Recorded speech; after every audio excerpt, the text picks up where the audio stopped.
Hey guys, welcome to the VOD. Little impromptu stream today. Gonna be doing some dev and just hanging out and chatting. Just a little hangout dev stream.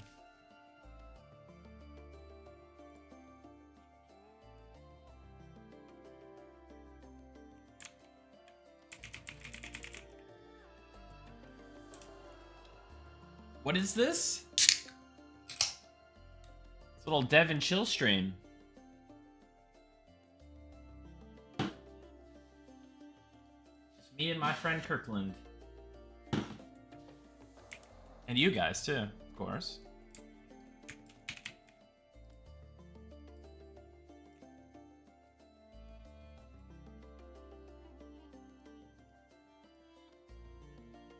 Sponsored by Kirkland. Costco, you know who to contact.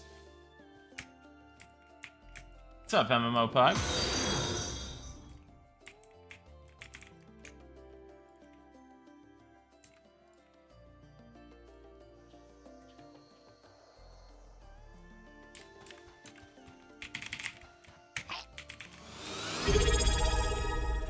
Hey, Nicodemus. How's it going?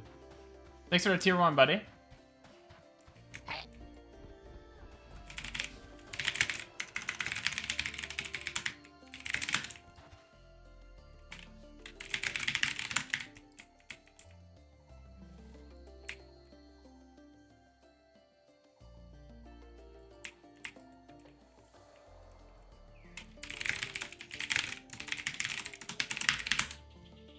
Two in a week?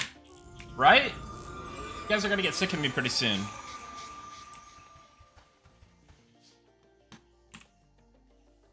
So, I'm kind of debating if I should actually show anything or just kind of hang out, Q&A.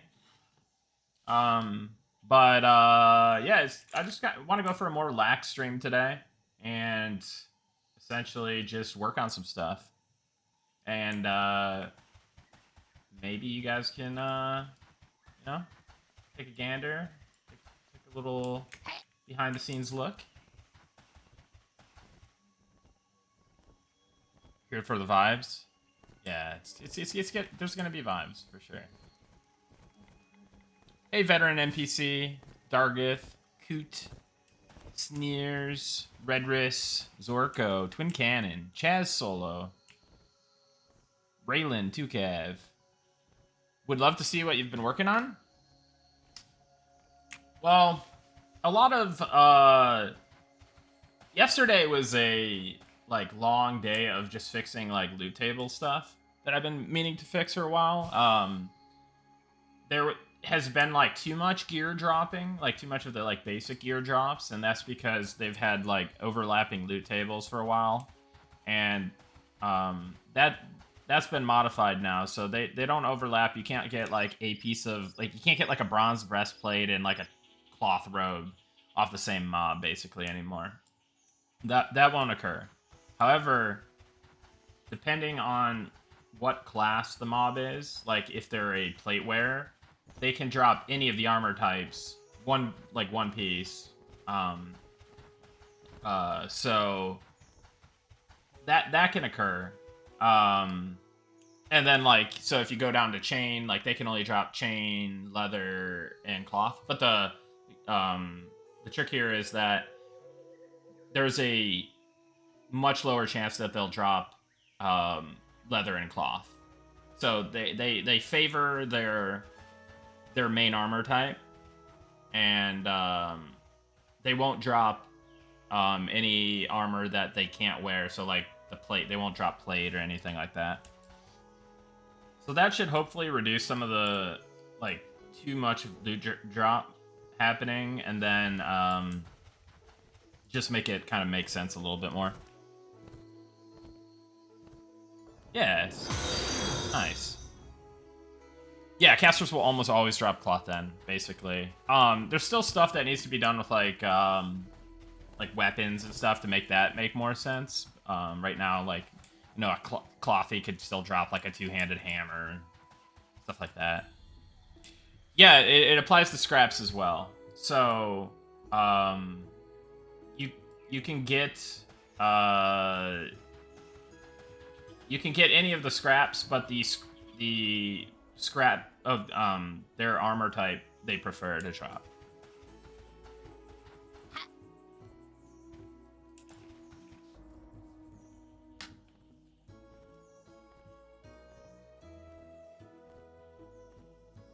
Weapon sell values could use some tweaking too. Weapons seem far and away the worst items to pick up for selling as loot, which feels kind of weird. Yeah, we need to do an economy pass for sure. Hey, Classic EQ, how's it going, buddy? All right, so I guess the current task that I was working on was, where do I want to do my work today? I guess I could do it in here.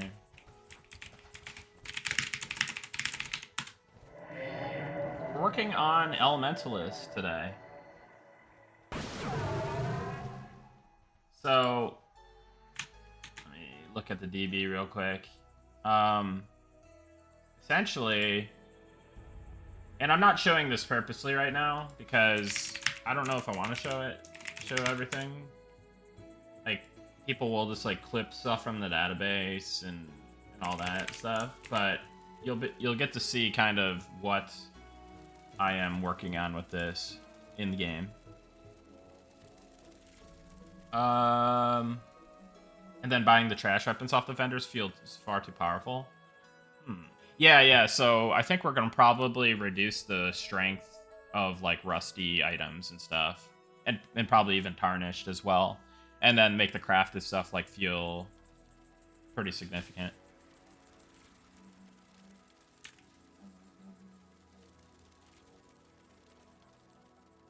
All right, so let me hit the zone with the zone reload.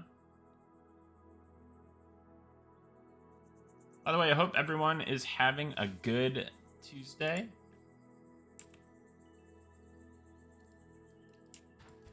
What's everyone up to today? What are you guys doing? You working? You gaming? What's going on? What's going on with you guys? You know? What's up, Evo Supreme?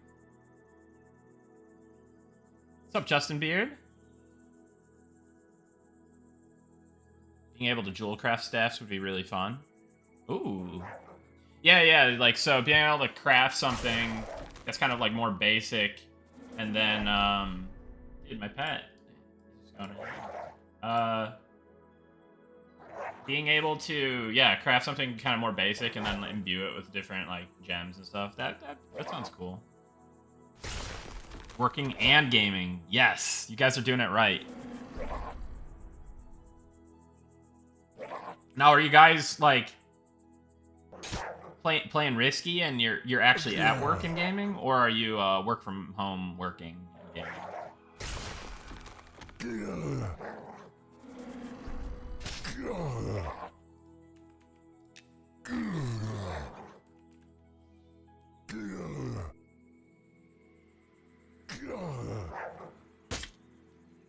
Alright, time to turn off aggro. You guys, everyone's getting too sassy in this zone.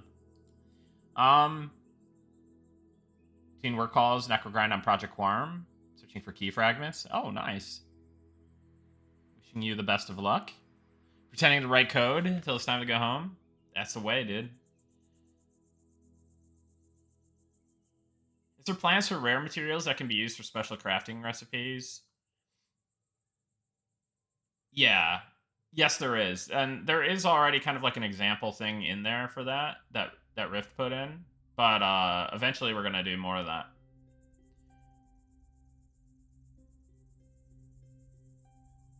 Hey, Simon! How's it going, buddy?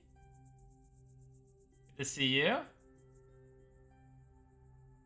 Give items a little... Yeah, exactly. Give items a little steppers. Yeah. Working and trying out this Eternal Tombs playtest. Oh, yeah!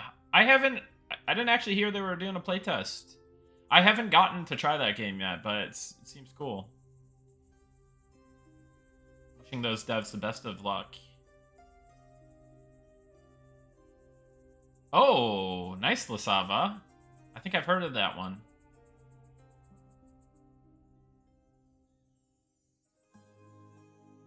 Made your first video on OBS today? Nice. OBS is a great program, isn't it?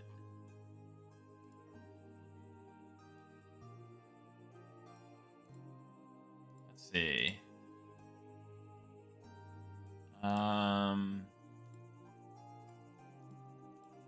I looking at? Okay.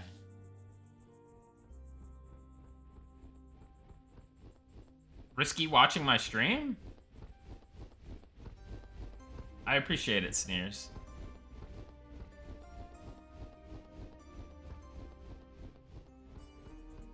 Yeah, my last job, I was 5 days in office. It was not ideal.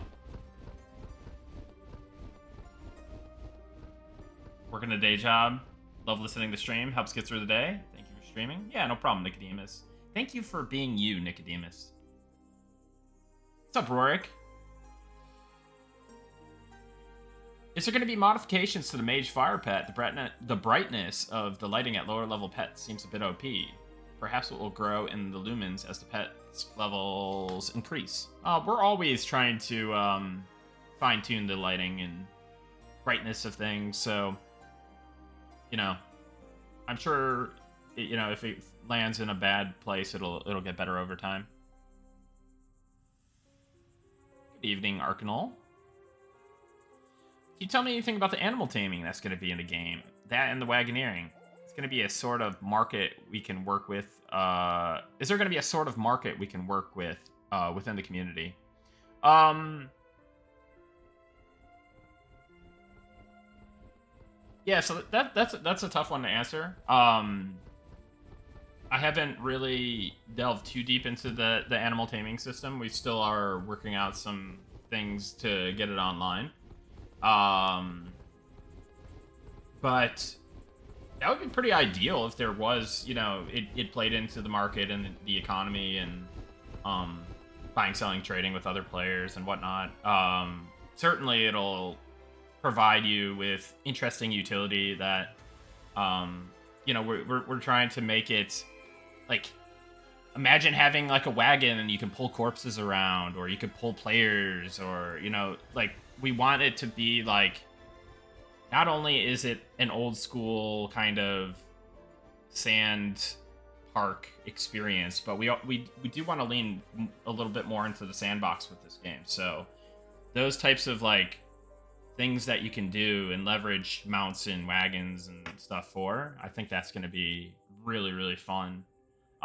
Especially for players that aren't the typical cookie cutter, like murder hobo people that just are consuming content and progressing vertically and what have you, right? So yeah. Were there any plans for cartography or a mapping system? I think there was some kind of cartography placeholder NPC in the game. So it's, yeah, something we've talked about. Like, obviously, you know, you've got a lot of people that just hate the fact there's no maps, right? But you know, at some point we may do something where, like, we allow you to create maps, or, you know, there's crude maps that you can find in the game. But yeah, it's not like one of our current priorities, I would say. But yeah, it's definitely something that we're interested in. Want to buy permanent beta access? Yeah. Scala, are you a programmer? Is your name related to the Scala programming language? Or is that just a coincidence? Hey, how's it going, Wallabus? Has Ranger tracking been implemented yet? Yes.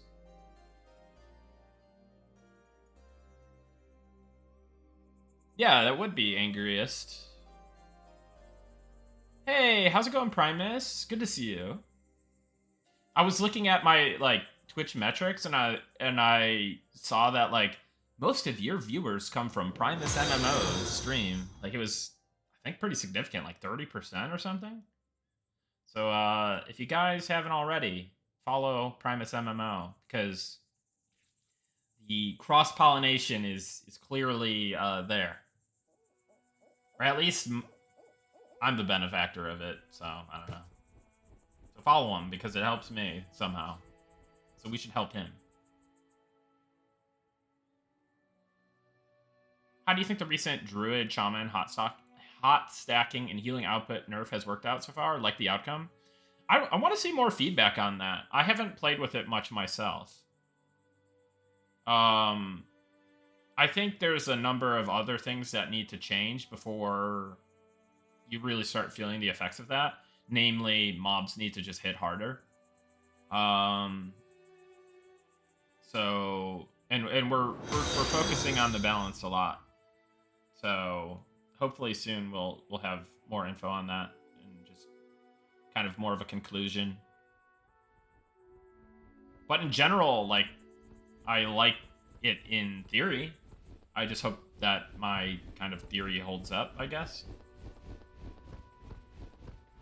One of the coolest spells seen in a game was in Dark and Light. But summoned a topographical map and showed your location on it. It'd be cool to see something similar. Yeah, but we would never do anything that shows your own location, basically.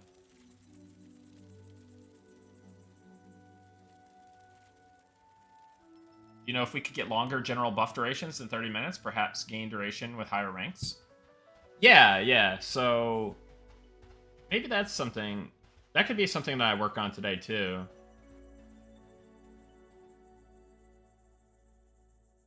Nicodemus, you program in Scala?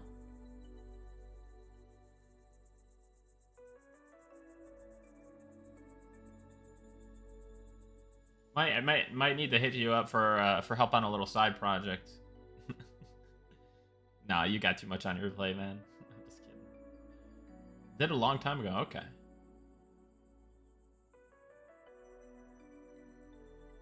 You felt like you could still keep up, but it was challenging with red and yellow poles.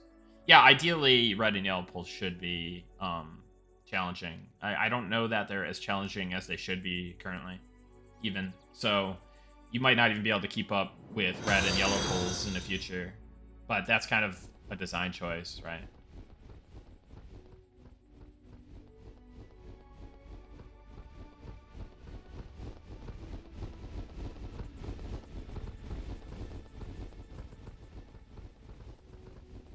C# is definitely goated in my life because, well, obviously.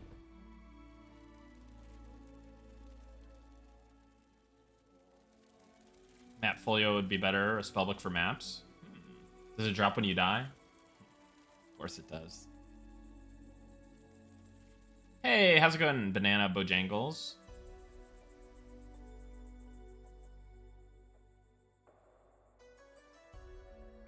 So needing a sound map, you have to physically carry would be your preference.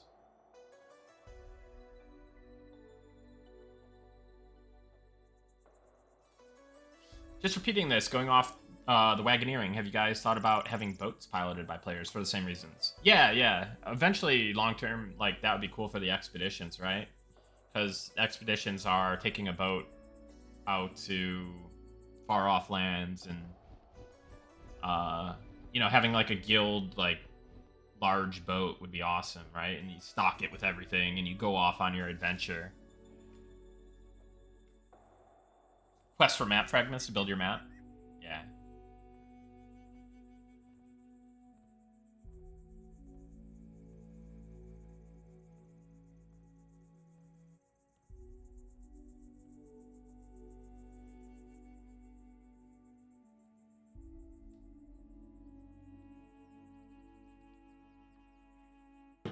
All right. Let me try to... I got to the bottom of the chat, guys. I did it.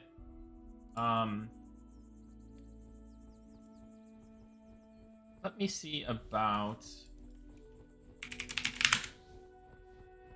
working on some stuff without getting distracted for 2 seconds. This is why I don't do dev streams typically. Well, first, I have a lot of sensitive stuff, but I also just can't help looking at the chat constantly and answering questions. On PvP servers, will you be able to fight over housing between guilds? Not directly. I mean, you could probably like zone out an area of the. I mean, you could maybe like. Technically, if you zoned out the guy that you need to turn in the housing thing to, maybe that could be a thing. But actually like challenging somebody to like steal their house, I don't know. I mean, we don't have anything in place for that at least. But it's an interesting idea. Love the monk class. Any chance a goblin could be one in the future? You never know. Never know. You gotta look for the quest. Ever gonna put the Evershade Wheel Druid portal in a place that makes sense, like one of the stone circles? Oh yeah, I should look where that's supposed to be.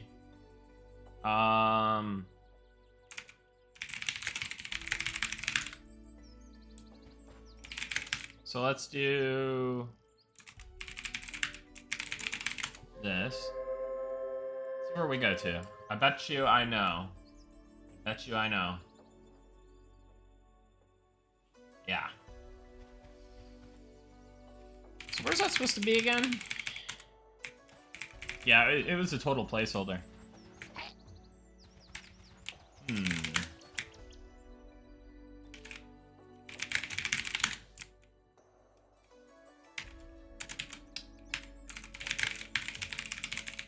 It is one fast goblin.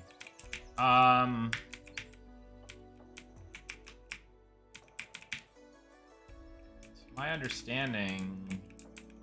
I'm gonna have to look at a map. A secret map.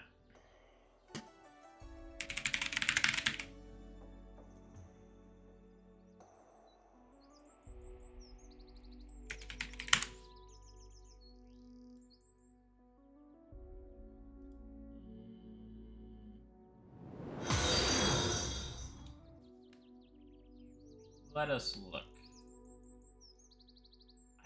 I thought I saw it on a different map. I thought I saw it on some map.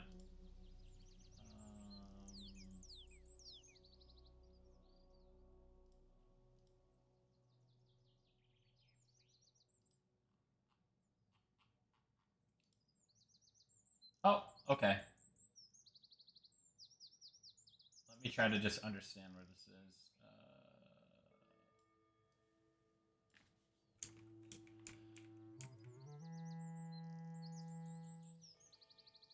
Maps for devs, but not players. I see how it is. Yeah, that's how it goes. That's how it goes. You guys planning on wiping when it comes to the closed beta than early access? No wiping for beta, probably. Hey, Chex. Cool boat feature would be treasure maps, like in a UO, where you find a treasure map with a certain location, you sail there, fish up the treasure, and like a mob or boss spawns that needs to be defeated. Can I show you something real quick? Can I just show you something real quick?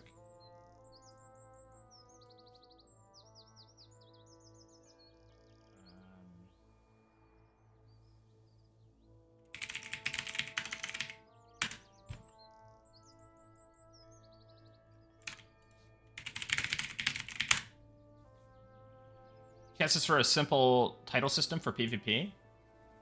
I think that makes sense. Well, for the PvP server or like PvP events, because like I think it makes sense certainly if you win like a dueling tournament or a group PvP tournament type dealy.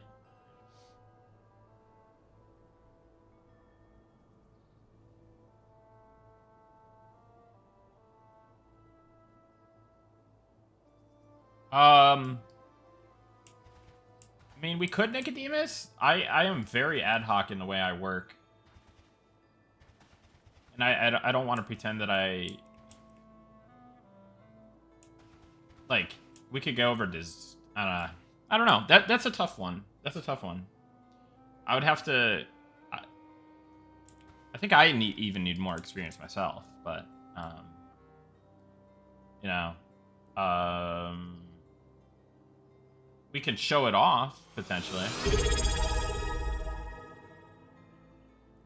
Yeah, I mean, like, I don't want to say that I make good bosses. Like, I'm, you know. Making a good boss is an iterative process. It just doesn't happen, in my opinion. Hey, Mr. Moose Bow. Thank you for the prime.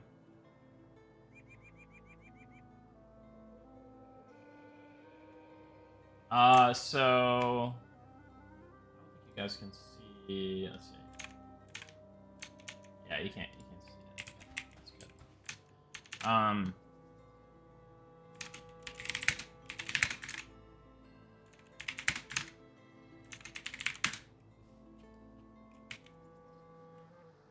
Oh, look it. Well, wouldn't that be funny that just exists there?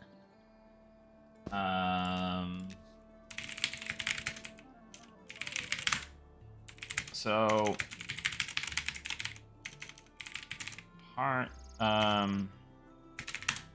so we got these.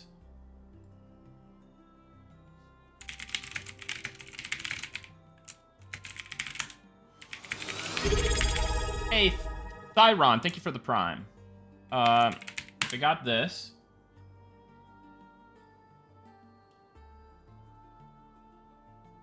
Instructions for piecing together an ancient map from 10 ancient treasure map fragments. Click on that.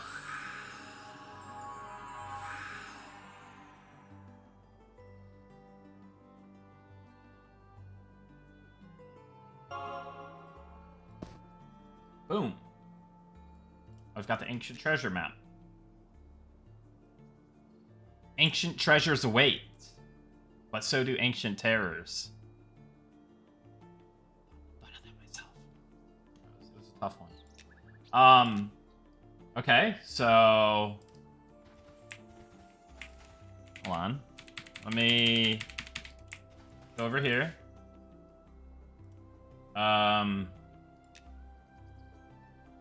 You cannot do that here. Okay, cool. Now let's go here. What could be here? Uh-oh. It works here. What does that mean? What does it mean?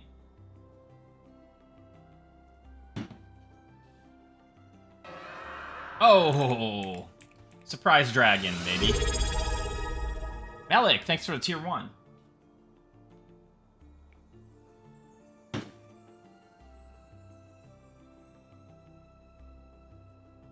So it's just something that I, like, threw together.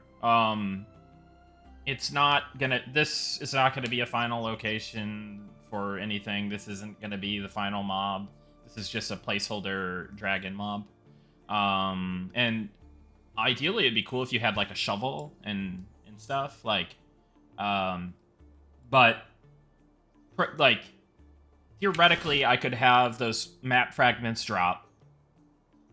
And then I can have the pattern drop or whatever, right? Like, it's very kind of designer-y, not finalized stuff, right? So you can... the pattern consumes those fragments. It requires 10 fragments, and then it consumes them, makes the treasure map. Then the treasure map is a clicky that you need to go to a specific location in the world, and then you use it, and mob appear.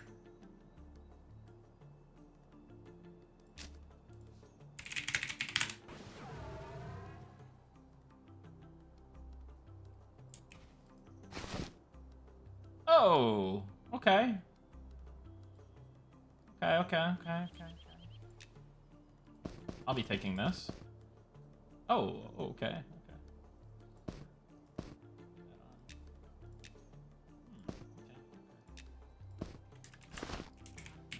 Don't want to be too greedy. I won't take everything.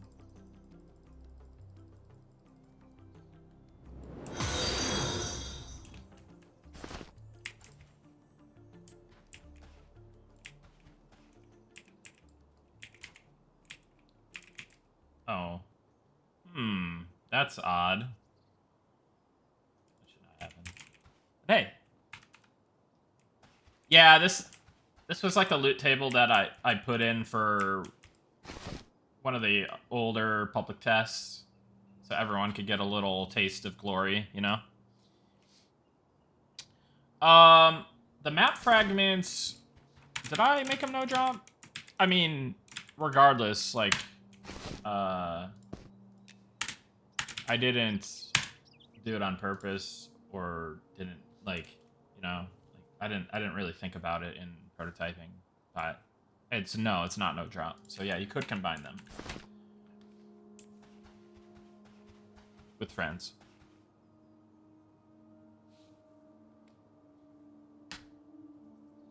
See, this is where I'd like individual monster parts to make the shield. Grabbing the shield out of said monster's anus always struck me as weird. This gives a really nice chance to combine raiding with crafters for endgame interaction between them and crafting relevant. Yeah, no, I agree. But I think there is something to be said about looting item off mob, right? But there should be things that you can get that you either quest for, craft for, or a combination of that plus kill mob.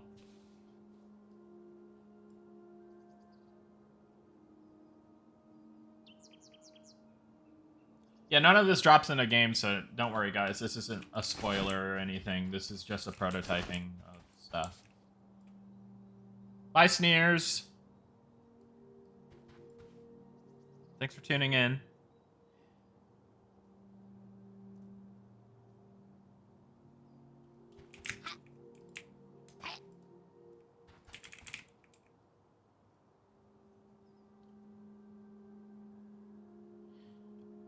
Is the intent that the treasure maps can randomly turn up treasure or a boss? Is it always a boss?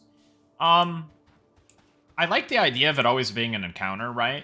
But it doesn't necessarily need to be. But it wouldn't always be a raid boss, right? This is like the ancient treasure map. So it's clearly like, okay, ancient, this is a boss. This is a, you know, multi-group, like, raid boss type dealy, right? Whereas, you know, adventurer's treasure map, whatever you want to call it, right? That could be, like, named mob difficulty.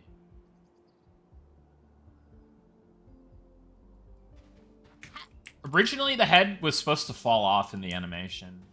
And I said no. I was like, no. No. Sorry, guys. If you wanted the head falling off, you could blame it on me. Could you butcher it off? Now, that would be a cool idea. That would be really cool. I just thought it looked a little out of place to fall off. Because it's like, oh, you crush Red Dragon for 1 point of damage. You killed Red Dragon, and then his head falls off. I don't know, guys. However, post-mortem, cutting the head off, hanging it in your house, in your guild hall, in a city. Now that's cool. Like, I like that. I just didn't think the animation should have it. But I think this is an artifact of, like, maybe Zukin setting up the model for that being a possibility or something. Man, this guy looks sick. Look at him. What is that, though? Lard. I don't know what that is. Man, I love him. I want him to be my pet. Neff's head buff all over again? Maybe. I don't know. Like, I would hate for world buffs to become too degenerate, but then again, like, WoW is a game that kind of prioritizes individual DPS performance a lot more than a game like Monsters in Memory, EverQuest, etc., right?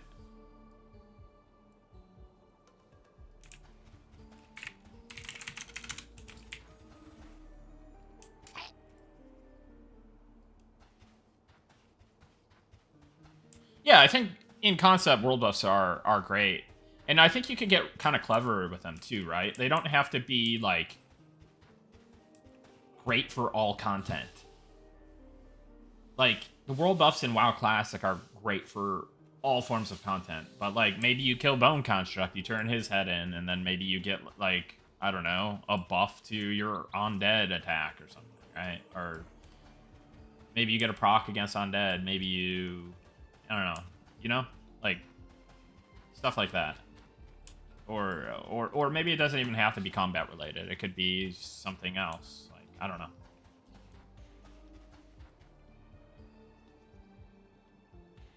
What is a level required to get that beast down? I'm I'd imagine you'd probably want to be 60, but not sure.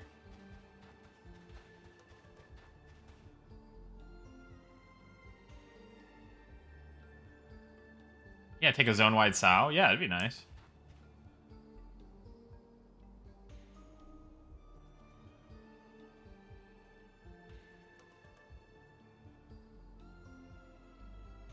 Is there a possibility of adding a music trait skill that gives buffs at all? Or would you guys rather have it all be bard? Maybe like maybe bards. So we talked about like these like ritual type abilities where multiple of X class has to do like something, right? That'd be pretty interesting if bards could do like a kind of an ensemble and then do like like an MGB or something style buff in a city on some kind of like long cooldown or something. It's been suggested that like multiple druids can come together and alter the weather and stuff.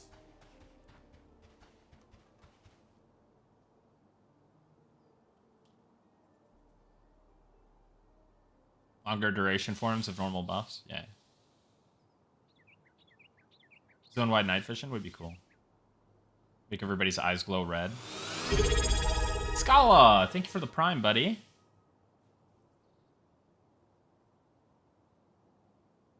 Bars being able to AFK like dancers in SWG to buff would be sick. Yeah, it would be. It kind of play into kind of what we're doing a little bit. I noticed there was some mob pathing issues around the base of the hills in the middle of this area, salt area. Yeah, if you, so was that in the playtest or is that like alpha or something? Um, reach out to First with any information about mob pathing issues because First is our like tech designer basically. He does like fixing pathing issues, pathing exploits. He does like, you know, miscellaneous tasks related to that kind of stuff.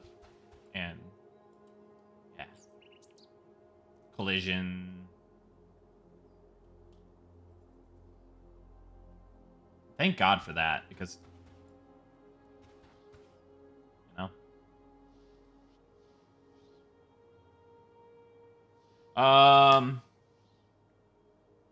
Do you guys have any or plan on having any encounters that rely on the weather in a certain zone? We already do. We already do. It's yeah. Let's just put it at that. There's actually more than one occurrences of that.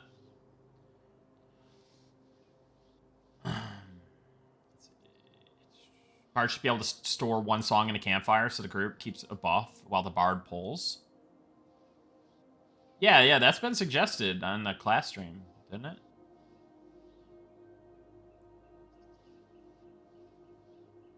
You do like a citywide only can happen. They're kind of buff, like what WoW did while turning into Slain Dragon Head. Yeah, that's what we're talking about. The world buffs.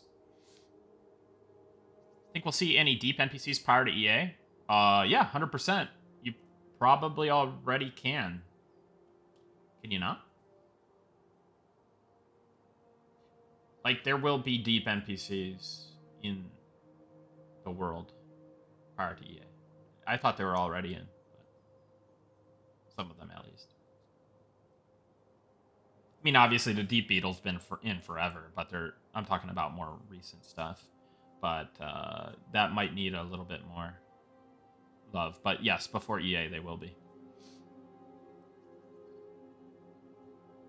Multiple Rangers can come together and eat a group death touch? Ooh, now you're thinking, Darketh.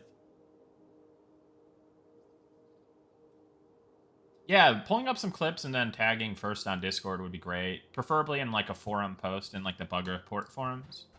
Whether you're in alpha, if you're in alpha, use the alpha bug report forums. But if you're not, feel free to put them in the public bug report forum. And then, yeah, just tag first on that. Thank you, Stink. Can't wait to log in this weekend. My time is going to be consumed. Dude, yeah, it's going to be nice. I'll probably do a stream on Saturday when it all kicks off.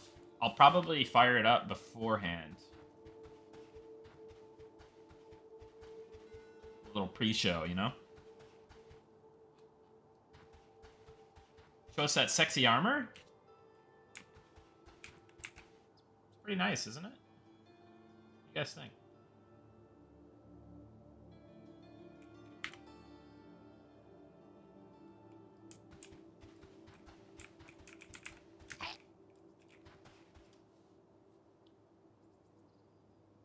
What's one thing that you could wish you could do for the game, but you don't think you'll be able to implement it?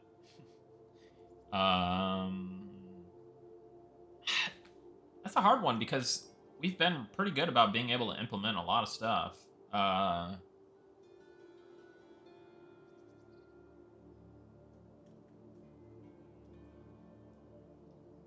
have to come back to that one. I don't know.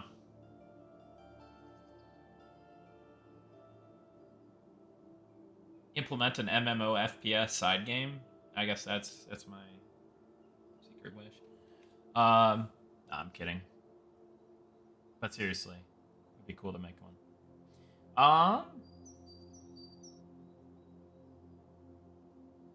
Probably been suggested, but you've thought about pausing buffs while at an inn or slowing while around a campfire. I believe it stops your food and drink, but slowing the buffs would be an interesting one. So my concern with that in general is, what about the people who want to just fight in Night Harbor and then pull stuff to the inn? You know what I mean? So my concern is abusability, but in theory, it's pretty cool. Maybe you have to be like in an inn room or something. That would be neat. That'd be neat. If you could like pause it in like a room or something.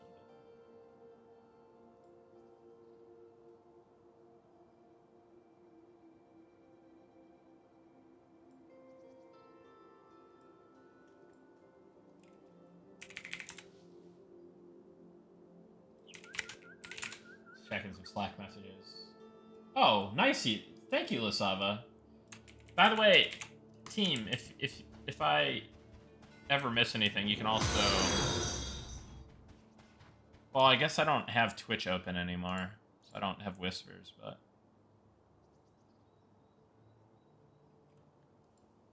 Is that... No. It's just Ruby armor. It's just Ruby.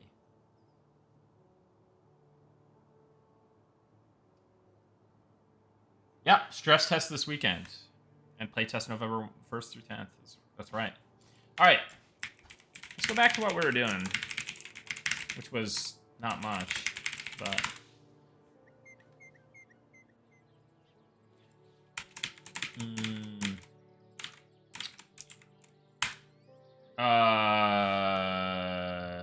Oh, I know what I did wrong. Whoops. Let's do this. Here it is.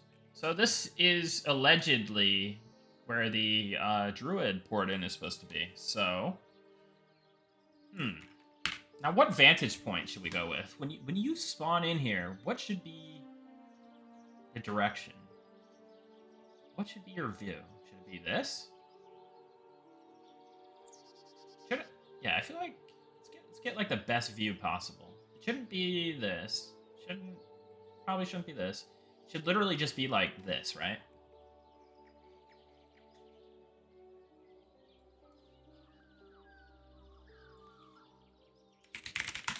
me see here.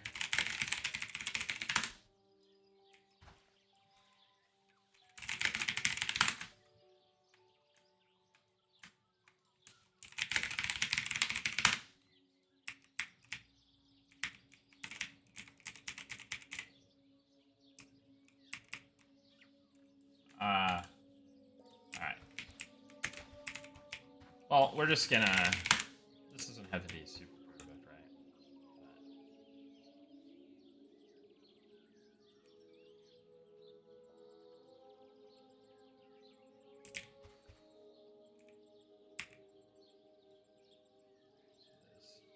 Let's do this.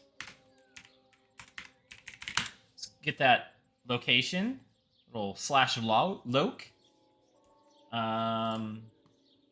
get that in the DB.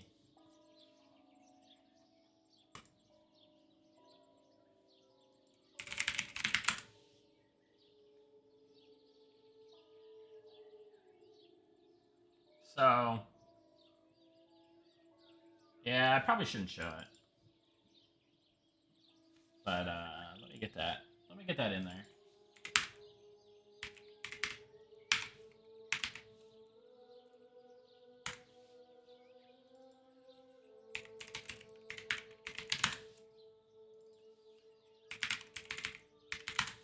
All right.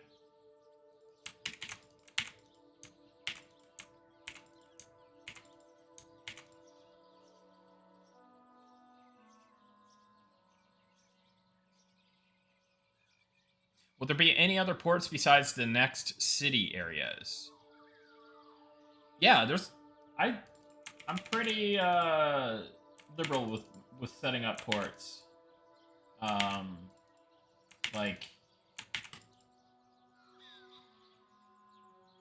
I think alternating between like wizard and druid is nice typically, you know?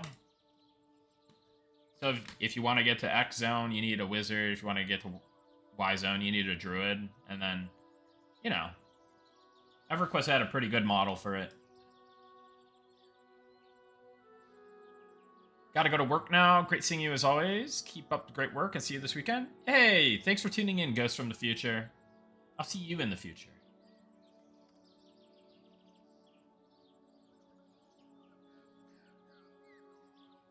Maybe there should be an NPC adjacent, which you can talk to, which gives newbies some guidance. Yeah, so I've been trying to place druid NPCs or like druid merchants at all the different locations so that the druid or wizard actually needs to make the trek to buy the spell. You can't just get it at your town, right? What is the name of this area? It's called Evershade Weald. Evershade needs to be darker. It's weird how bright it is for having a literal canopy. The lighting settings are not finalized for this environment.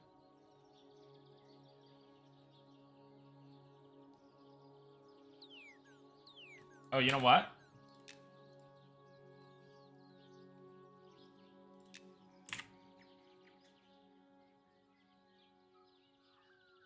Sorry. I'm a gamma abuser. I used to not be this way, but then everyone said they couldn't play in the dark. I could play in the dark just fine, but, you know, now that it's available.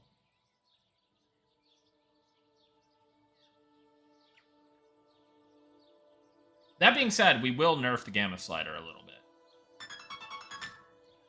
That.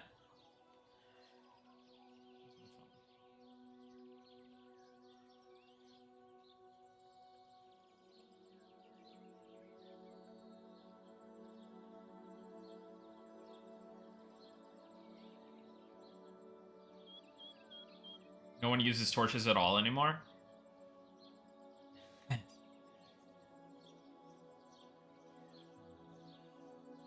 We'll figure something out. We'll figure something out.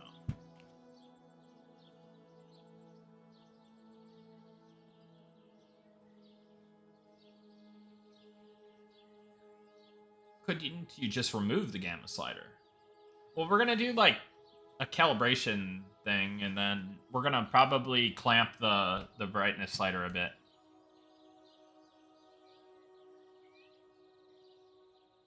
Can't wait to make a wood elf this weekend and run around.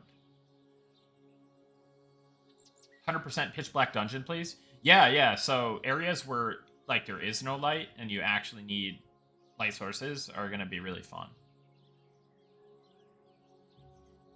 I actually one time tried this with Ancient Crypt. I just like took all the lights out of it and then ran around. It was cool. Can we give Chanters infravision? So I'm being careful with giving out vision spells currently, but you never know what'll happen.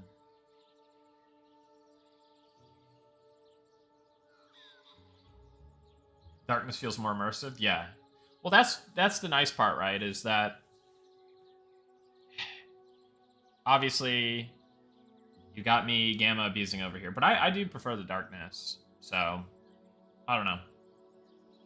I think I'll probably keep it dark most of the time, and then just like, yeah.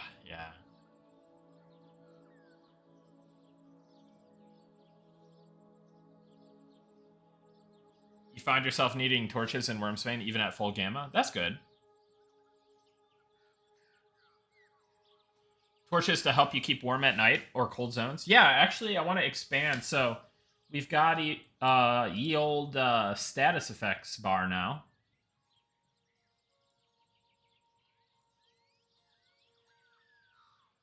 So cold may become an effect. Freezing may become an effect. Overheated. And then having to contend with more status effects, right? Obviously, you have... Let's make our campfire.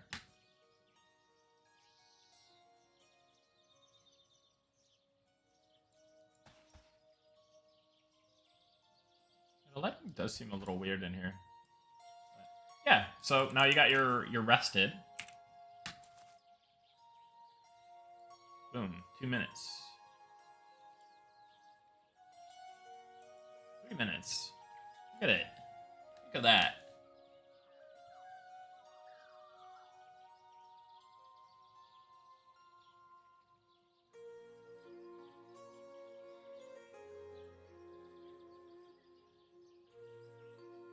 Any chance wet would be a status? Yeah, that's one of the ones that I'm looking at.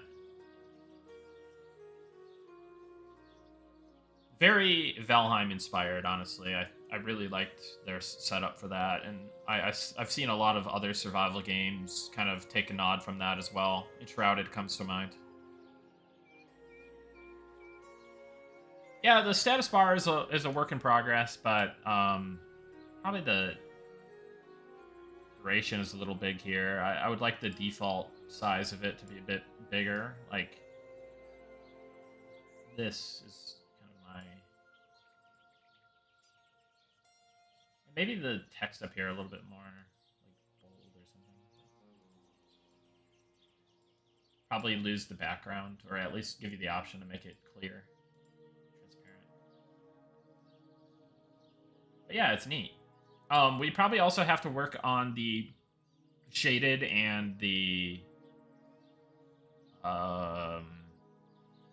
shelter, like how that is determined, because I think it triggers on and off unexpectedly. Like, I think what Valheim does is they have like, if you're under a roof and you have, it's like 80% coverage or something, right? Whereas in this zone, if you trigger it all the time, like going under the platforms, right? So like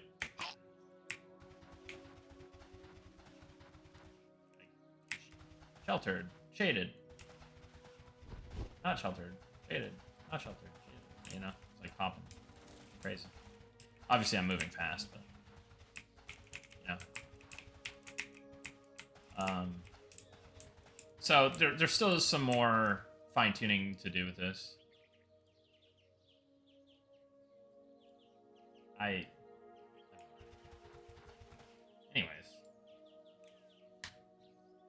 Derpalurb 5040, welcome to the chat.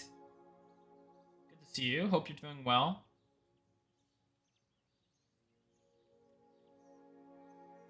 Really like to resize the trade window. Make a post. Tag Encrypt on it. I don't know that I should be telling you to tag team members, but I'd probably just tag them myself. But I'm kind of little pushy.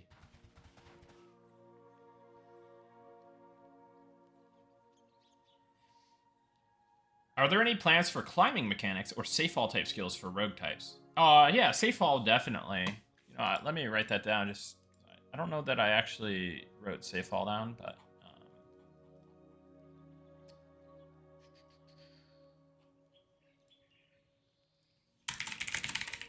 that's just like a given, right? Safe fall is just one of those staples.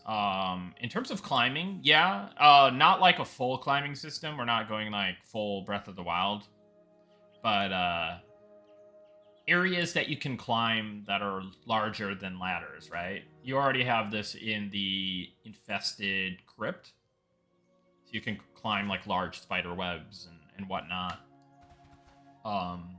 It'd be cool to climb vines and whatnot. So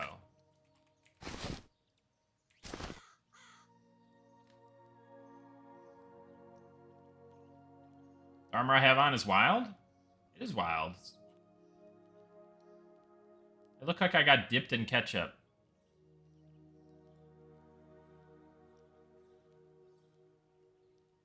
Can all gnomes have on-safe fall? The gnome... The gnome slander.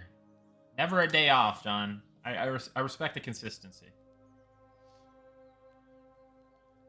Safe fall is a racial trait for wood elves? No, they have to... They need on-safe fall, right? Like, they need to... It's like a rite of passage for wood elves to fall to their deaths. If you don't fall, if you can't just like fall to your death, like, you know. Hey Zukin, how's it going, buddy? I don't know what you mean, join a cult. This is ruby armor.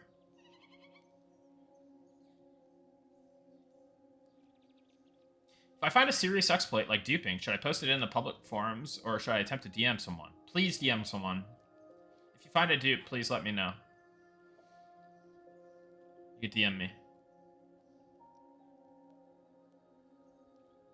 Will certain races be automatically KOS when entering opposing alignment cities? Good versus evil. Yeah, definitely. We're a little bit more like good versus evil, like gray in the game world.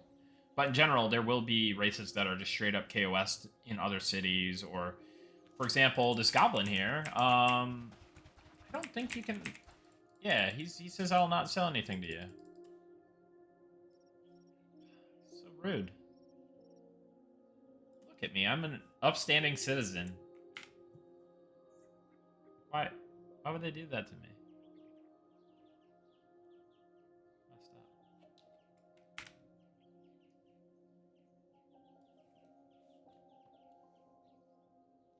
Any chance of in-game mechanics for darkness, mischance, debuffs, etc.? Yeah, I'd say so. You know, as we flesh out more of the status effects and stuff, I think opens the door for those type of things more and more. But you know, we're just focusing on the core stuff.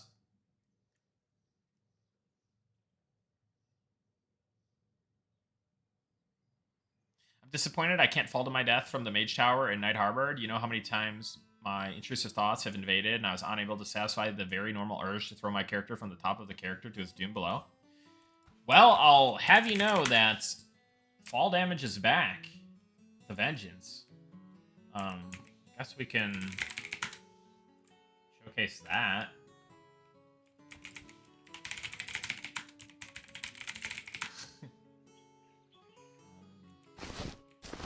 We'll see what happens. I don't know. I haven't died like this recently, so. Hey, what the heck? 947 damage. Are you kidding me?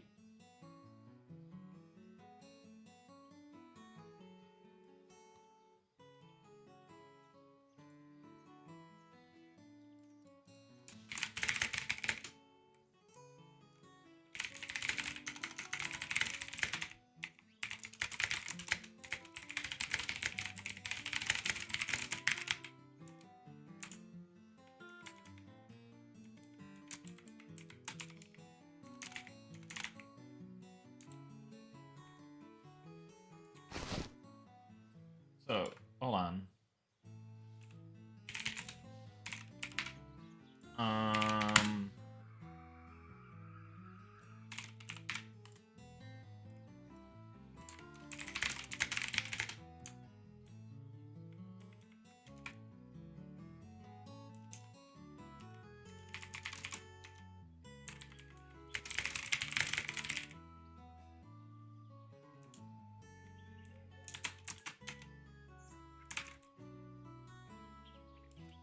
Alright, I complained about it, so.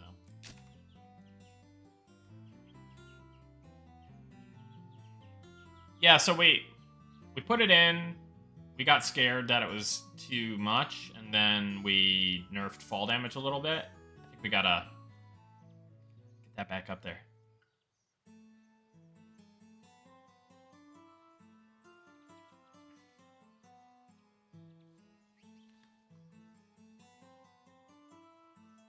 Got strong goblin legs. Jeff the Goblin would be impressed. Yeah.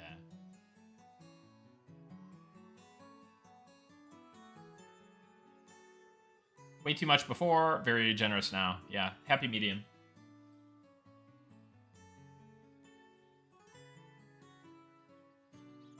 Pretty sure it's percentage if I had to guess, Furos. Will it be possible to dye armor like EQ? No.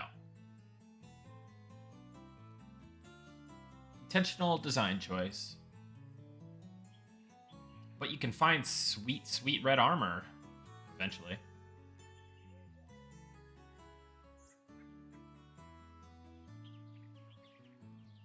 The Hispanic community is getting organized to play Eminem? Awesome.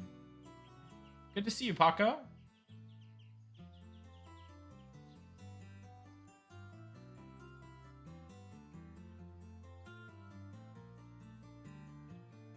Human male models don't show hair when a hat is equipped. Intentional. That's a Zukin question. Zukin, is that intentional? Probably, maybe, depending.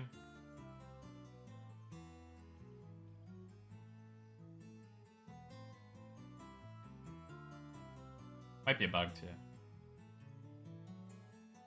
Alright. So, how long are we into the stream? Have I completed a task yet? I guess I completed a very, very simple task. Let's just confirm that's all working. What is new since last test? A ton of stuff. Like, there's just a lot of information, or a lot of patch notes. A lot of it is mostly like a lot of tech art. Like, I myself haven't done like a ton of like changes that are like that you'd normally see out of me, because I've been focusing on more of like design document stuff and just like miscellaneous things. But the team has been cranking like crazy. So yeah, but I'm in my typical fashion am crunching to get a bunch of cool stuff in before the playtest. And if not this stress test, then at least the team's been cranking like crazy. Yeah. Here, I'll heal myself for you. There.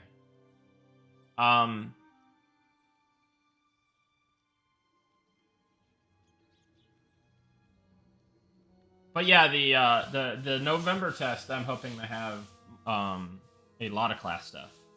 Oh, here's another one. Any Archer fans in the chat?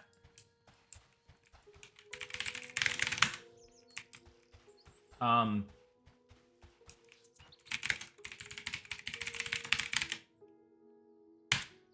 right, ignore this placeholder, but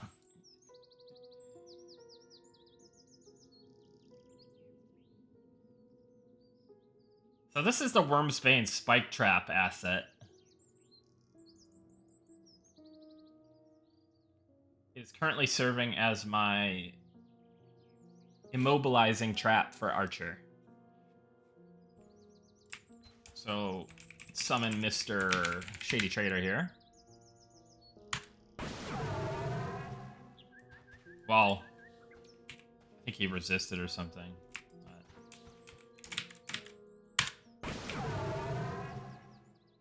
Should be able to resist it, though. I don't think.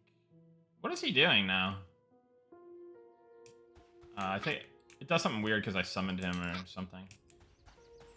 Anyways, yeah. You walk on it, it does thing, right?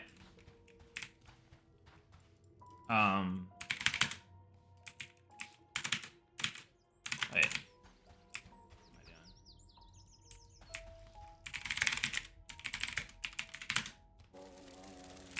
Let's see. Okay, there we go. This guy's rooted now. So, trap exists. We got an asset cooking. It's just a small, like, metal trap type dealy. You know what I really like about the Wormsbane, like, having the Wormsbane trap, though, is that, like, I love that it's just animated. Like, that we can place, like, with an ability, you can place an animated object in the world. Like, that is cool to me. And, like, this has, like, has a volume that it can be, associated with, or it can cast an effect on you, and just... I think the possibilities are pretty crazy, not only for, like, class abilities, but, like, NPC abilities, and, like, items and stuff, and cool little mechanics that we can add.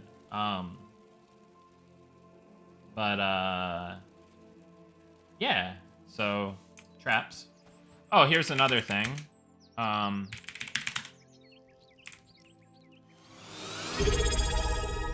Rayland, 2cab, thank you for the tier 1.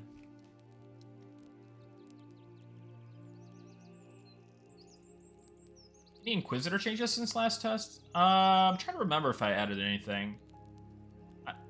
I saw some feedback about people wanting it to have haste and clarity. What do you guys think about that? Is it like placate in principle? Currently it's like a root. It's just a root trap, but it doesn't generate threat. So that's an interesting part of it. Is it AoE? No. It just hits the first person that comes to it. The reason why it looks so big and looks so AoE is that I'm using a placeholder asset for it right now. But there could be AoE traps. There could be large traps like that. You know? It's just designed to be a small trap, despite looking big currently.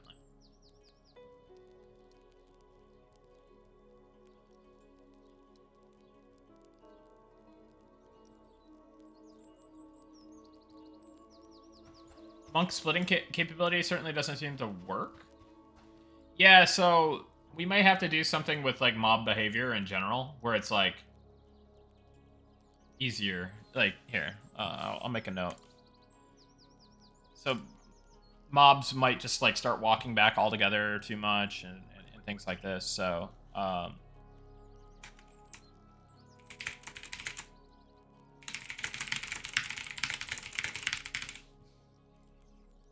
I got something on my list for it. Skull lifting is a great touch. Yeah. That was a Pattis edition, I do believe.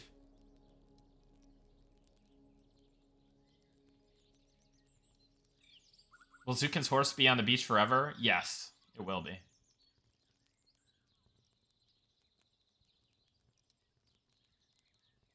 Inquisitor Clarity would go hard, TBH. Go pretty crazy, yeah. Haste for Inquisitor feels within the balance of the intent of the class. Clarity feels out of touch, IMO. Yeah, we talked about it on the stream. Like, maybe they don't get Clarity, but they can, what was the idea? You, like... You can, like... Oh, like, you use your melee ability or something, and then it, like... restores mana to the party. Yeah, mana drain proc.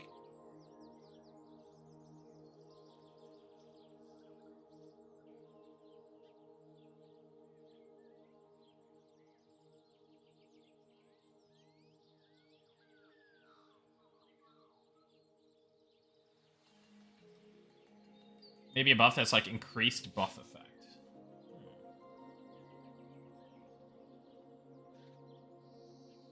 Inquisitor melee is abysmal though. Yeah. Guard's armor looks great. Dude, yeah, the Wood Elves have really come together. I used to be a bit of a Wood Elf. I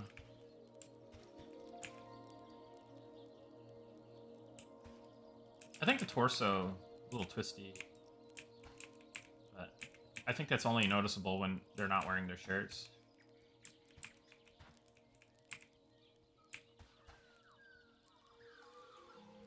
But yeah, no, the faces really have come together, like...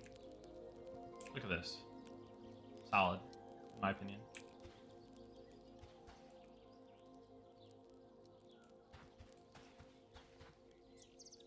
Alright, so here's the other thing. Let's, this is gonna require my untimely death real quick.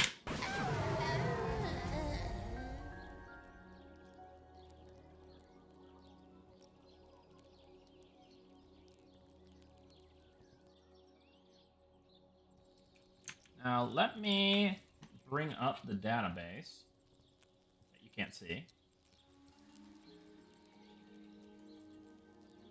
You go to the corpse table. So I'm going to set my corpses to expire.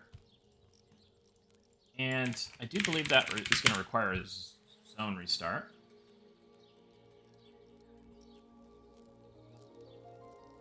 Boom. My corpse rotted. Oh no. What do I get? I have to quit the game, guys. My life is over. I have to petition.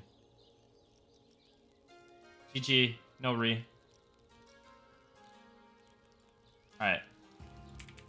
So... Hello, a priest of the Matswar. Greetings.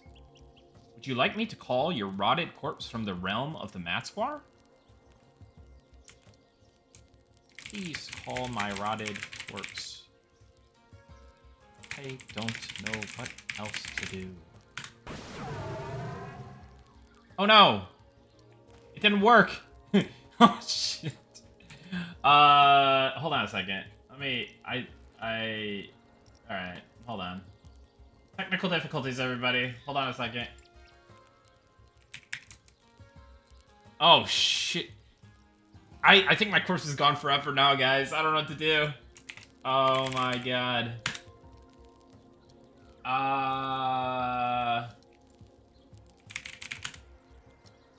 Uh-oh. Uh-oh. I swear this worked yesterday. Huh? Help, help, help, help, help, help. Where is it? Oh my god. Alright. Anyways.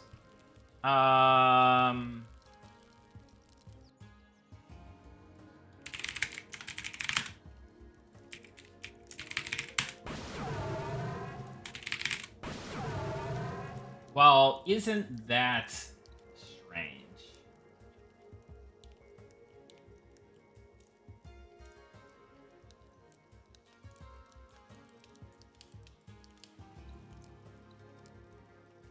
I was so excited.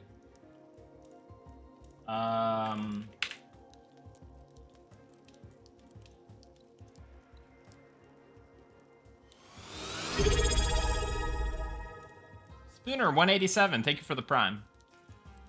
No, it looks to be in the database that it is still expired. So...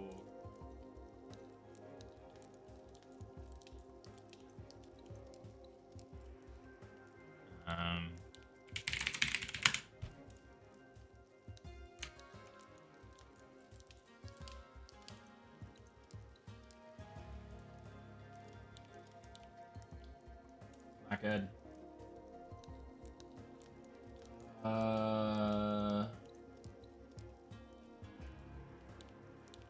Well, can anyone help me get my corpse back? Do I have hide corpse on? No, I don't think so.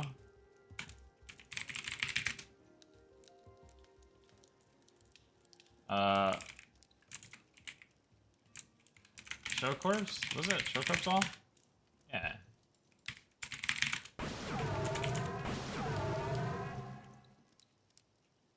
So much for being an electronic sports athlete. Yeah. I'm washed. Well. Screw you, Maswar.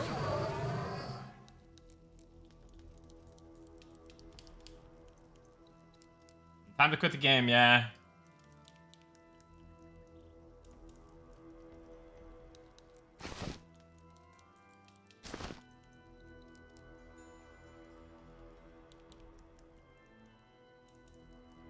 Yeah.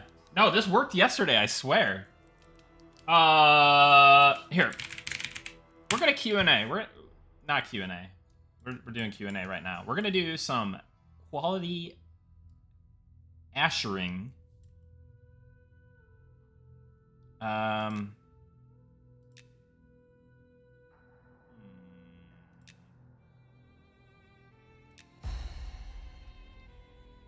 do some quality ashering real quick. Just go here. All right. Since the Priest of the Matswar in Nighthammer has kind of taken a permanent reprieve, we're gonna have to test here. All right. Oh. Oh.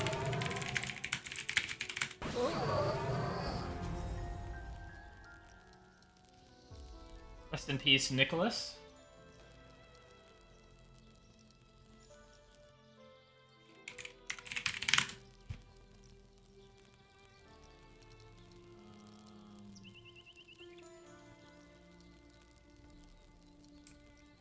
Okay.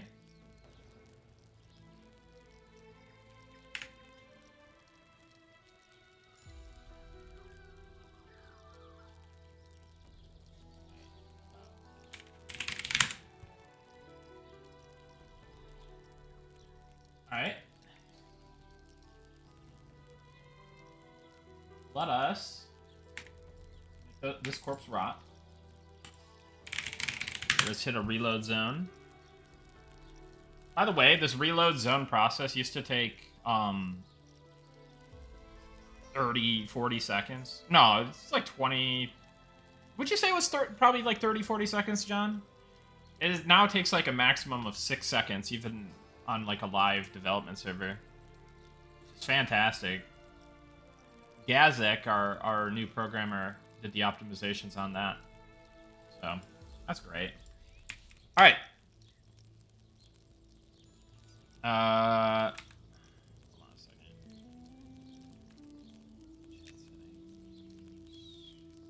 I'm not going to use the interactions. Oh, okay. Wait, is that not... Uh-oh. Oh, okay. Wait. Oh, disable. There. Excellent.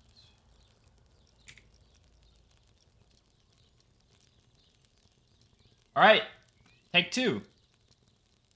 Greetings. Would you like me to call your rotted corpse from the realm of the Matswar? Please. Call my corpse. don't want to have to quit the game.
All right.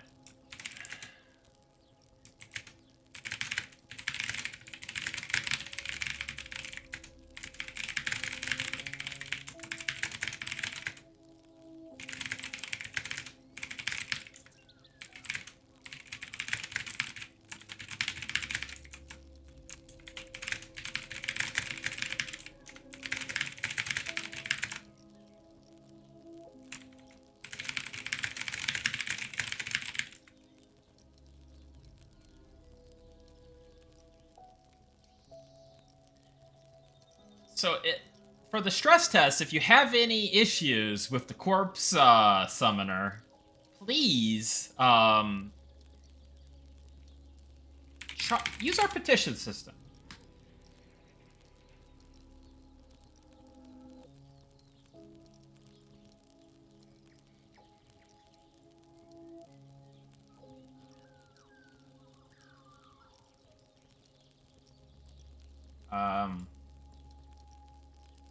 I don't. Oh, yeah. I don't see a category for this, so. I think we're gonna need a category as well. But in general, it's other, whatever.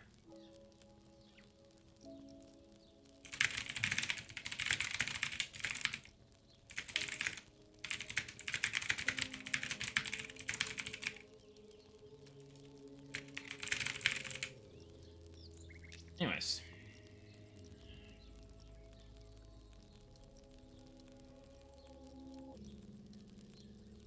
Yeah, so the corpse summoner isn't for active corpses. It's if you let your corpse rot, essentially. It's so you don't have to petition us and, you know,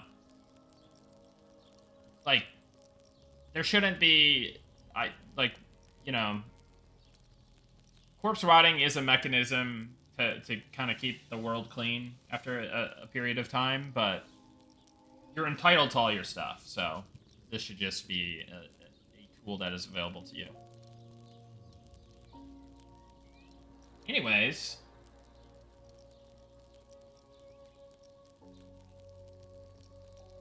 the web app at least looks like corpses are still considered active.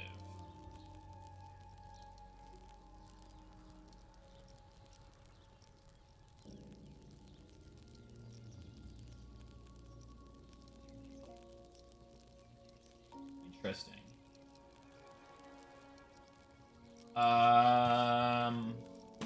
Hold on. Let me bring you back. I need you.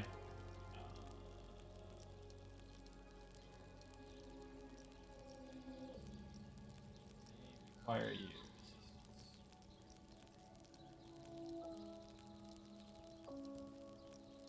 Let me try something. No. That means no.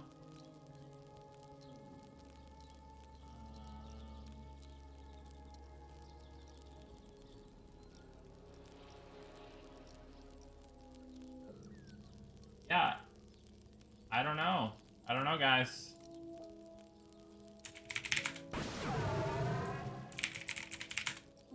Should I turn it on and off again or something?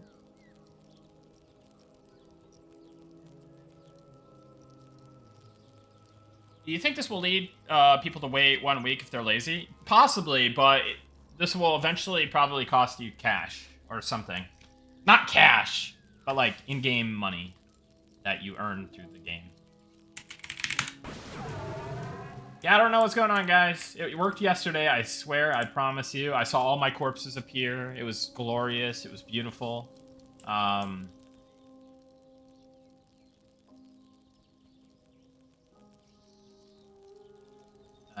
Yeah. Anyways, well, now I don't have my corpse. I guess I'll have to do it the old-fashioned way.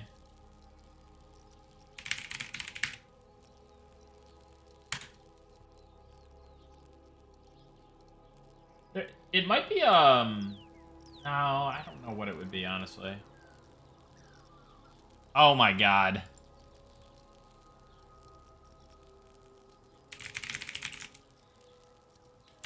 Alright, well, you know what?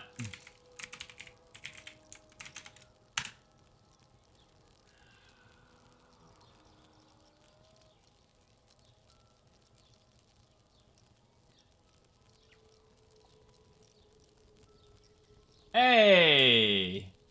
There's my corpse.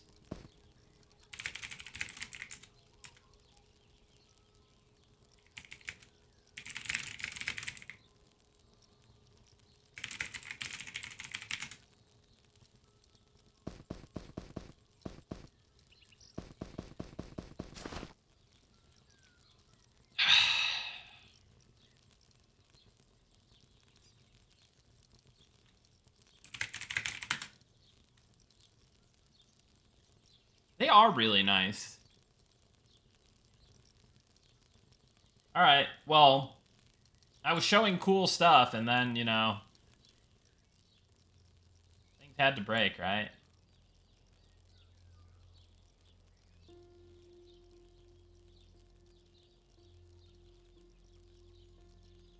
Alright.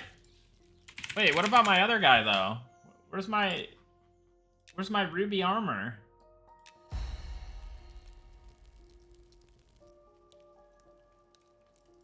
You know?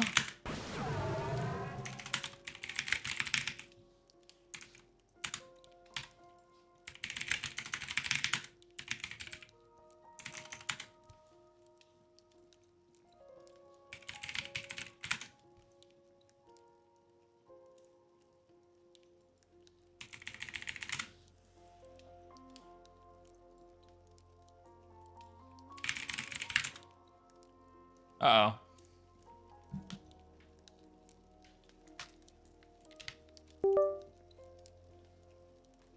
Yeah, I do need those J-boots back. I need everything back, honestly.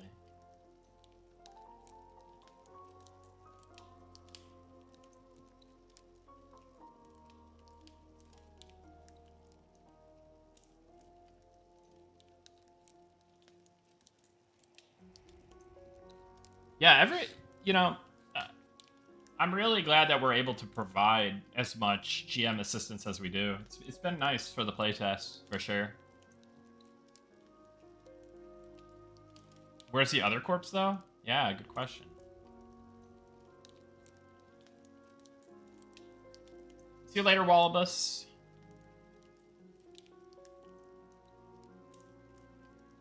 Did I break the game? What's going on?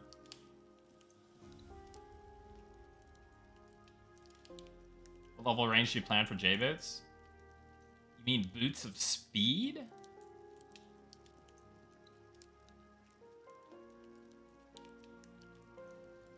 I think it might be broken, guys. I think I did it. I gone and did it. Done it now.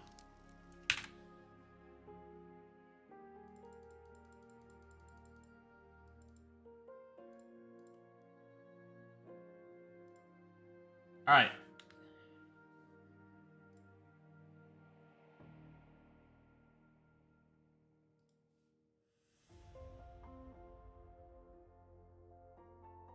Yeah, he's probably storing my items.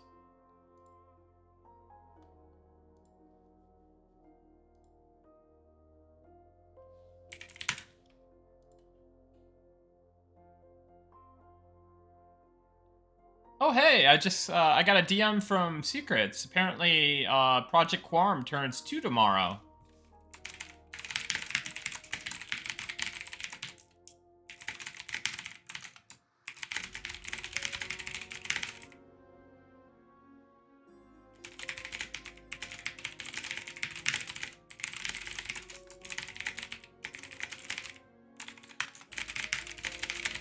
Congrats, Project Quorum. And to many more good years. Alright. Let's get the game back.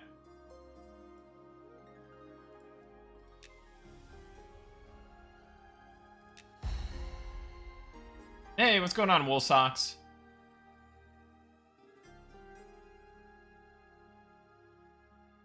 Nice. How high did the queue get up to? Do you know, Master Jasa?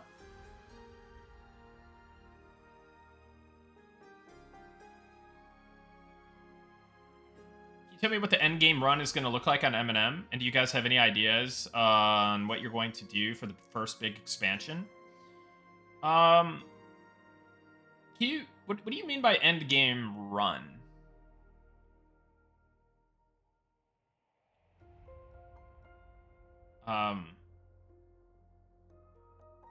So Endgame and Monsters and Memories is going to consist of a lot of different things, depending on your playstyle.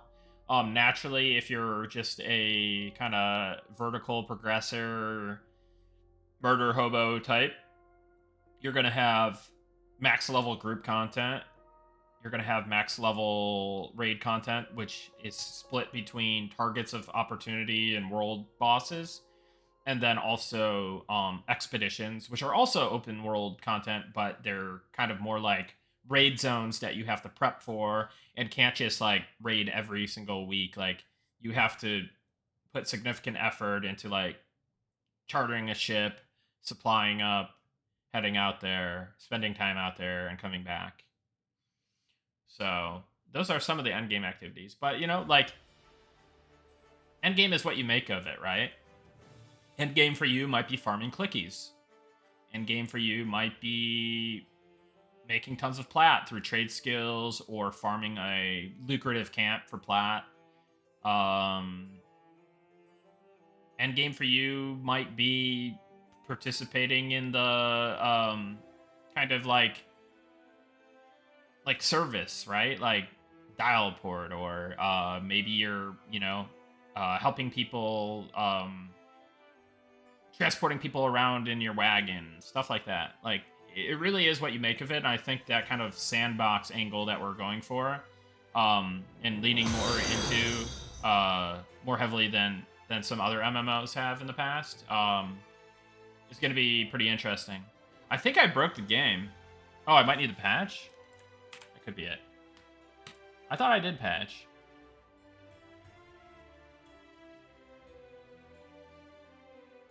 Are you guys gonna have pretty long respawn rates for some of the endgame bosses? I think they'll vary. Some will be long, some will be medium, some will be shorter. I think it all depends on the specific content.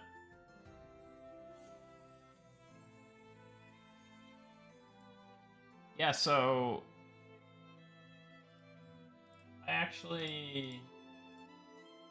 there's no patch available for me.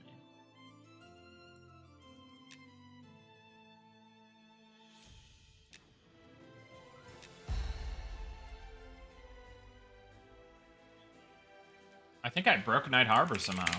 That's very strange. Let's hope this doesn't break the whole game.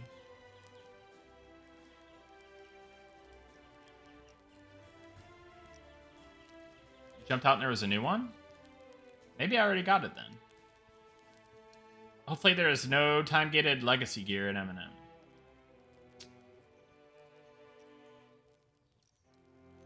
I think inevitably there'll be some of that, but not like, I don't know. What do you guys think about that? Do you guys like being there and getting cool thing, and then other people don't have that eventually? 420. Thank you for the gift, tier 1 gifty. Thank you. Yeah, so there is an idea that I've had for something like that, but I'm not gonna elaborate on it, but I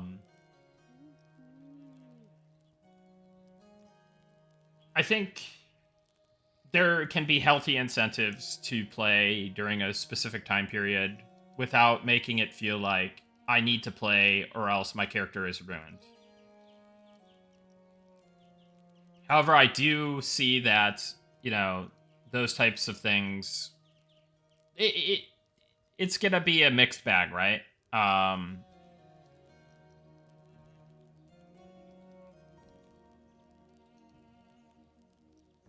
It is really a tough one, right? But then, I don't know.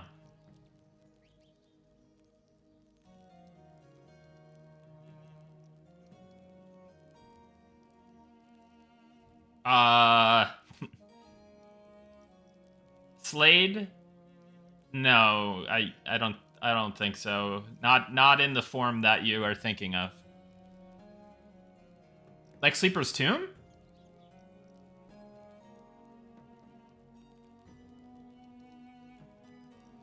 Yeah, it's just one of those things, right? That like it it's remembered as it's like a double-edged sword, right? Like you're going to inevitably piss people off with legacy content, FOMO stuff. It can also create memorable things, right? It creates heroes, it creates villains, it creates rivalries, and it creates envy, So there are positives, there are negatives. I don't know. We'll try to strike a balance. We'll, um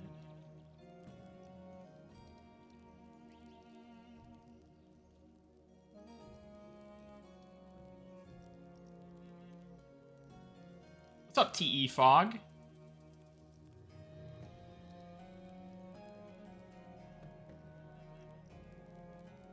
You like the idea of stuff specific to GM events? Yeah, GM events are a tricky one. There's inevitably going to be FOMO from that.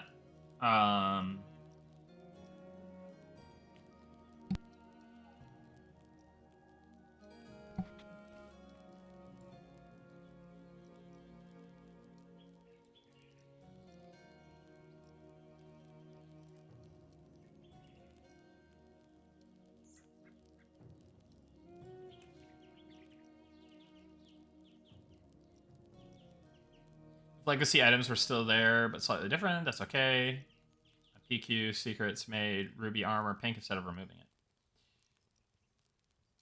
Will there be equipment drops with variable stats? What's your opinion on it?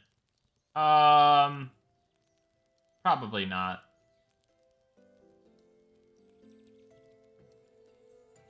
My opinion on it is it can be interesting in games that are very focused on like Endgame and just like kind of like a loot like smorgasbord of, like just overflowing with loot, right? I think we want our stuff to feel a little bit more handcrafted, a little bit more static. I feel like that's kind of a modern itemization trick, right?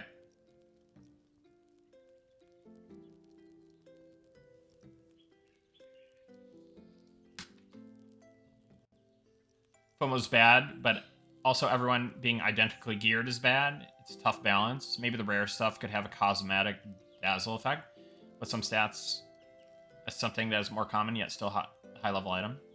I think FOMO is okay as long as the items missed out on aren't always tied directly to player power. Yeah, I think that makes sense.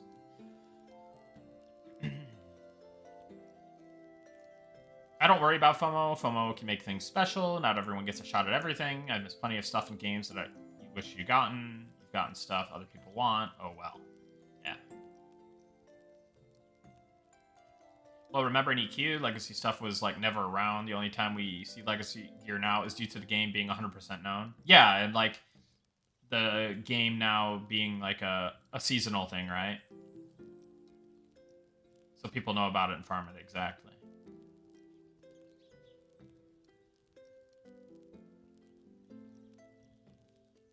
Hey, good morning, Tavish.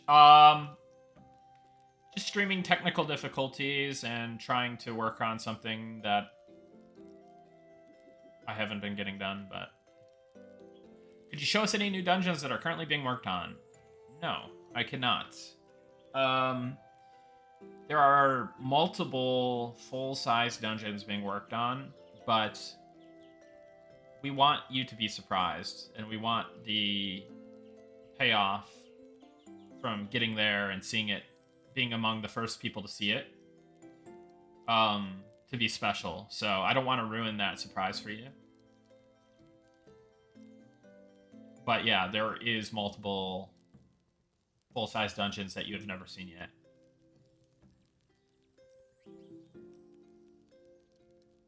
Yeah, at least 3. I was to call like almost 4 actually. 5? Not all of them are completed yet. They're at varying degrees of completion. I would say 3 of them have their geometry completed and are textured. I think one of them is work in progress on the geo, close on the geo, in gray box state, and then there's another one that's kind of more like mini dungeon-esque. That's more simplistic in design, but yeah, I wouldn't consider that one a full sizer, but it's gonna be significant.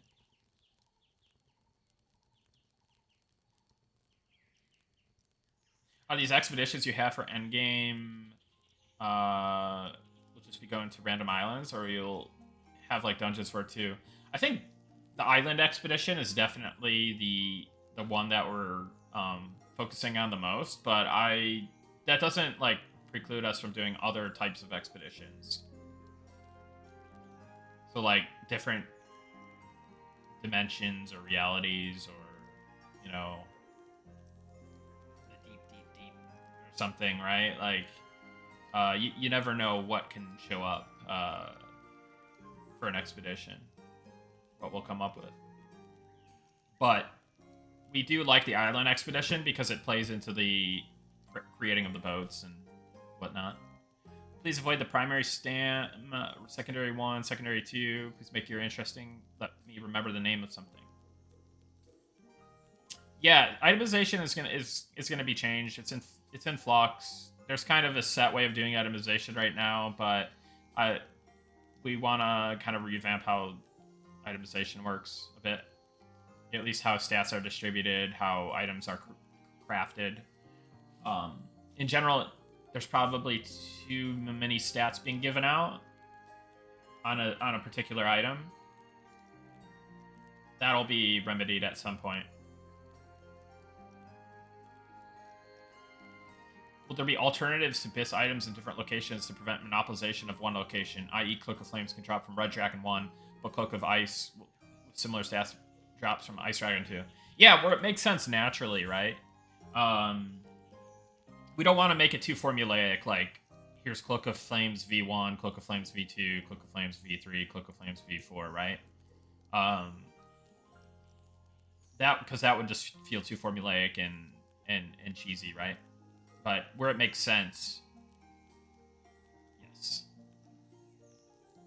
Is there a way to make an epic progression with hell levels milestones?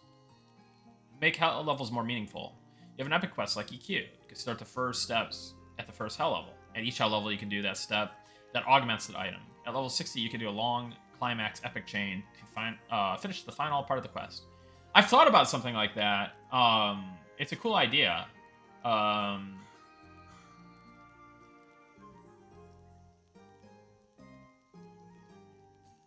But, you know, a lot of our quest bandwidth is going into like Falindril right now, right? Low level Wood Elf quests. And a lot of our quest bandwidth is going to have to be going towards. All right, the next step is okay. So somebody asked earlier, what's the first expansion? Early access is going to launch, and then X amount of months into early access, whether it be like 3-4 months or so. Hopefully we'll hit it and do like a straight 3 maybe. I don't know. It's just speculation, right? But we will be releasing the Deep Elf City and the Descent into the Deep expedition, or not expedition. The Descent into the Deep module. Holy crap! Sep 631. Thank you for the 20 gifties, man. Holy shit! Thank you.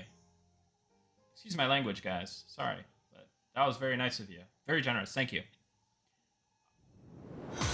So, a few months into early access, we're going to launch Module 1, Descent into the Deep. It's the Deep Elf plus Deep Gnome races. It's the Deep Elf City. And let's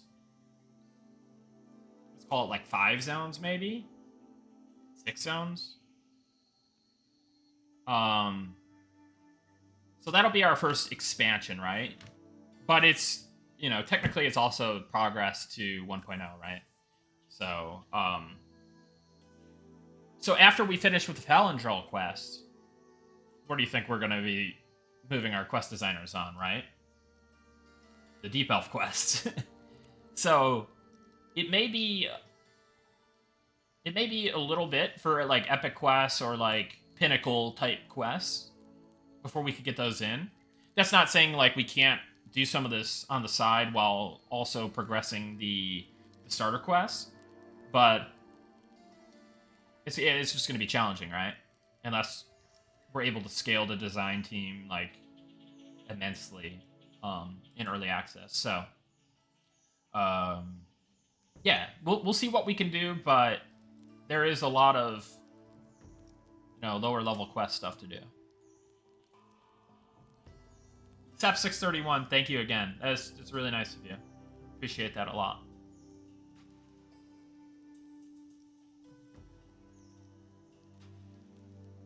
Big 20 bomber, yeah. You rock, dude. Has a team thought about SK pets and their barriers? Where rather than being necropets in a set barrier, they could have a bit more of a tanky pet, and the sacrifices is based on pet HP. I've definitely thought about that. Yeah, like I'm thinking about what other cool stuff we can do with like SK pets, and to differentiate them a little bit, but also keep that kind of iconic Dark Knight with a skeleton, right? Like people love that fantasy. It's just iconic. So yeah, I'm thinking a lot about what we can do with not only the SK pets but necro pets in general, for sure. So yeah.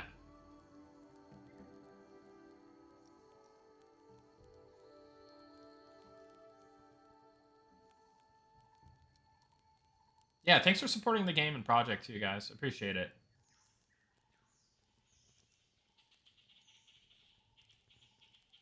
I know staying away from classic raid styles is the plan, but have you thought at all about the idea of having endgame content that is just a bigger version of normal content, just a harder dungeon which 2 groups might camp instead of just 1? This allows single parties to challenge themselves too by trying one group the content. Yeah. So the example, I call these raid camps. Prime example, I would say, is Halls of Testing in Temple of Vishen and EverQuest. Expect to see some of that in EA launch.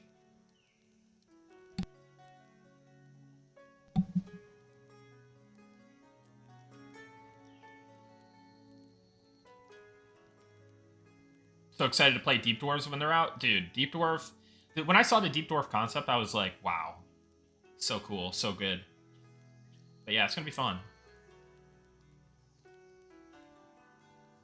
Epic tends to need more of the world in place too. Yeah, exactly, Zillith. And that, like, I went through my head, like, thinking about, like, can I just put in an epic? Like, what would that look like? And I quickly came to that conclusion, right? Like, is it really an epic quest if you're only doing it in like one region or two regions of the world? Like, it needs to be like needs to be like a James Bond movie, you know, like he's going all over the world, he's doing all this stuff, right? There's like a pinnacle fight, there's like a villain, there's like, you know, like there needs to be more world. Like, so there can definitely be some iconic quest lines that take place in one or two regions, right? But it might be a little bit before we can really do the epic quest justice.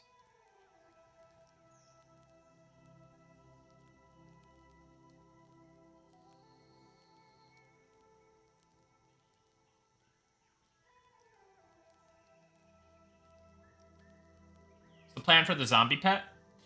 I'm still hashing that out. Join a cult. I'll probably give them something just placeholdery again for until I really like revamp what the pets are for the Necro Shadow Knight. But um, yeah, I think making the pets more of an archetype, like tank, DPS, support, would be cool. Um,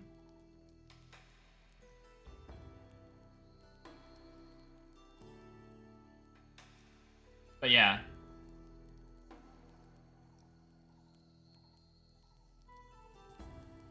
what's up, Vinect? Will we see more of the NH Starter Quest get completed? Examples that come to mind are Paladin and Wizard. If I recall correctly, these aren't fully implemented. Yeah, that's one of the things that I've wanted the the quest team to kind of circle back on is like making sure that all of the class quests in Night Harbor are completed up until like that tier that they go up to normally. Um, and yeah, making sure that those rewards feel good and whatnot. So Paladin and Wizard come to mind. Okay. Are you planning on doing AAs like an EQ? Um, Not initially, I would say, but down the road, you may never know, right? It's been a topic of discussion. Like, how can we maybe make traits progress or something along those lines, right? Um, my argument has been with traits is like traits are meant to be a thing that you kind of customize your starting experience, right? They aren't really like, yeah, there is some min maxing there, but in general, um, like for example, the like if you don't have this trait, because this doesn't increase your max offense, this just increases your offense out the gate, right? So that has some initial benefits like very early on, but it doesn't matter much in the grand scheme of things. The offense skill increasing 25% faster is, while a nice bonus, not going to make or break your character in any one fight, right? It just aids your progression a little bit. Similar stuff with these trade skill traits, right? Where the more min-maxy traits come in are the major combat and the major non-combat.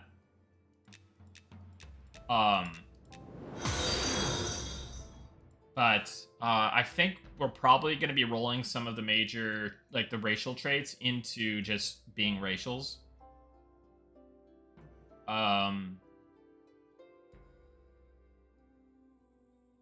But yeah, in terms of AA, like if the community wants it, we can do it. Sure. Um,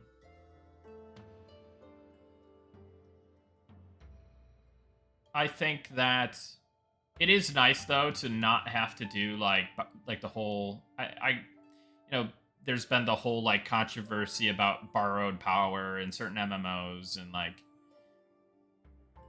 having to continuously progress after a certain point, right? Like instead of just making a new character or whatever. It is nice to be able to grind XP at max level and have a purpose, but I don't know. Like unlimited scaling or just like very extended scaling past max level, like it can either feel bad or feel good, right? Um so it's undecided if we'll do AA. Um Certainly possible if we need to.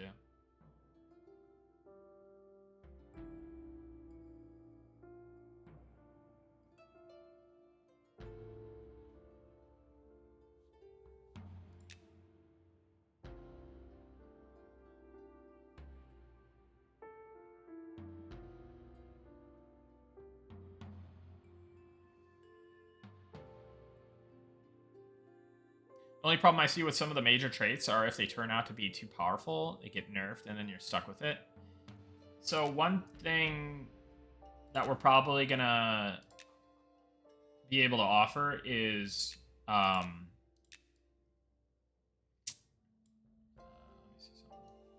we're gonna be able to. We have like a respec system that's like kind of rudimentary. It's not available to players currently, but we can toggle it for stats. I think currently, and I think the idea was to also have it available for traits. So if there was a situation where we like rebalance traits during the live game, you may find it possible to respec your traits as well. So we'll just do whatever we feel is fair, right? So if that means allowing you to respec, then we'll allow you to respec.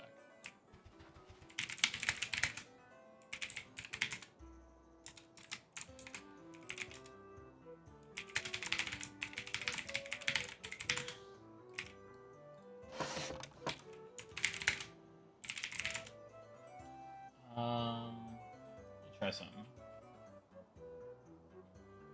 All right, demonstration time. Let's see.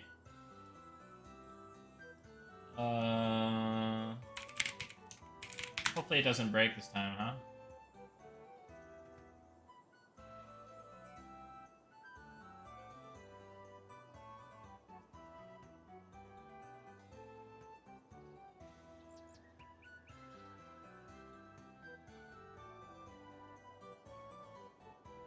Where is what I'm looking for?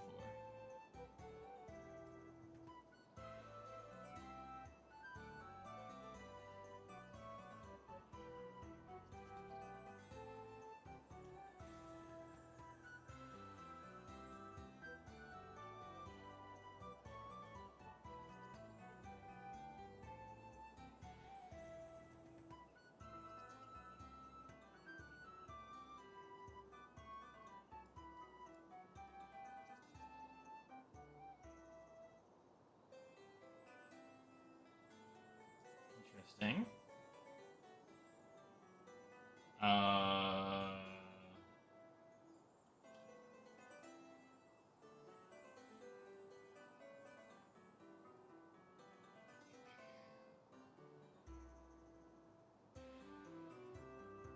I haven't had to look for this for a while. Pretty much ever. Let me see. Yeah, Slack.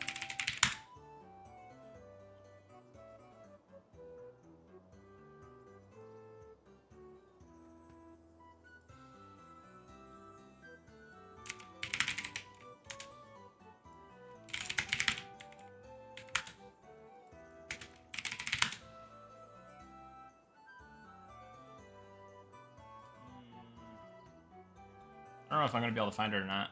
Let me see.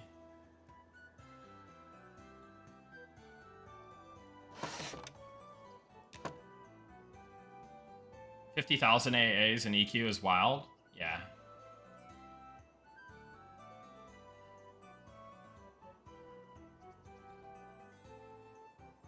By the way, Whiffy Q, thank you for the Prime. I don't know if I thanked you for that.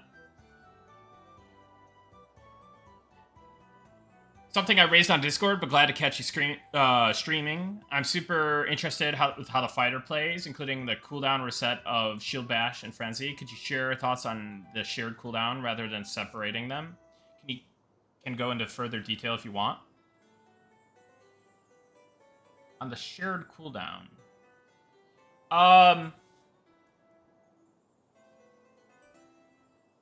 Because I don't want there to be a ton of buttons that you have to press every cooldown, right? Like, I'd rather there be, like, a small set of cooldowns that you press, and then situational abilities. I would hate for there to be, like, okay, I need to press, like, 6 buttons and have them all on cooldown, or whatever, right? So, the reasoning for that is that you either use Shield Bash or Frenzy. That's pretty much the full extent of it.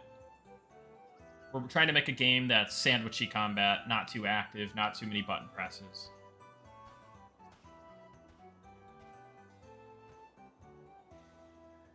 The game definitely doesn't have to be raid-focused at Endgame, but you will have some raid content, right?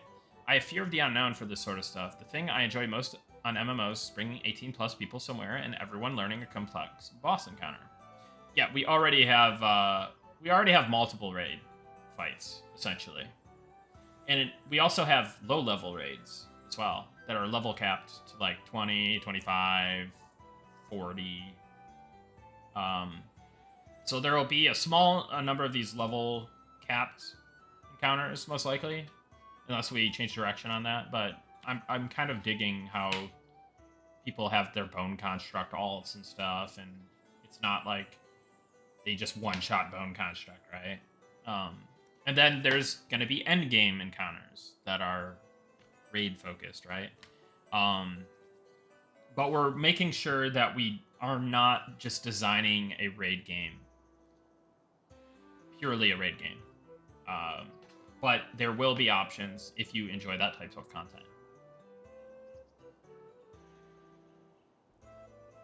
I would say there's already...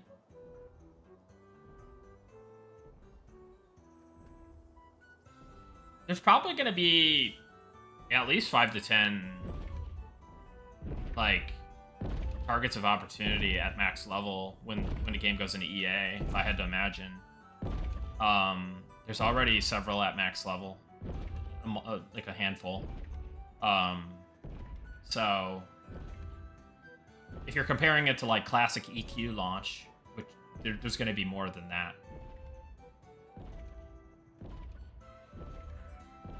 Uh-oh. I'm getting behind on chat again, guys. This is getting scary.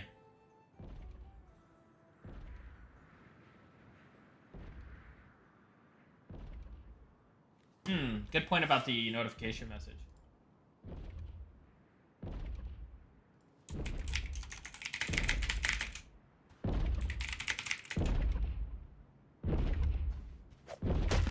Whoa, whoa, whoa. What's going on here?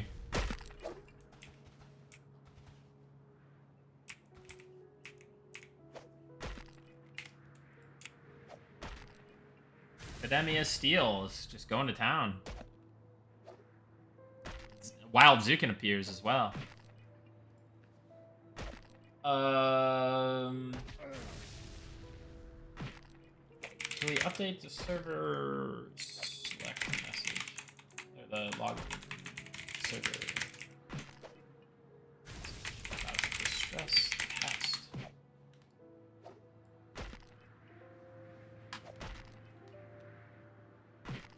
Will there be a limit to how many trait skills a character can learn or raise to a high level? No. Will all the base stats stay the same on different races? No, those will be differentiated for beta. Races and classes should be different. Take the most selected racial and make it universal. Leave the other two as a choice. It's an idea.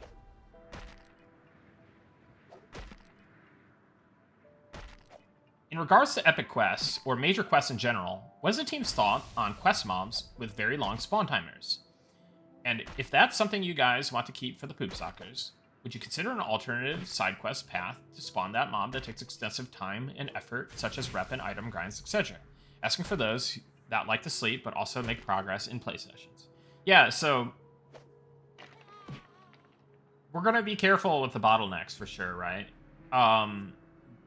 Hopefully we don't like. I mean, there may be like unintentional bottlenecks, but I think we would definitely consider, alternative side quest paths. I think that's a reasonable request. I think EverQuest made use of this in certain instances, right? The epic quests kind of come to mind, with not just like alternative quest paths, but like alternative versions of the mob spawning or what have you. So I think that's a reasonable ask for sure. But yeah, um, and we're always open to feedback on quests and stuff too. If I think the important thing to note with like EverQuest is like it's so very like it's a game that was created so long ago, and like it just moved past that early content, right? And that early content has always kind of just been how it is up until like recent years. Obviously, Project Quarm has done a lot to remedy this, and even live EverQuest TLPs, they've made adjustments here and there, right? After Classic became like a just like, hey, this is what we do now, right? So the benefit of creating a world that we want you to keep coming back to and kind of just always maintaining this like classic feeling world, without expanding like too crazy outwards, but expanding inwards, right? Is that we're gonna be able to constantly revisit some of the design decisions that we made and make them make sense. Aircath, thank you for the prime, and B Chillin, thank you for the prime. Max level faction grinds? Absolutely, yes. Not only faction grinds, religion grinds, religion content, stuff like that. Skip AA and just do mastery. AA is a customized playstyle, like being a sword or axe master. Small perks associated with that. Maybe EQ ones were just silly. Yeah, maybe. Magic resistance is very strong. Same with the one you swap to Deep Dwarf. Noted. Please don't give ogres frontal stun resist as racial. Yeah, we're not doing that. Nick, you mentioned Sleeper's Tomb earlier. Are there any thoughts, or do you have a viewpoint you'd like to share about server level lockables or unlockables? Waking the Sleeper would be an example of a lockable, but an unlockable might be teaching goblins to play instruments, which could unlock goblin bards, for instance. I like that. I think having a mixed bag of, hey, this is a race class combination you yourself have to unlock. But I think community-driven mysteries and stuff like that kind of harken back to, you guys remember in classic EQ before all the epic quests were solved? That was cool. Like a community-wide effort to figure stuff out, right? And while it kind of benefited a number of people of that class or a specific person, it'd be cool to have those kind of unlockables where it affects the whole server. I think that'd be really neat. And I think that there's room for that with expeditions as well, too, is like, not all expeditions have to be just your guild or whatever. I think being able to like kind of unlock an expedition that everybody can participate in would be neat. Maybe you all go together, but maybe you don't need to do the same stuff, right? Like maybe people are going for the premier raid targets, and maybe people are just chilling, gathering, or maybe they're doing like raid camps or whatever. So I think there's a lot of interesting opportunities for community-driven events and content and stuff like that. I think it's a good idea.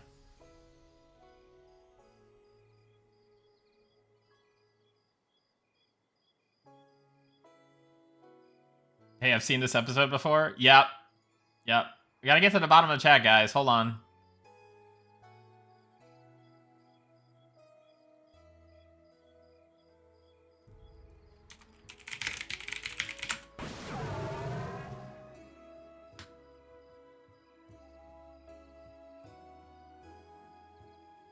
Any plans on streamlining gear swapping? Something like equipment sets from WoW, multiple weapon sets from Diablo 2, etc.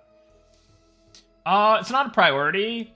And I'm skeptical in a game that doesn't have a combat state that prevents that stuff. So it could turn degenerate really quickly. So not that swapping to your like Ragebringer main hand or whatever, right, it isn't degenerate, but at least it's maybe slightly less degenerate. I don't know.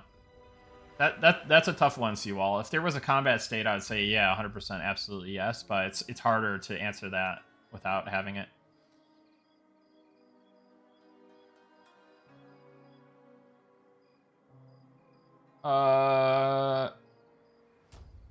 I'd like there to be a chance to get a horrible affliction at high level that must be cured by doing various dungeons. You caught dysentery? Who says there isn't? And who says it has to be high level?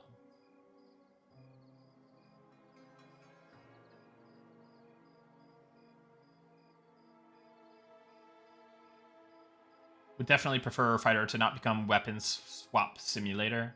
Yeah. About the test this weekend. Is the server merger just for this weekend, or will there just be one new server for PvE going forward into the November playtest?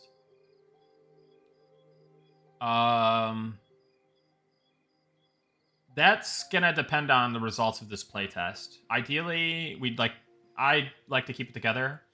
Um, no. I really want to put the server through its paces and see how it holds up, and not only how the server holds up, but how the content holds up. And we already know there's going to be some bottlenecks in the content. We've already seen it on smaller server populations. So for this stress test, we're hoping that everybody's patient. Be patient with the game and the server. Be patient with us. But also be patient with your fellow player, right?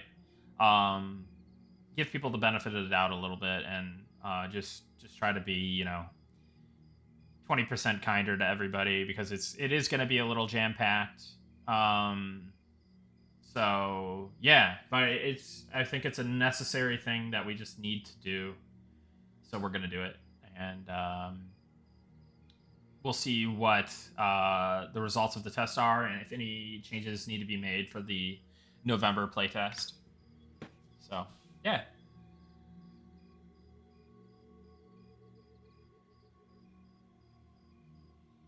Not all heroes wear caves.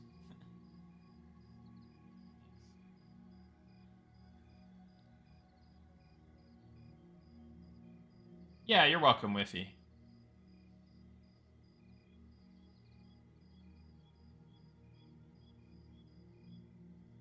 Is there directionals in melee combat? If so, can you stick to enemies to circle them? No, you can't stick. You can't stick. But there are directionals. And I'd like to add a couple more. And, like, it'd be cool if it's not like, hey, you backstab, you do more damage, right? Like, maybe you use slam behind, I think we had this at some point, right? It's not existing right now, but you could originally use slam behind a target and it would stun. It'd be like a conditional stun, right? So I think bringing in more of that, peppering that in, could be fun. You drop that hat, or is it static? Yeah, you never know. But in general, they are static. but that doesn't preclude us from putting a drop on there, right? Or there being a drop on there. Clerics get an AC buff yet? No, druids are the main AC buffers. Still deciding how like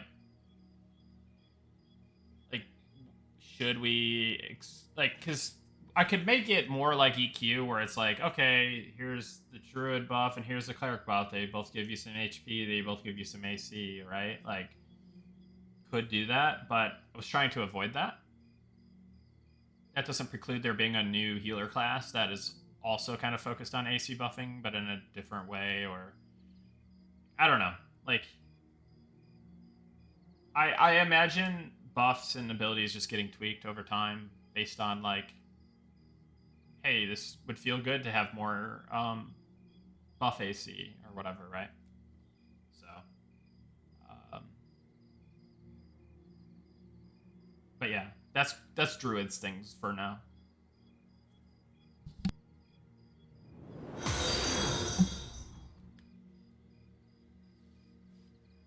Are there plans to add critical hits for spells or melee hits? Probably for specific classes. Right now, there's no plans for global criticals or melee criticals for every class. Um, but there there might be something like a crit that exists. But I don't want to give too much away about like formulas and combat and stuff and stats and whatnot. So yeah, you never know what might pop up, but definitely there's going to be some crits for certain classes without a doubt.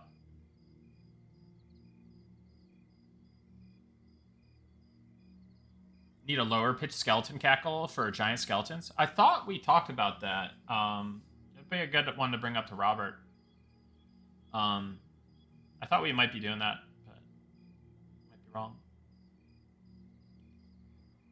Will this weekend beta continue to have progress, or will it revert back for the beta / November playtest since the servers are merging, or the servers on merging after this weekend? Oh, I already answered that one.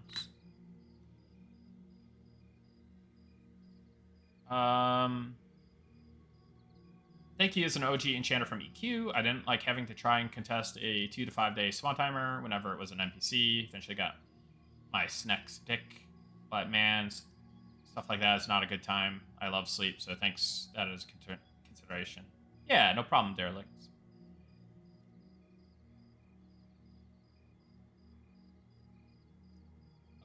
Are you gonna have any frog people that I can be friends with? Have to see. TLP was a cool concept, just like the live TLPs, field disposable pump and dump, which I think is anti-ethical to the game itself.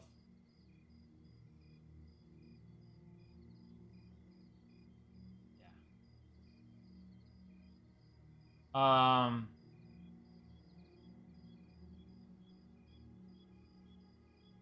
Hey, how's it going, Atomic Frog? Goblin Jedi? Yeah.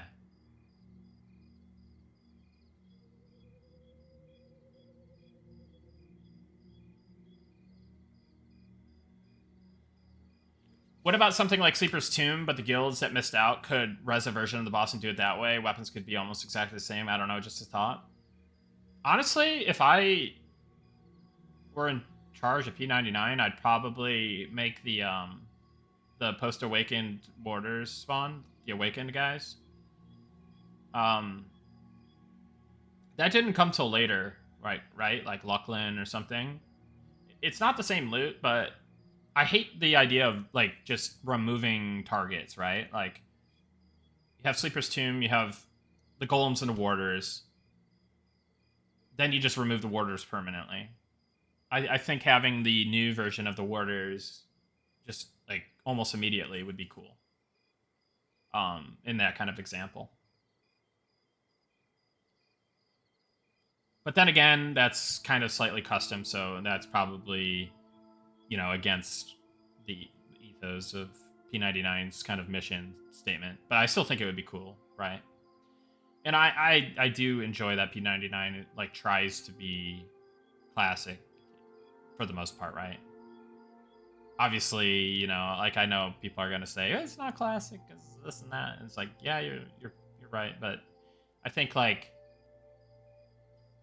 some changes I'm probably okay with. Like, but everyone's got their idea of the perfect changes or not changes. I don't know. So I won't get into it too much.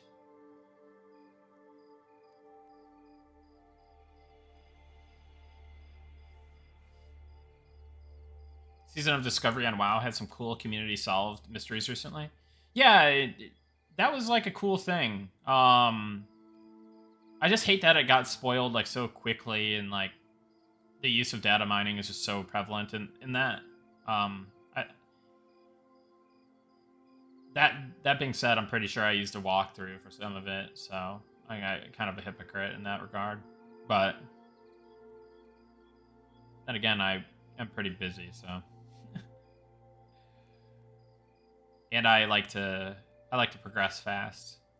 So yeah, I'm a big hypocrite.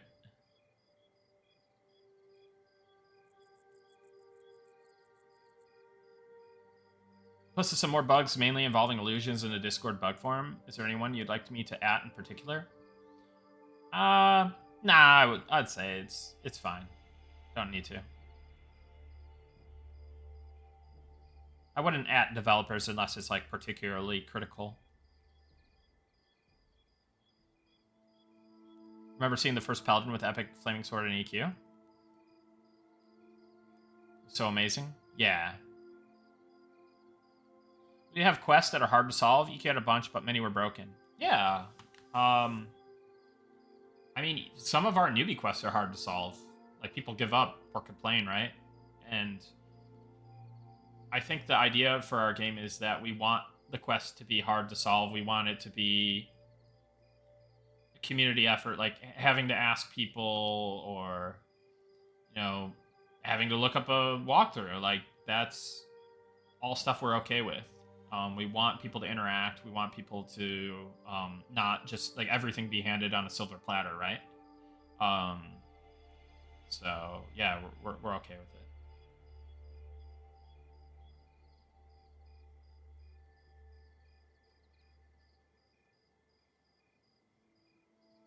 You can always give equipment loadouts a long cast time to prevent metagaming mid combat. Yeah, that's an idea. Make it interruptible if you move or cast, or you know, just make it interruptible in general. Project Gorgon has a cool concept where you get debuffs if a boss kills you that you have to kill the boss to get rid of. Yeah. Um. I mean, even the WoW Classic world bosses had something like that. Well, it was more to prevent zerging, but similar.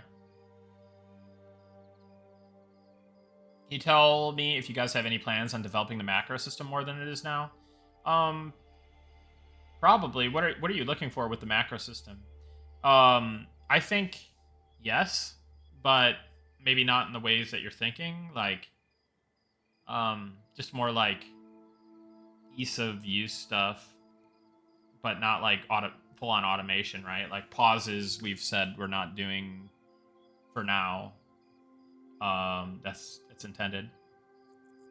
Can you go over the differences between what is a stress test and what is a play test? Well, a stress test is we're purposely stressing the servers and creating scenarios where it may it's more of a technical test to see if things are working how they should. Whereas playtests, we're really trying to polish for, and we're really trying to, excuse me, we're really trying to make it like a nice experience. It's kind of more like a preview in a way, um, and it's kind of more like, hey, come play the game. Like, you know, it's also a lot for people that aren't involved in the closed testing, so that you get a chance to play, or people that, you know, for example, people that stream, for instance, like they can't stream the closed testing. So it really is just a nice community event, and just good vibes and stuff. And yeah, so playtest more of a preview and more of a like, come on and play. Um, Here's your chance if you were kind of not lucky enough to get selected or whatever.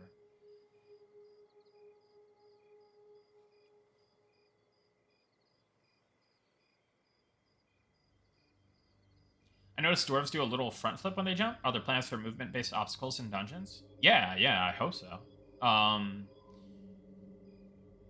Even in Night Harbor, it's like fun to look, like try to parkour around and stuff. Definitely like that kind of stuff. It's fun. Sorry, I had to reboot the stream. I was just curious, is the server merger for the stress test is going forward for the November playtest, or is it just for this weekend? Um, I, I just basically said that it's undecided. We'll see how the stress test goes, and if we need to make any changes for the November test, we'll decide that. So to be decided. Love the positional melee snares in Daok and letting DPS melee do more damage with front styles. Provide they're standing in front of the mob with the tank. Yeah, this stuff is interesting for sure. So we'll look and see if there's areas where that can kind of be inspiration for us. Will we be able to back up the camera a bit further? I wouldn't say like the camera controls. I mean, the camera controls are in a decent spot, but I wouldn't have to say they're final. But I think they're in a pretty good place, right? It's kind of intended that you're kind of pretty close to your character like that. So maybe not. But it wouldn't be like a significant difference. Like you wouldn't be getting to, modern WoW levels of like zoomed out ever.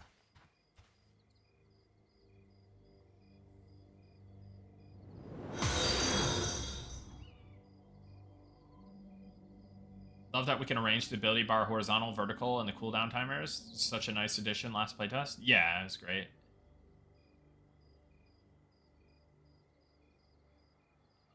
Prestige mode once you max out level? You never know what could happen.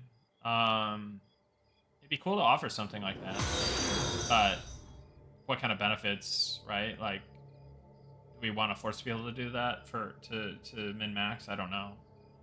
Probably no, but doesn't preclude us from doing something with it. Weren't you gonna test something when you switched to this tune? You got lost in the messages? Yeah, I'm lost in the messages. Wait, hold on. I'm almost at the bottom. Wasn't Sleeper supposed to be unkillable initially? Yes.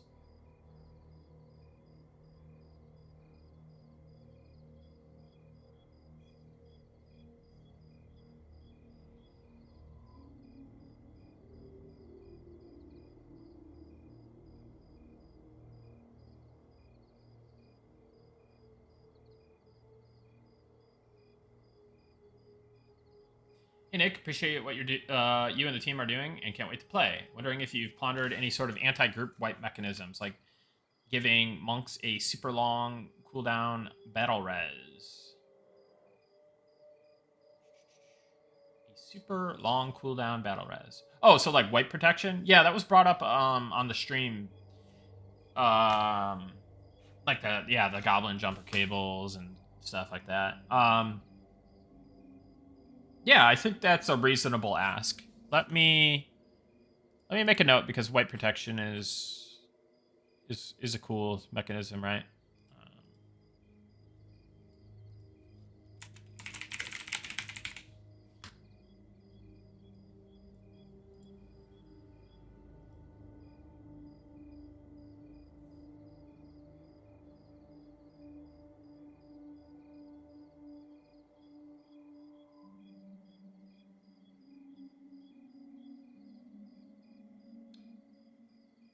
Since we are avoiding the other healers from resing or recovering from disasters where only the reser dies, maybe having an item that the cleric or paladin summons that you can res a cleric only or paladin only still makes a cleric still makes it so a cleric is res control, but given the option not only one to run back. Make it a long cooldown or limit to only one active per cleric and temp items.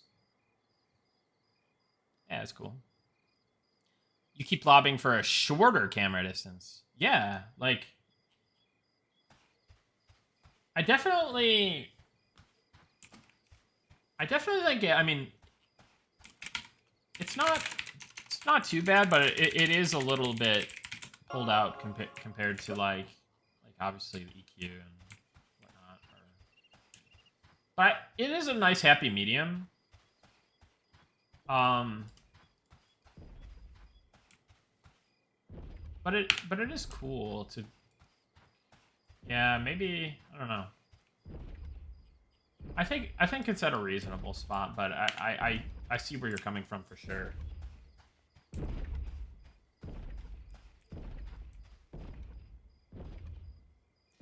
Hey, Black Rose Scythe. Good to see you. Why have I followed you for 11 years? Well, I used to stream this little game called Heroes of the Storm. And now I'm making an indie MMO called Monsters and Memories. So, kind of took a 180 there, huh?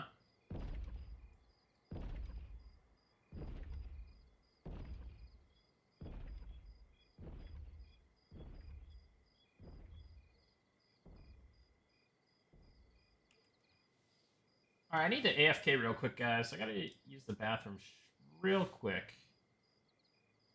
Drinking. Actually, I haven't been drinking enough of this Kirkland cold brew coffee. It's still almost full.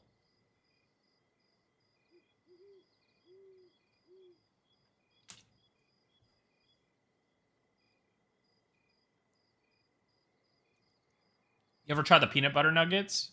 Maybe. Kirk on the ad break, might as well bring them up.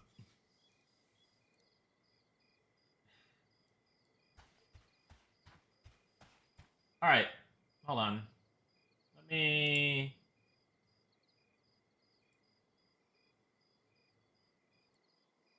do this. I'll be right back.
All right, we're back.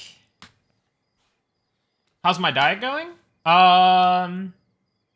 So as of today, I'm down 23 pounds since I started back in June. So it's going pretty good. Like, being pretty strict with it during the week, but, having wife plus kids that, want to do something every weekend. You indulge a little bit on the weekend, so it could be going a little bit faster, but I'm pretty happy with the progress.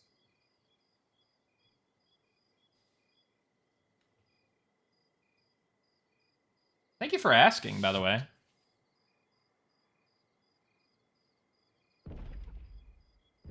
Average age playing M&M? Probably like 35. I myself am 36. Gonna be 37 in November.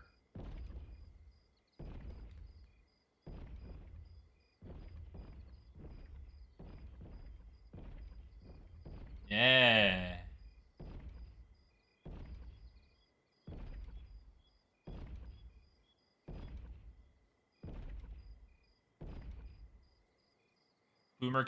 Boomer game confirmed, right?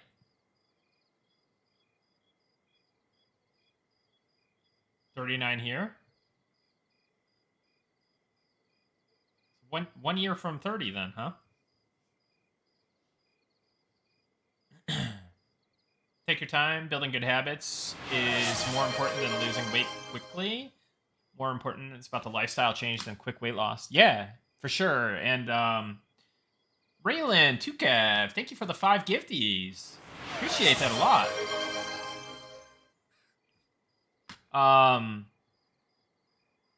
But yeah, it, you know, it is about building good habits, and I had some pretty poor habits, so I really needed to change them, and been staying really strong. So, Kirkland cold brew coffee, is it sweet? Does it have milk and creamer in it? So it just says 15 calories on the can. There's no like milk or anything. I think it's just the standard kind of calories, right? Um, so it's just like, yeah, black coffee. Um, Somebody sent me a DM that they live in Canada, and the cold brews that Kirkland sells up there does have are naturally sweetened, or not naturally sweetened. They are sweetened. Like so they can't get these. Um but yeah. Better rule set would draw more players. Yeah, so it'd be interesting maybe like I don't know. The PvP thing comes up a lot with the item loot, and as well as the what's it called? Oh, the boxing thing, right? Still not 100% decided on the direction for launch, but current thinking is I don't know. The the item loot is punishing, but there are, like it protects your bags and primary, secondary, ranged ammo slots, and it is a tough one for sure. I think the if the PvP isn't what you want at early access launch, I would say play the PvE and then wait for us to do um our like team server with different rule set. Um because that would probably not be item loot, and it would probably be more palatable for people that aren't like hardcore into the like EQ PvP scene and stuff like that, or just hardcore PvPers in general. Um, but yeah.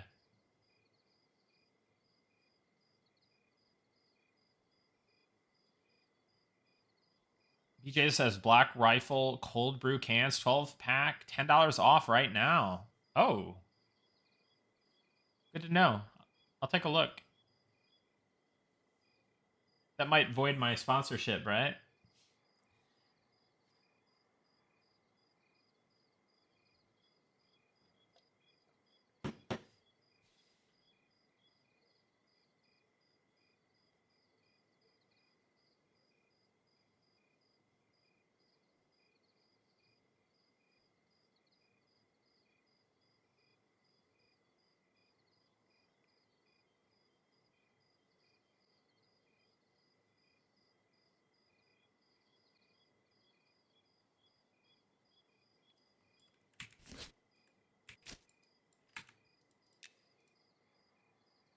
We're gonna scum it, guys. We're gonna scum it.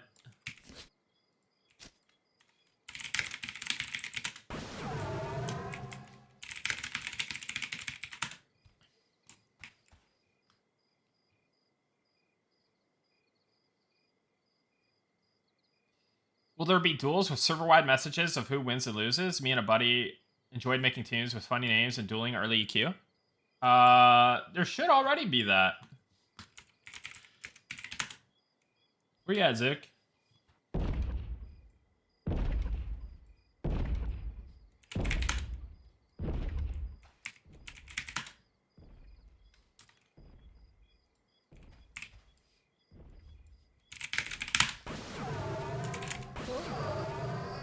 There it is.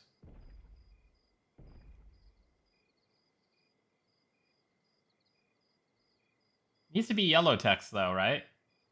Needs to be yellow text. Yellow text is classic in terms of dual messages.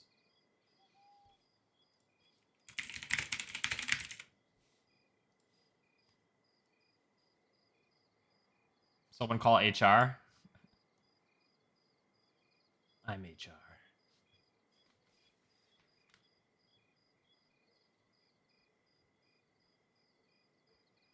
Who is he? He's a paid actor. Get Sean on the line.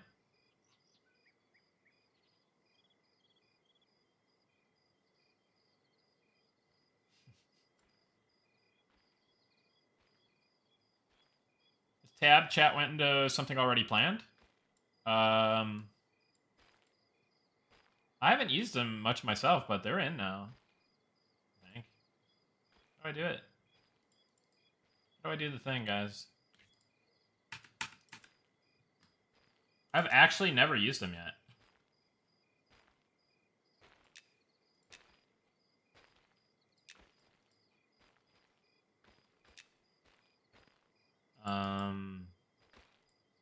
Oh, just open a new window. Boom. There it is.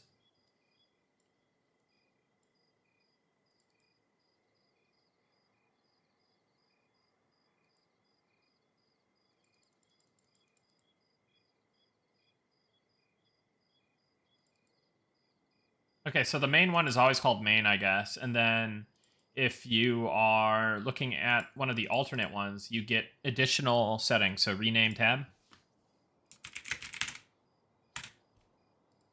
And close, reset. Stuff like that. Well, I guess some of that's already there, but...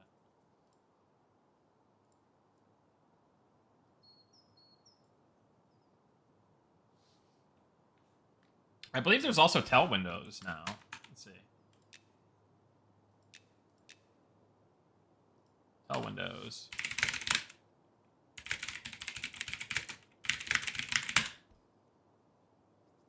There it is.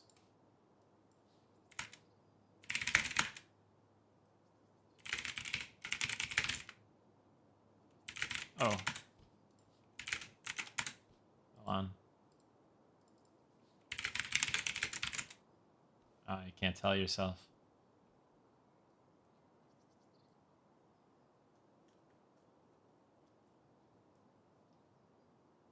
All right.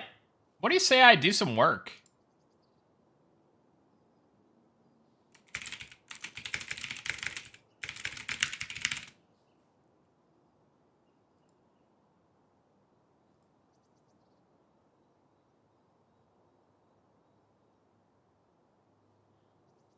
Today was supposed to be a work day for me, and then I decided it was going to be a stream day, but I was going to work on the stream. But then a bunch of people showed up and asked me questions, and then...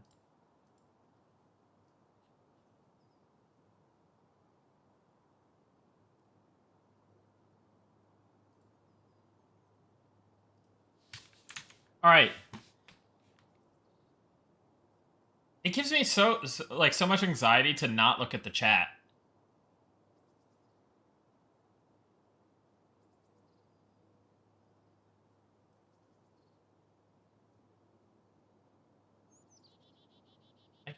you guys are taking the time to, you know, come here and watch me send messages and stuff. I feel like I need to answer everything.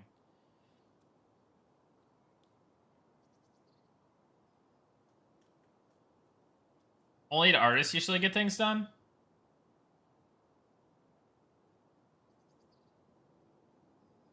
Just gotta rotate some rocks. Procrastination streams are the best.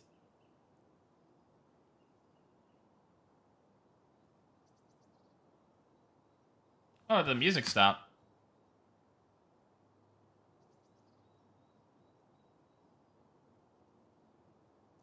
Hey, did you guys see the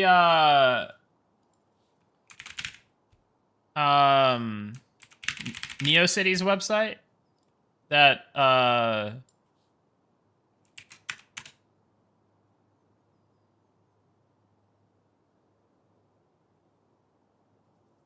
called the XV put together?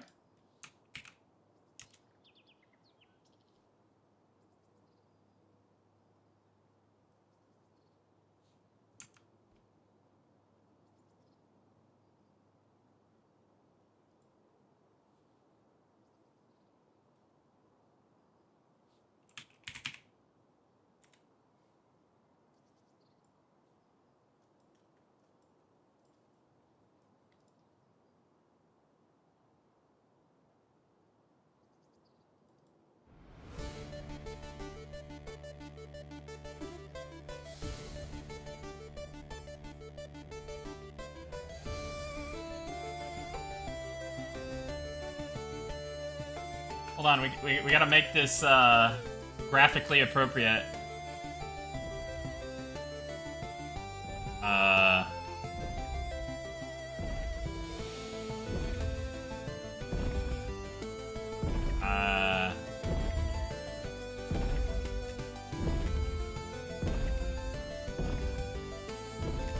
think I done goofed, guys.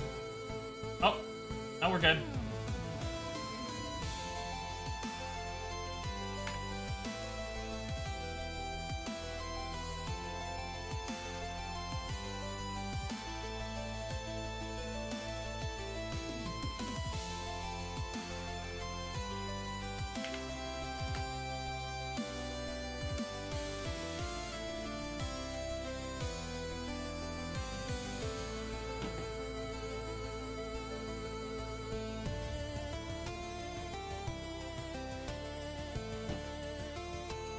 I've asked a couple times, I don't mean to spam, what do we think about giving Inquisitor a bit more damage threat output? I'm playing one and the anti-magic seems good, it's a challenge to maintain threat, and damage feels a little too weak, and keep, even considering the class roll. Yeah. I'm for that.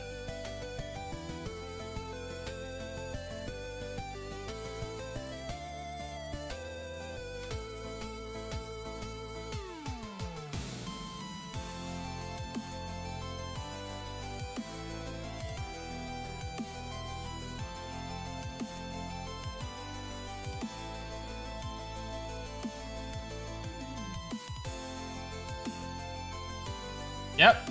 Check out Red Wrist's website too.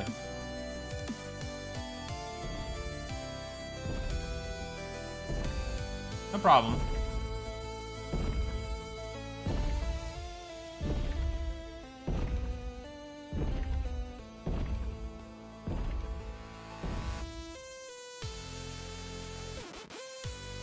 Let me make a note.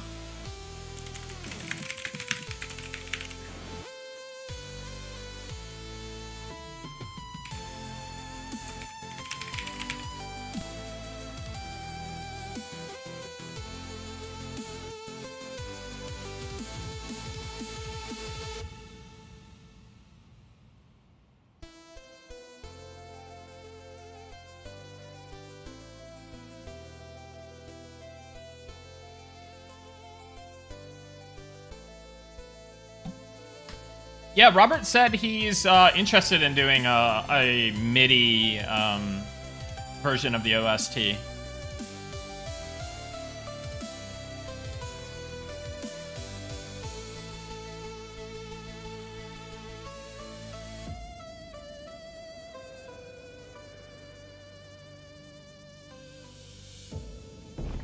So this excites me for that, because you just know that Robert's gonna do it justice, right? Like, he owns.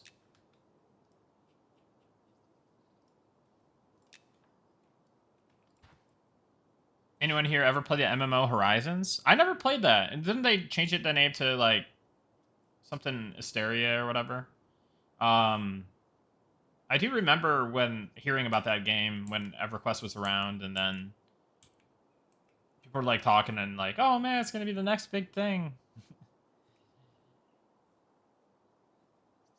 And I remember wanting to play it, but I was young, so I just I stick to EQ. I did play Daok and PlanetSide and stuff, but pretty much stick to just a few games until mostly EverQuest until WoW came out. You guys thinking about selling copies of the Eminem soundtrack? I think that'll depend on what we want to do and what what Robert wants to do and stuff like that. So, not sure.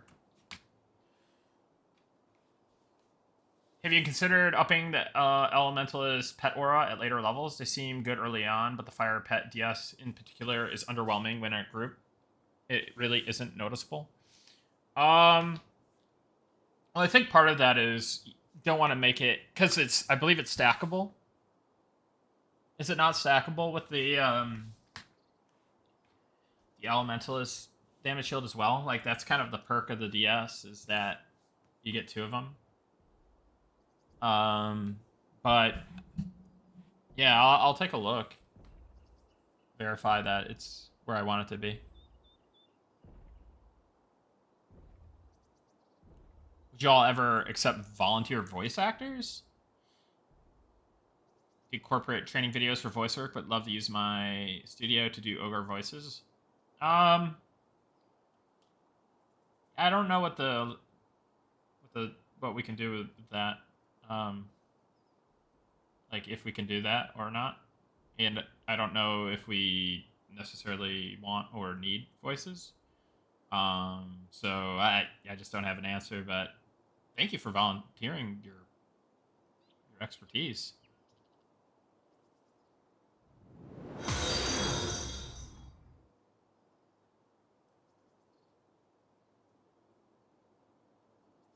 All right, let me get some background noise on.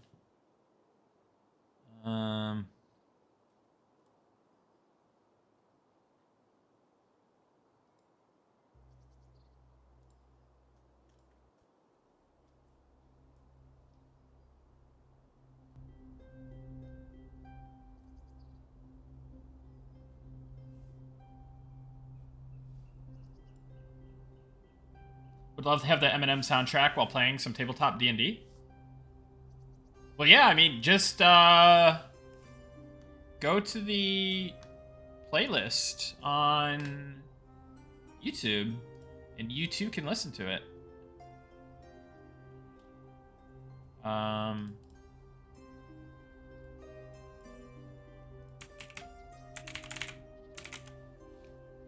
to that link. You get the playlist on YouTube. Yeah. Throw Robert a follow as well. Or a subscription sub. That's what they call it on YouTube.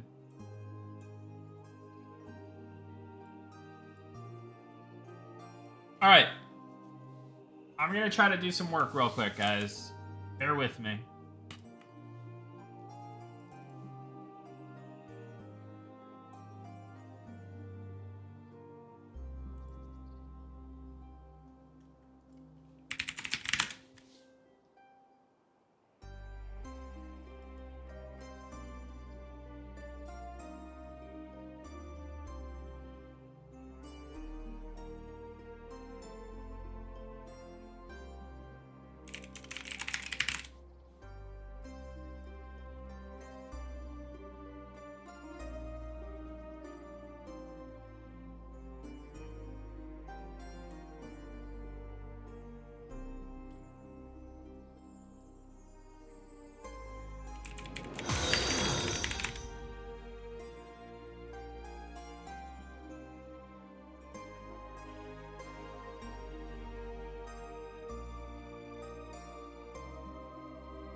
Yeah, we definitely need some more like racially custom like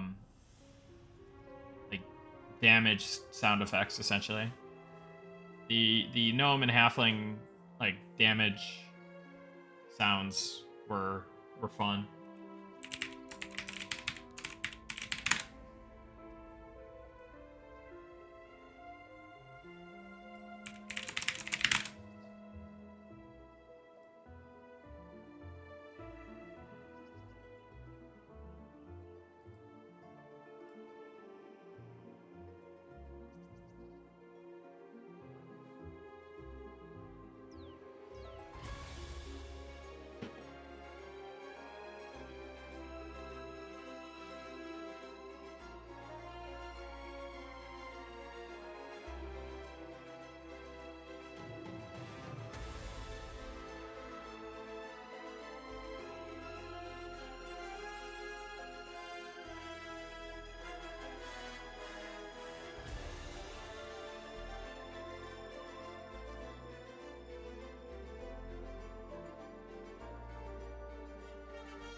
Let's see if Night Harbor is back up.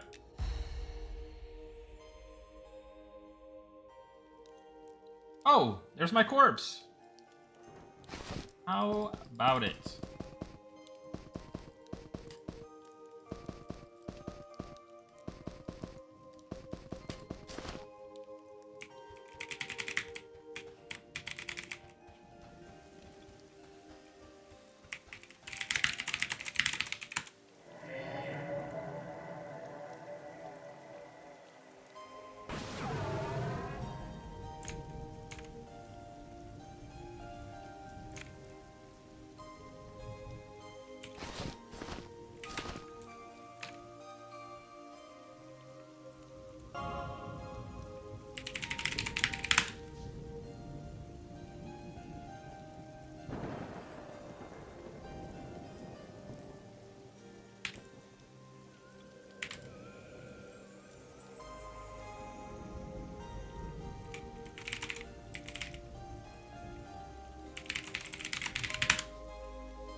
By the way, you guys can still feel free to ask me questions.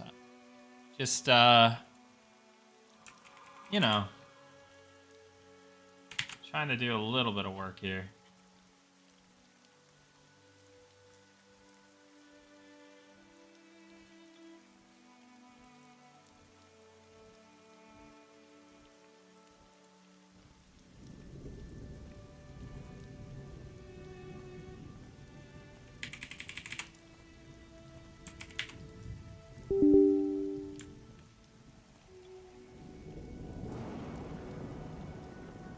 Let's play Daok Guesser. I'd probably be pretty bad at it. See you later, Derelict. Hope you have a good gym session.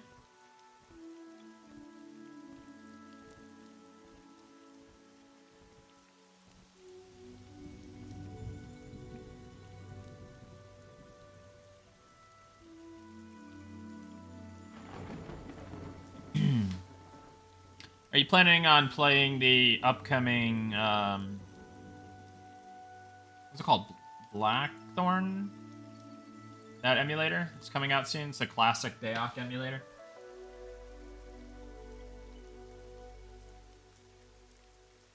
Depends on how many hours you put in, sup, baby.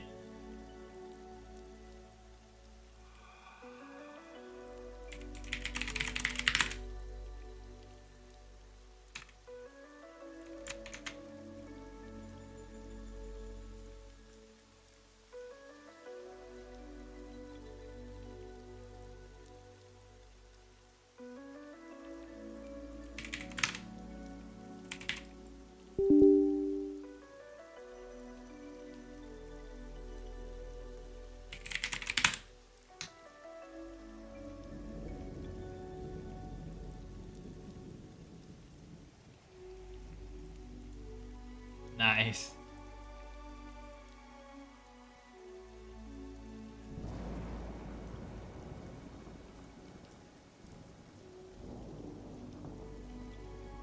I hope they add some kind of spell VFX scaling like in original EQ. Like higher level spells look way more impressive than lower level. Yeah, we're planning on something like that for sure.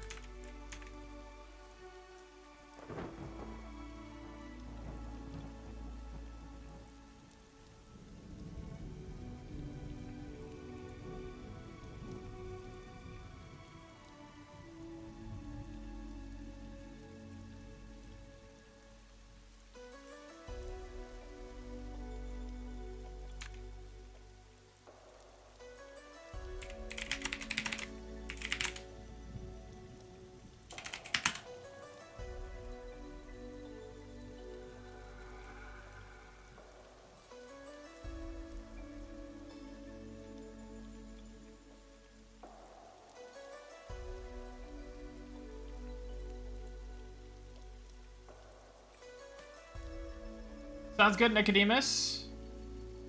Safe ride home. Are there going to be mob drop spells like Kunark and value spells in EQ? Yeah, without a doubt. So a lot of them, there are some that already exist on like the spell merchants for alpha and like beta, and that will be moved to dropped.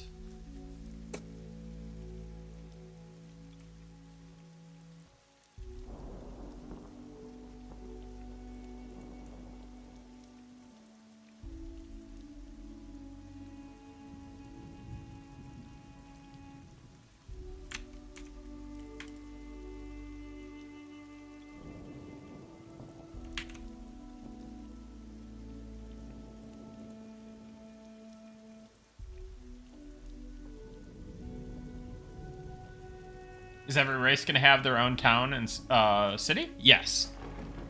So we have Night Harbor and Fail and Draw for pretty much everybody except Wood Elves, and then Wood Elves for now.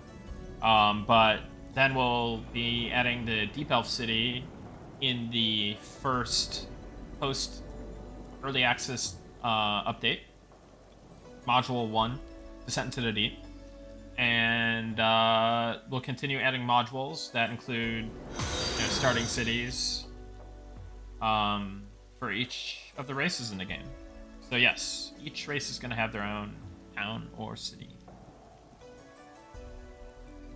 Please do not put halflings in trees. Well, you'll be able to start in before the halfling city opens up. You'll be able to start in Falendrel, so I apologize for that, but when they get their city, you'll have to see what it's all about. Will research spells drop at higher levels so you can still get them later, even if you don't do research? Like in EQ, it was tedious, especially mage pets.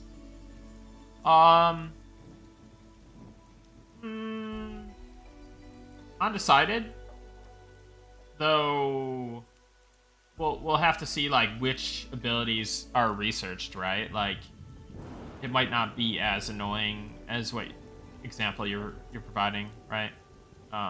It might be for other types of abilities or what have you. So,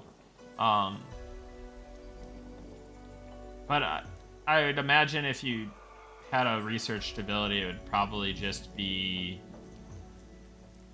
the one way you acquire it.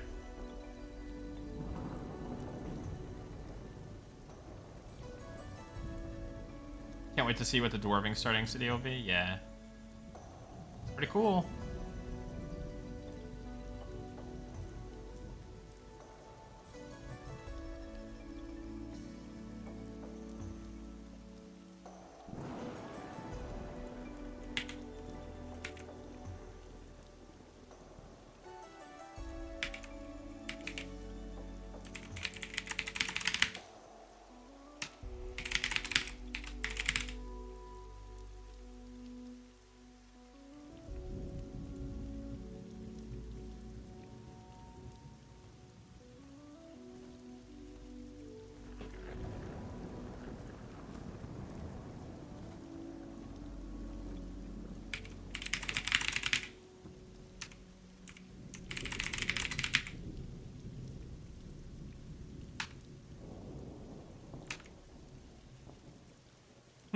I'm debating showing off what I'm doing.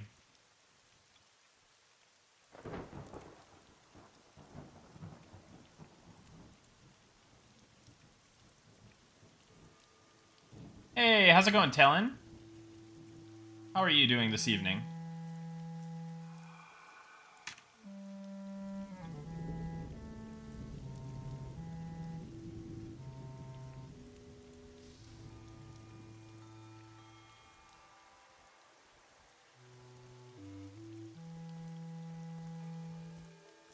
Just ordered dinner and opening some of your new PC parts. Nice. What new PC parts did you get?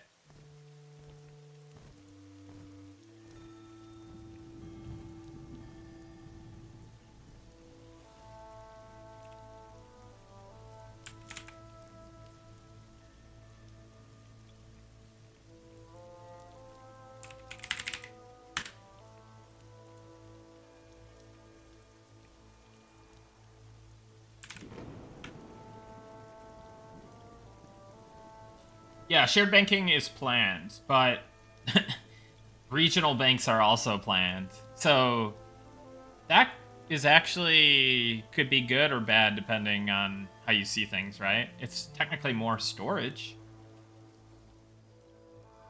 But yeah, you can't just magically teleport your items by banking, right?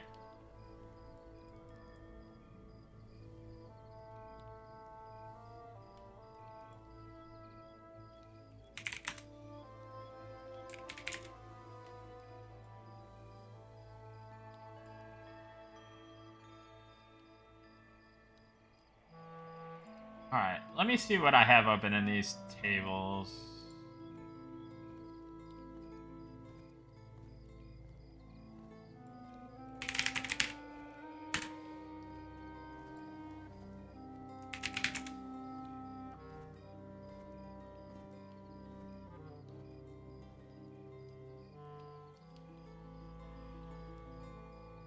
Alright, I think I could show this off.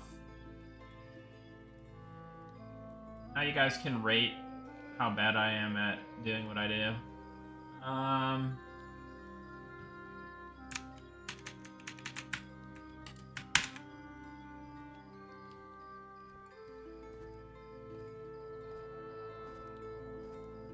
Alright. We do it. I think we do it.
Dude, Notepad++ is like my whole existence. If I didn't have Notepad++, I'd be lost.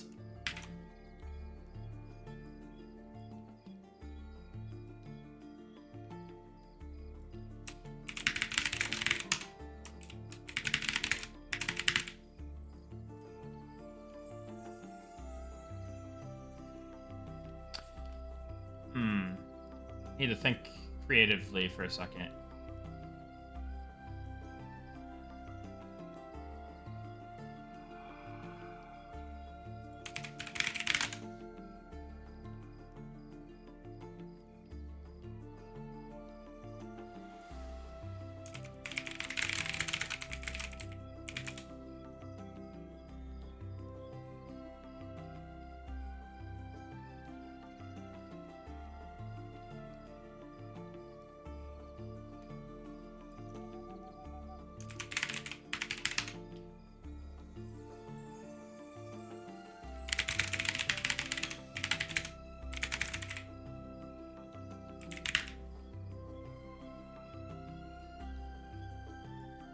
So what we're doing here is on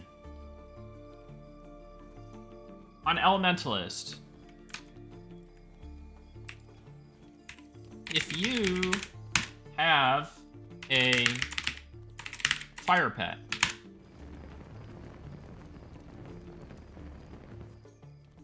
so let's attack.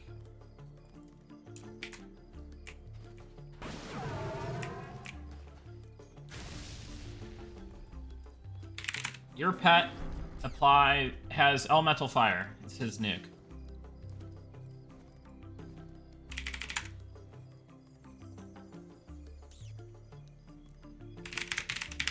If he nukes, you can leverage this. It leaves a conditional debuff on the rat, so you can leverage it by casting the spell Blast of Air. Having the fire condition, the elemental fire condition on conditional debuff on the rat does nothing by itself. But if you leverage Blast of Air from Elementalist, creates a backdraft effect. Your Blast of Air reacts to the elemental fire, causing a backdraft. Your Blast of Air, yeah, you know, so it does the damage, but it also adds that knockback effect. So Elementalist has combos. So what I'm doing is I'm basically doing a massive copy pasta where I, using Notepad++, am taking the backdraft stuff and then extrapolating it to other effects, right? So right now we're honed in on, so we gotta take, this is the Blast of Air. I was gonna swear. This is the Blast of Air. So we gotta change that to Blast of Water. Because we're gonna work on the combining of Earth plus Water. And that one's gonna be kind of like a, I guess I called it stuck in a mudslide. Like, it's gonna be a snare, essentially. And I'm thinking about making it also dispel the root because it's just convenient. That way, like, because people complain, like, like, why is there, like, it's rooted, it's hitting me. So you can just get rid of the, I don't know, should I make it get rid of the root? It's kind of a weird one, right? I might have to, like, redesign this later, but I need to get it all in, right? And then I can modify it a lot easier once it's all in. Is this going to be cross-class too? Not currently. Not currently. I'm not super big on it being cross-class. Yeah. Hope it's not all classes. Yeah, like, because I know, like, what, EverQuest did it. It's, like, heroic opportunities. This is just intra-class. And it's just for Elementalists. It's their gimmick. Yeah, so Earth plus Water equals Snare.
So,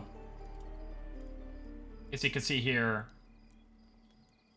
this condition variable, it requires the, for blast of air, it requires the elemental fire condition to exist to even fire this effect off. And this is the knockback portion. So instead of a knockback, we're going to be applying a buff. So what we need to do is get rid of these variables.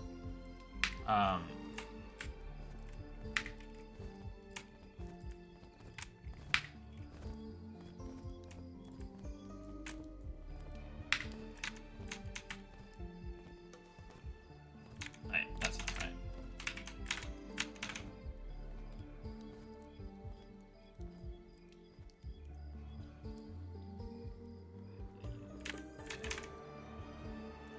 So it goes. So since we're just applying a buff, we just need to put the buff name in there. So that's gonna be, I guess mudslide. I don't know. We'll call it whatever later. It sounds stupid.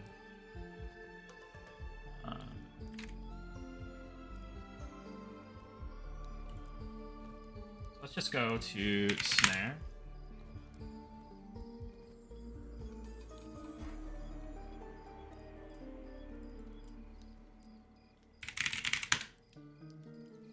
We don't even need to copy this into Pad++. It's just...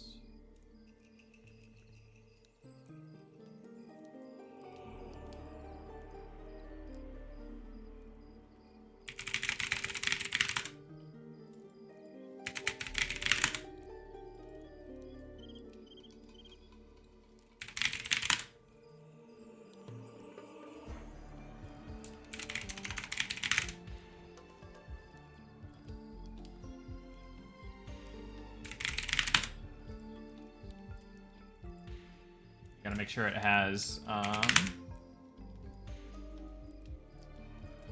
made the buff. You gotta attach the actual effect to it, which is minus 50% movement speed. Do you even decide if additional dot types will be added to the Necro kit? So my hesitation with that right now is how powerful the 30-second dot line is, the poison line. I might have the deluge line. I may nerf the deluge line, and then maybe that opens up an opportunity for more stuff. But yeah, I gotta see how they're like that performance and stuff. The idea behind the deluge line was like, here's a dot that's effective over 30 seconds and does pretty good damage, but isn't meant to be that efficient. I have to evaluate how efficient it is and if it's doing too much damage. It might just be too strong, and then I get worried about adding more dots on top of it. You hate EverQuest 2's heroic opportunities. It feels too restrictive and forces you to do the combo. Yeah. So that's not... So the idea with the Elementalist ones is obviously it's in intra-class only, and it's utility effects. It's not like, I have to do this to make sure my damage is good, right? It's kind of just cool opportunities to do stuff, right? And yeah. Multi-line editing always feels good. Oh yeah. Oh yeah. How do you handle spell stacking in a DB? It's right here. Buff, overwrite, group hid. We have a value, a property called different casters don't overwrite. So if you set this to 1, then you can have multiple applications of it. There's also a diminishing returns group that's been here since like the start that just doesn't work, I'm pretty sure. And well, yeah. And then we also have like dispel, like you can make it like a magic dispel. So, I don't know. I'm just, this has nothing to do with the overrides, but it's relevant to what I'm working on. So you can have like a general like type of dispel, but you can also have dispel tags. And this really this is what allows me to leverage consuming the elemental effect, right? So what Blast of Air is doing, go back to the backdraft example. Blast of Air. Oh, I'm already in it. What am I doing? All right, let's just isolate it to that. It's Blast of Air. You guys read this? I don't even know. Anyways. What it's doing... This is gonna annoy me. Alright. It's doing damage. So, it's doing... Wait, what? Did I just move that? Alright, sorry, I'm distracting myself. It does 2 damage to 5 damage between levels 1 to 60. Don't pay attention to this. This is secret. Allegedly, it's supposed to scale off int. And then it's a magical resist type. Mag. M-A-G.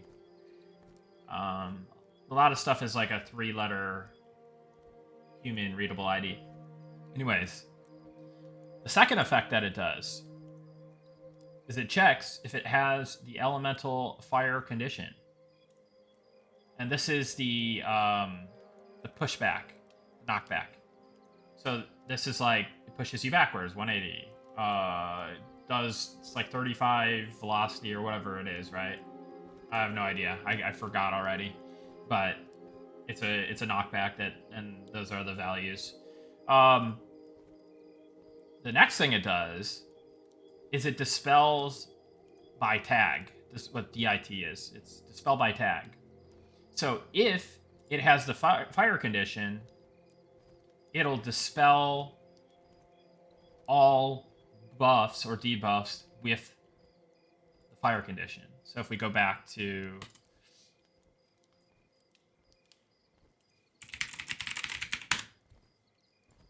engulfed with elemental fire, spell tags, LE fire condition. So Blast of Air, if it has the fire condition, will knock back and will consume or dispel that effect.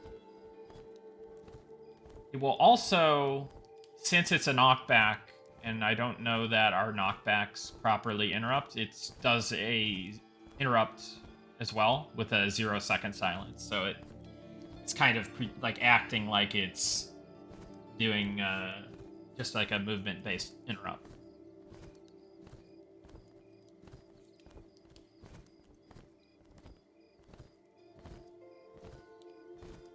Would you want it to also dispel other fire dots to do more damage? Not really. I just... Imagine an AoE fire spell, then an AoE air, boom, AoE backdraft. Yeah, so one of the...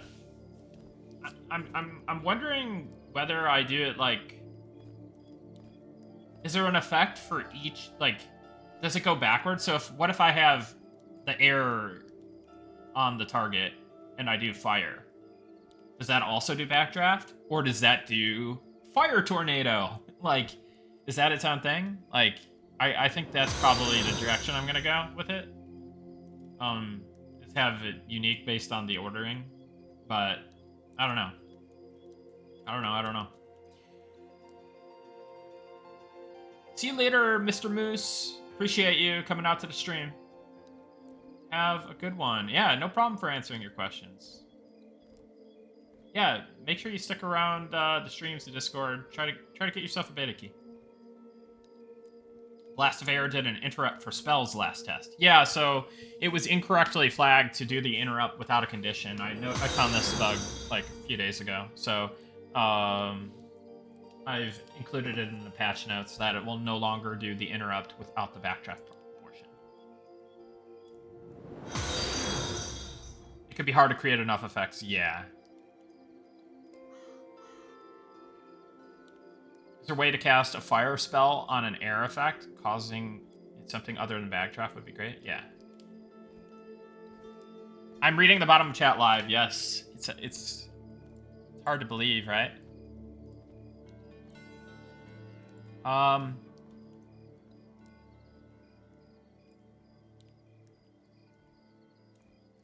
Need the struggle. I'm hungry now. Like, I did my walk, took a shower, bought lunch, or it was technically breakfast, and I was like, man, I'm so amped to work on Monsters and Memories. I'm gonna go hard. I'm gonna crack a Kirkland.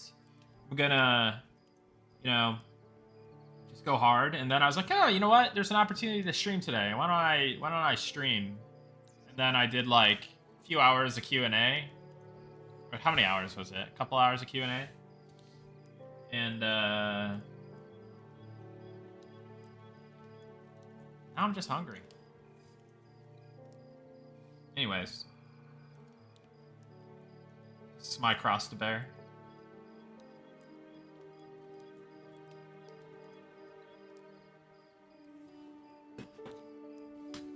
But yeah, this might be a long one, guys.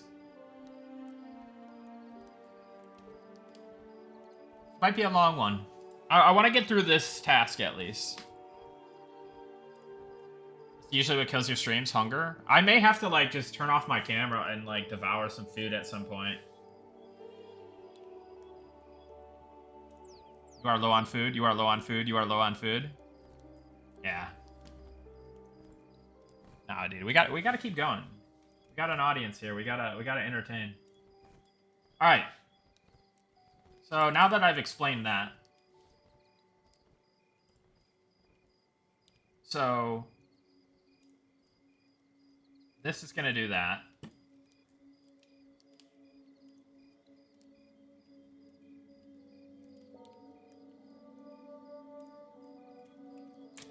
So let's get that in the DB. Boom, boom. Okay. If I'm... Wait, hold on. Let me make sure. So I gotta make sure that... What is it? LE root?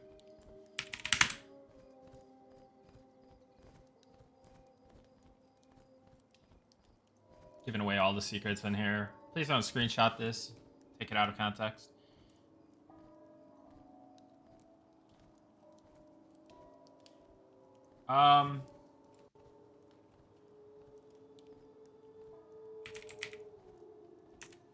Oh, yeah, elemental root. Yeah, what am I doing here? Oh, okay, I already put the LE earth condition on there. Okay. The other part I'm missing is the, what's it called? Okay, so glass of water. What does it have right now? It's just got the... Okay, it doesn't have the damage. So let me just get the... Is that right? It doesn't have the damage?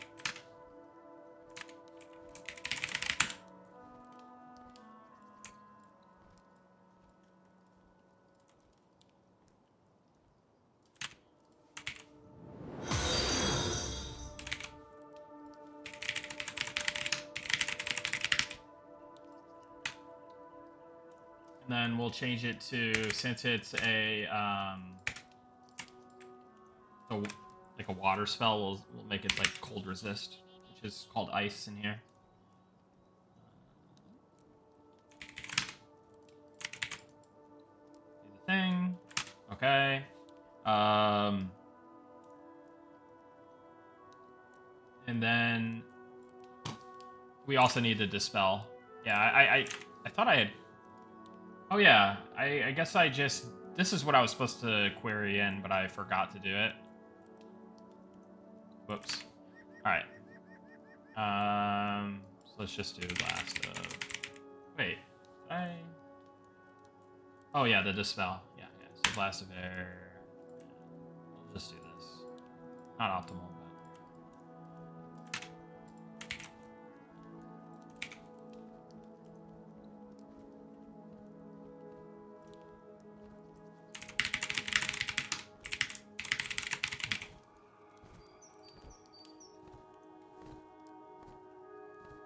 But his cloud is skyrocketing?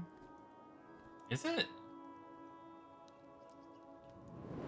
Add wolf hearts to skin taker pets so people near Night Harbor can farm them. Aren't they jackals?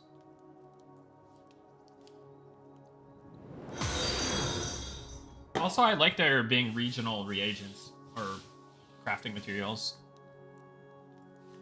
You know? We want a lot of that, so I wouldn't want to make it too easy like that or too convenient, because then it infringes on some of the, like, guy with a wagoning wolf hearts over from Falindrol to Night Harbor, right? Yeah, forced travel. Haven't seen armor past early levels. Is Eminem keeping realistic looking armor / weapons? Or planning to go funky with them for higher levels? We don't want to get, like, too crazy, right? Where it's like, you know how WoW got with some of their stuff, right? But, there's got to be stuff that's definitely stand out. Yeah, Zetsumi, we're trying to make this game for people that want to do that, like you. So, hell yeah. All right. So, what I have to check is my earth condition. Soiled with elemental earth. Okay, it's got the proper dispel tag. So, we should be good after this ability fact. This should be... Oh, I guess the other thing is... Yeah, so we talked about making the root dispellable. Elemental root. Oh, I think the spell tags you can add multiple with comma... We'll see. Hopefully this does work. I'm pretty sure it does. Otherwise I'll be sad and begging a programmer to fix it for me.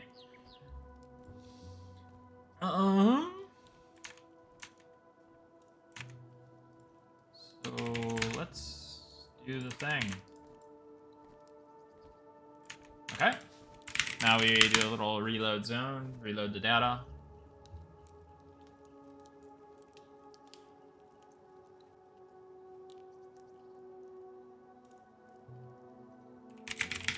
Get rid of our pet. Summon the earth pet.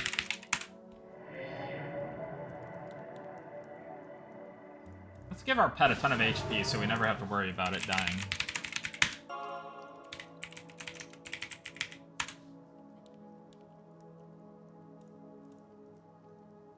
That's enough, guys? I don't know. Okay. I'm actually kind of more concerned about the mob dying, so let's attack that guy. It's a little bit higher. Turn off root, or turn off taunt. We don't need that. Okay. Go.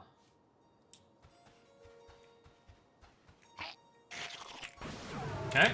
Cast Blast of Water. Huh. It didn't do the thing. Snared by a mudslide.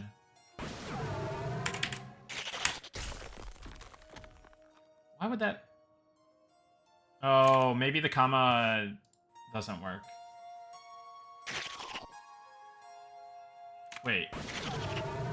No.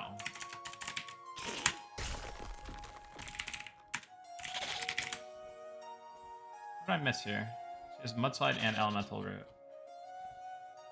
Oh, I guess it's just staying rooted. Oh, wait, is it rooted though? That has the same graphic, I think. So maybe that's... Oh.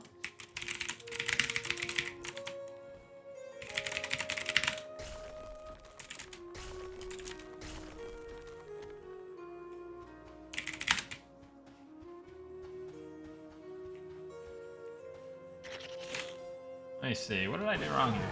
Did I do anything wrong here? Had to. I'm a newer fan who just discovered the project from a friend who won one of your giveaway codes. Keep up the amazing work and Godspeed. Hey, thanks, Afrak.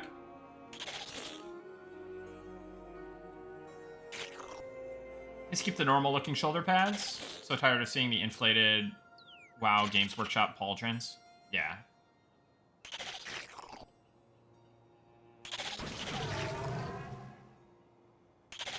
Casual player thoughts. Which spells, dots, debuffs last a smidge longer? Also, I know how you feel about AoEs, but feel more... Yeah, more AoEs are coming for sure. A ton of different AoEs are coming, so... Definitely always going to keep an eye on them to make sure that they're not too oppressive, but yeah, they are definitely coming in a variety of forms.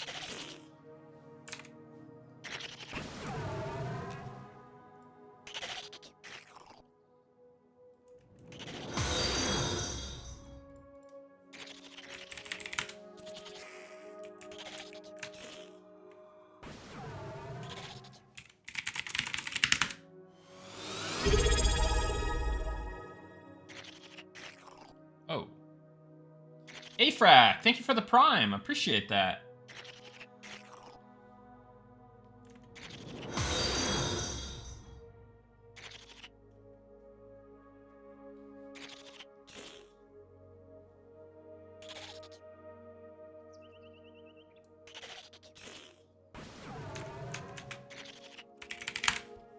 So, in my chat log, I am looking at...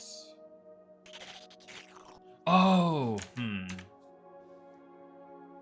This value may need to change.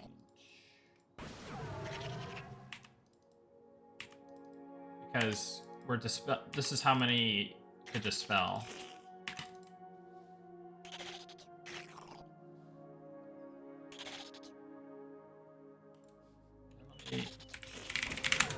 Mudslide itself.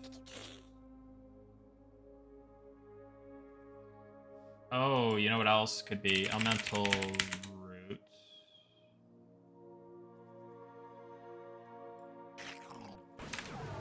Anyways, let me try to reload the data and see.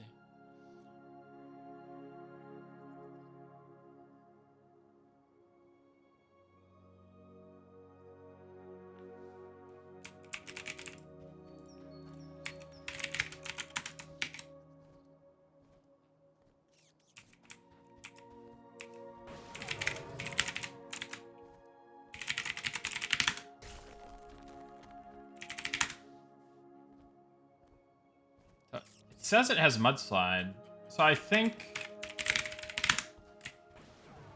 I gotta turn that off. I'm gonna use manual casting of that. So cast. It might just be working. Hold on a second. Cast. Let's put the root on. Cast. Blast of water. Pet summon. Oh, I guess it doesn't matter really. There. Well, yeah, it does. I gotta make hotkeys for this.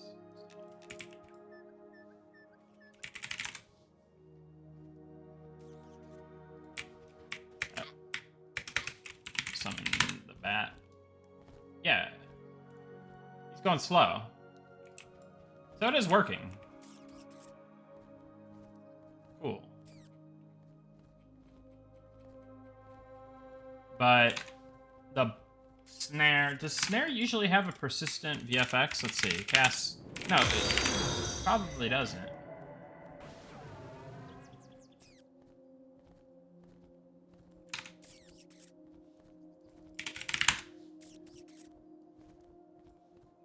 Particle root buff.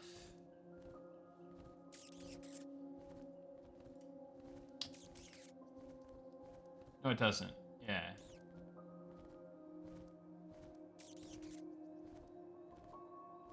We would probably want like a, obviously, yeah, no, it would make sense to be like,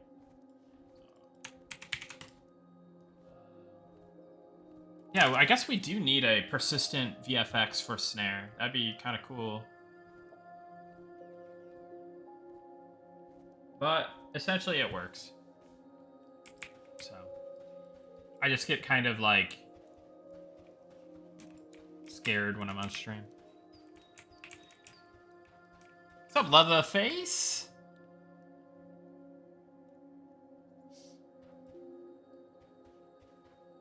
Alright, guys, I'm gonna give away 1 alpha key. Because you guys are just cool people. You guys are just cool.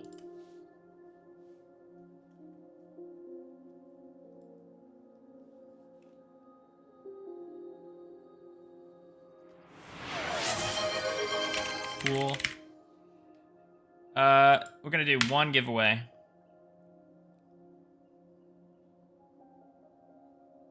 Hold on, I'll give you the details in a second here.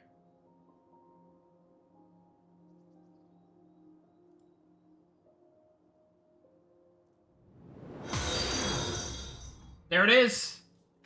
Exclamation point. Cool people. MMO Pug, thank you for the tier 1, buddy.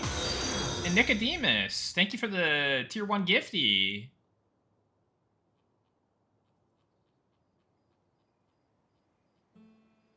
Good luck, boys and gals.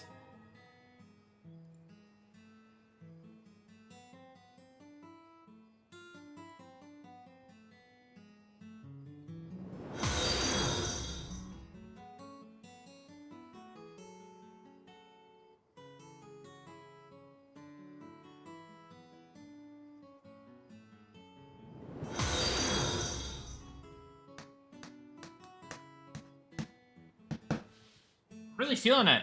I think it's because I'm getting through this cold brew.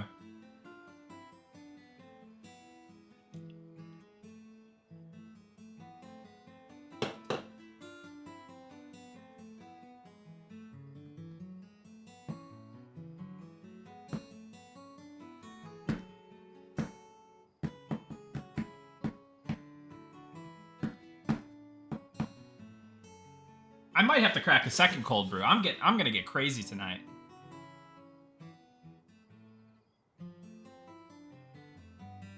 I don't have a Costco near me. I'm gonna order some to try. Dude, it's 100% Colombian. Like, Colombians know how to do their uppers, you know? It's,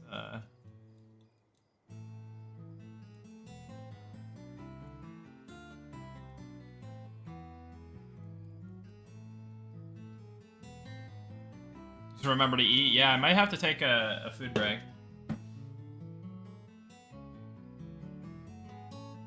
Yeah, just black.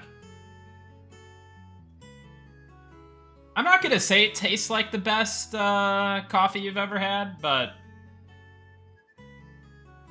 it really increases the productivity, I'll tell you.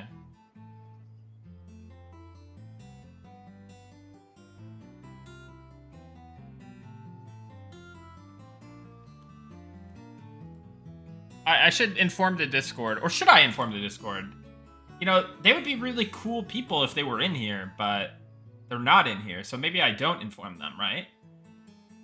Maybe you guys inform them secondhand after the contest is over, like...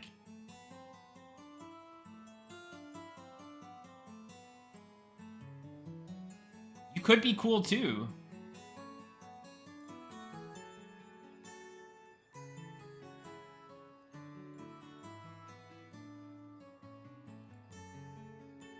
Alright, let's do it. Let's run it. Let's run it.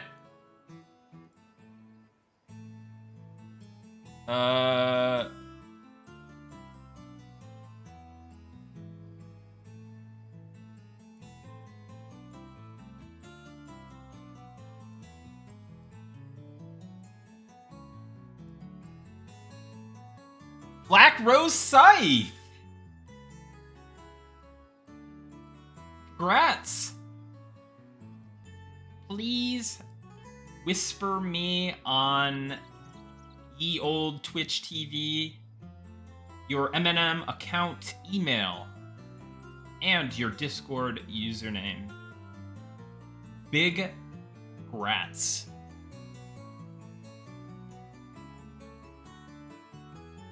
I gotta give away more? Well, you never know what happens, you know? I just... Snap decided to do a giveaway. Little oneer, little one shot, one spot.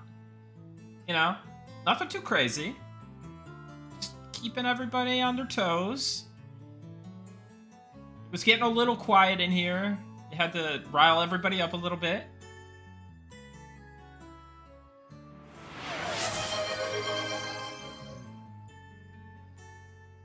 There's a pattern.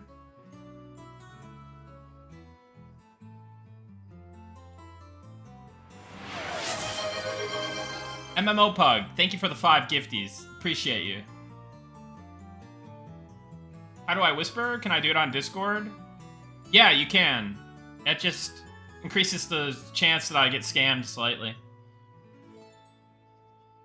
You could, here. Click my name and whisper, or just do on Discord, your choice.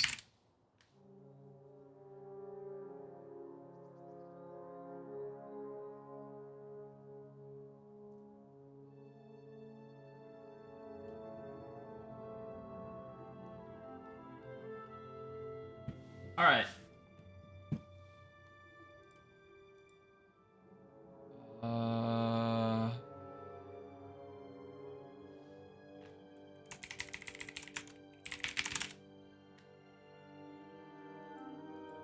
Oh, you found your way. All right. Let us. Oh man. How do I want to do this? Let me, just in case, so I don't leak anything crazy. I'm just gonna go on game capture for now, and then we're gonna open a completely new Heidi SQL. Being careful, guys. We don't wanna leak anybody's info. We don't wanna leak any IP addresses. Being maximum careful here.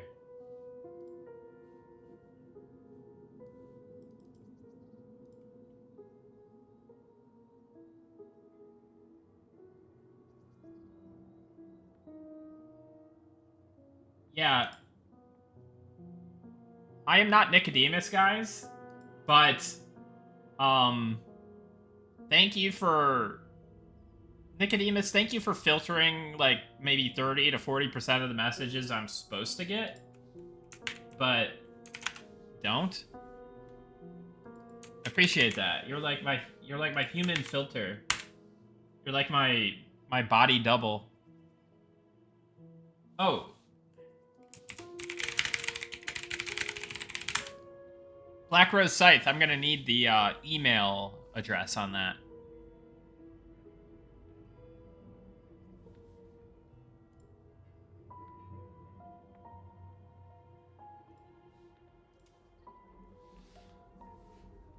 How do we get the glowy XP bar? So this is a hell level.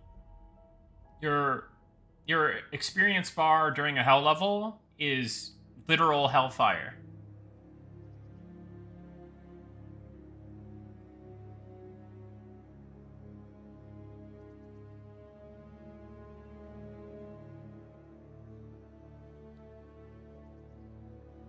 If I had a corpse on the ground at the end of the last playtest, will the corpse still be there during this weekend stress test? I don't have the correct answer for that, and I don't even...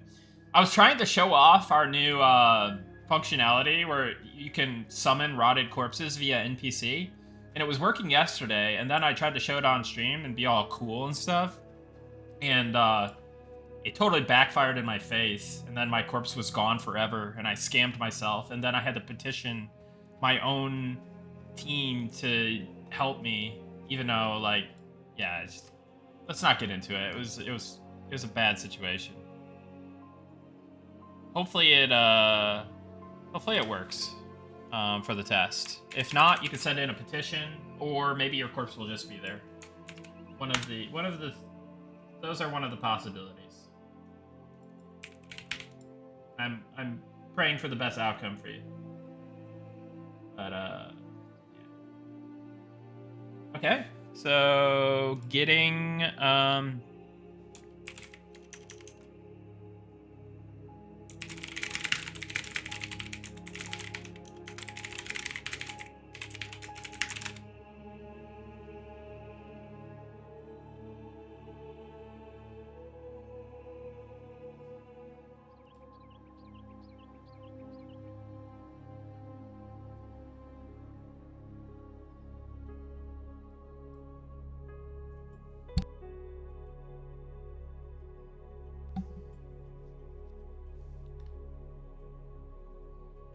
I'm sorry, Angriest. You never know when one might pop up, though.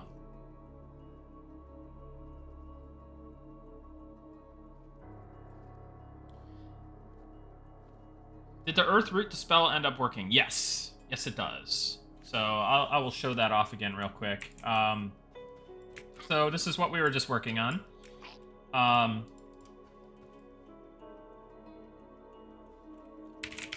So essentially, the Earth Pet casts a root. You can cast Blast of Water. He clears the root, so the root went away, but watch now.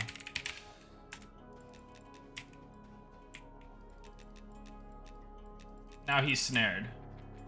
And I can confirm that with... Yeah, he's got the mudslide buff.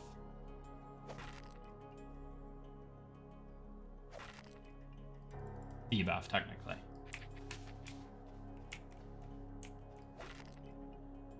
It needs some kind of special, more visual effects going on, but in general, that's... What's up? Hey, Sean Heidi, how's it going, buddy? Hope everything is going good for you tonight.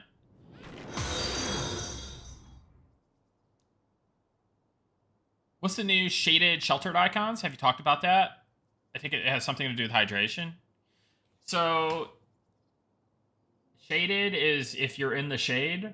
Sheltered is if you have like a roof above you. If you create a campfire, the campfire doesn't give you its benefits unless, like, if it's raining, the campfire does not give you its benefits unless it's a sheltered campfire. So it's kind of like a play on like what Valheim does, Valheim, in survival games and stuff. We'll be expanding on it more and polishing it more. Sandstorm too, yeah, that's right. If it's sandstorming, the sandstorm will also mess with it. Lock it. Hey, thank you, Sean. It's very nice of you.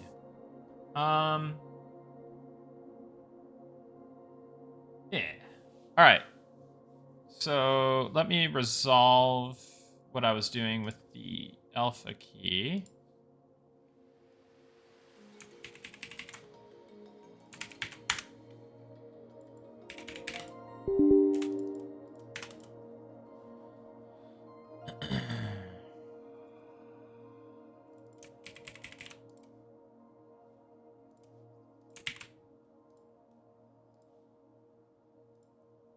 Okay.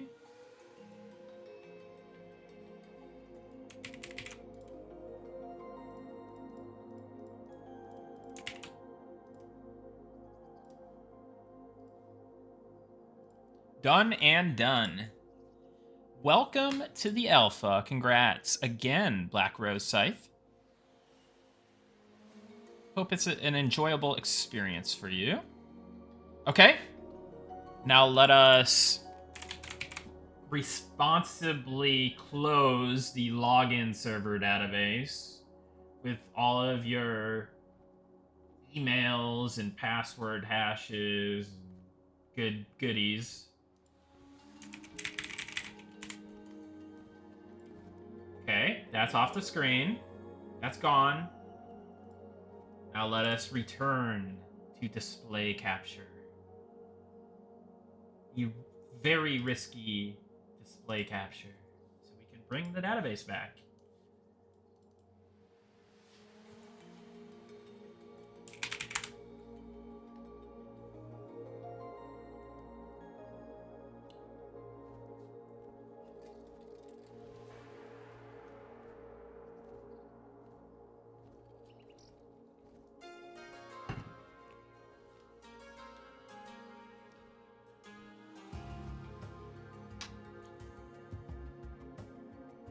Ooh, yeah.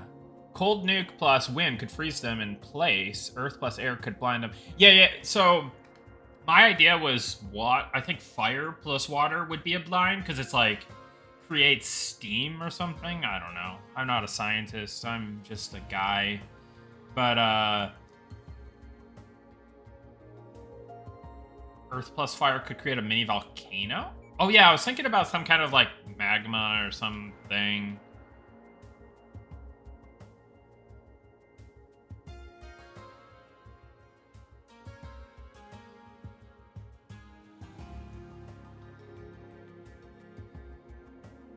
What is the new patcher version, and does it look like the old one? It does look aesthetically like the old one, pretty much.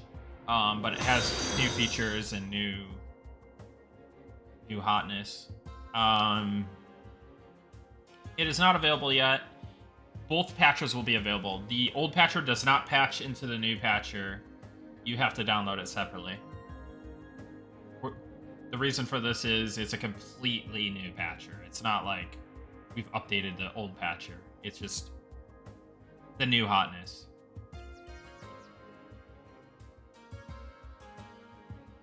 Is this what Eminem looks like on the back end? Well, yeah, this is the database, yeah. So, I'm doing a lot of stuff in the database, and then I use Notepad++ as my like program to kind of duct tape all the text I need together, and then I just shove it into here and I run it. That's called an SQL query. And it basically is a list of commands that it goes through to insert data or update data and so on and so forth. People can still use the old one, right? Or is the new one going to be required for the stress test? Yes, you can still use the old one. In the event, for some reason, like, the new one doesn't... Because I think we've got it working, but keep the old one on hand, just in case there's any issues with the new one, or, you know, for some crazy reason we don't get it ready in time, but... yeah. Games like Eminem make me remember that life is about the journey, not the destination. Absolutely. Life being about the destination would be kind of bad, right? Because we all know what the destination is. Angriest, have a good night. It's like, looks like hieroglyphics to me. Yeah. It's not that complicated. Honestly, like, this isn't like coding or anything. It's just, you know, it's take a course in SQL. It becomes a lot less like intimidating.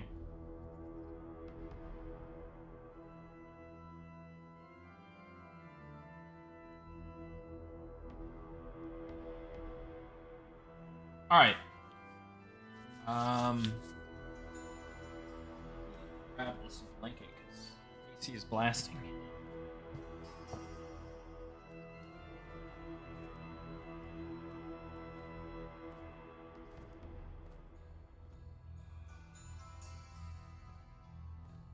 All right. So we've done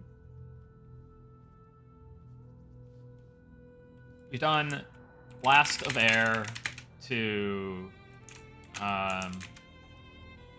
we've done LA fire plus blast of air equals backdraft. We've done this. We've done LA earth plus blast of water equals mudslide.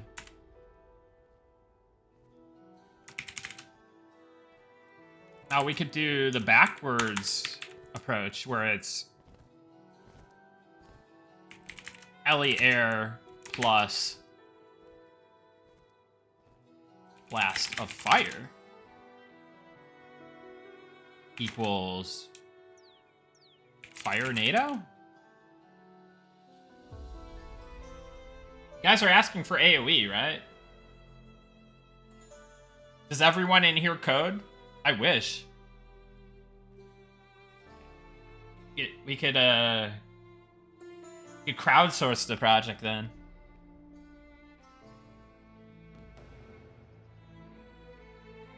Fire Nova? Backdraft? Don't wish that evil on yourself.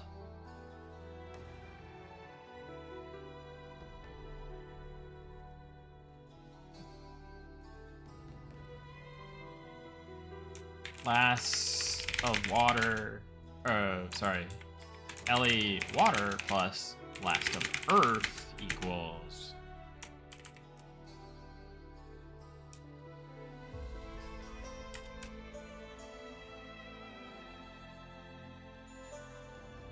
Is your keyboard a green or purple switch from Razer? It's so clicky. I wanted to get wider keys. It is a Logitech Key Pro, I want to say. Whatever switches that that uses. I'm pretty sure they're loud ones.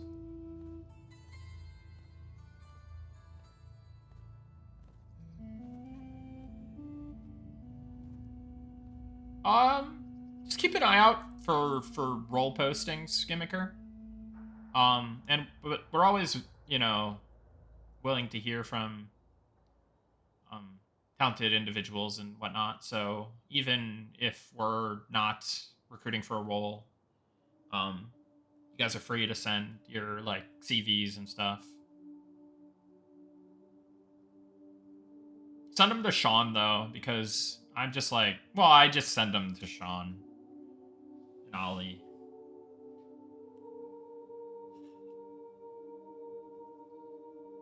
Can we get a Coders Corner channel? I mean, I don't see why not. Is there interest in that?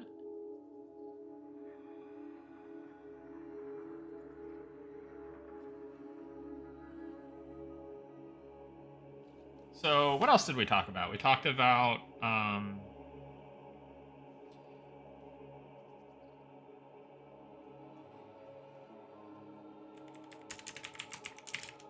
Ellie Fire plus Blast. I don't know why I'm doing caps.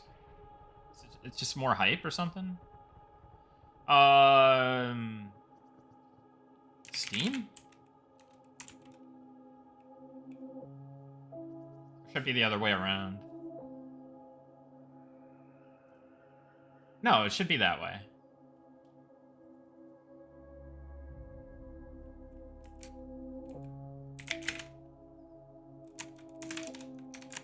Ellie water plus blast. I'm starting to rethink this whole like other way around. Yeah.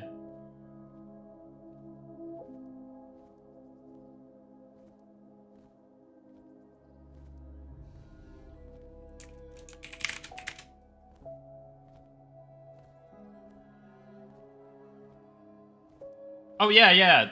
I did the air effect plus. Well, I wanted to do air effect plus blast of fire equals electric shock.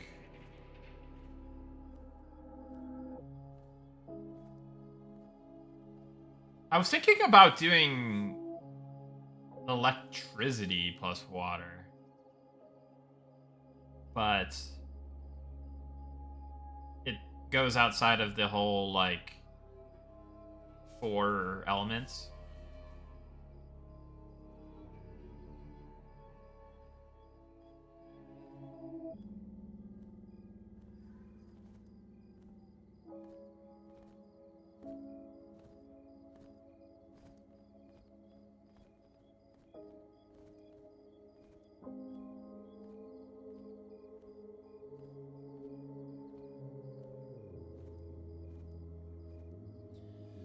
Well, let's get at least one done for each, like, thing. Oh, this is gonna be like... I swear I had this, like, written out at some point. That work either way with the ability first. Yeah. Cause... Yeah, I think it does add too much.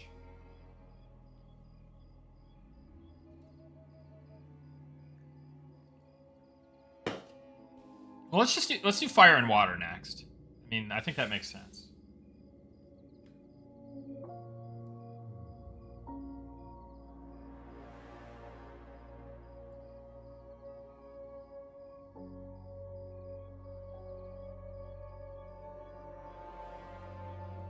So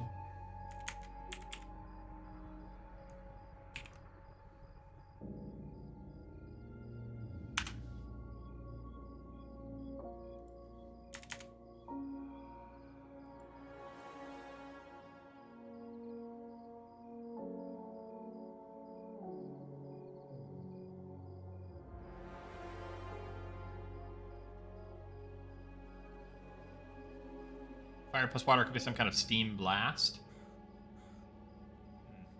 All right. Well, let's just at least get this in.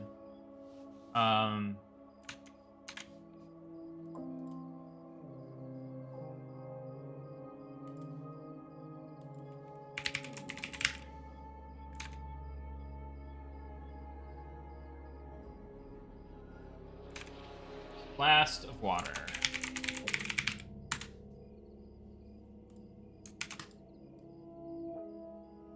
So actually, we only need to grab these guys.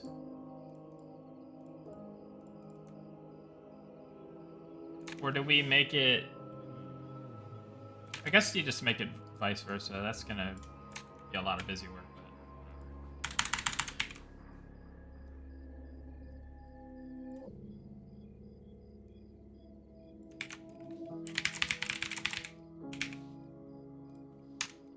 So we're saying LE fire.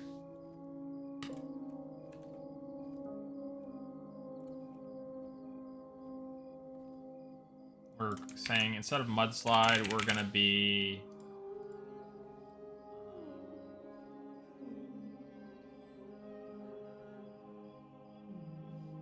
Now I gotta think about what we call it. Like steam screen?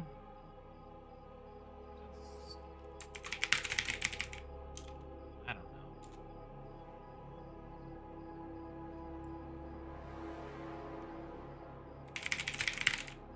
I don't know.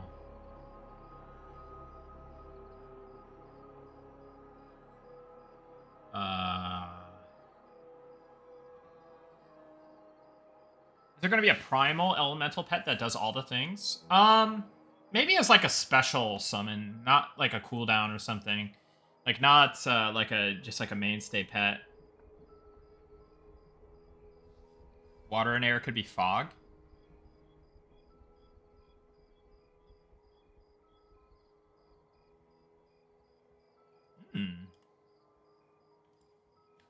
Water and air could be fog.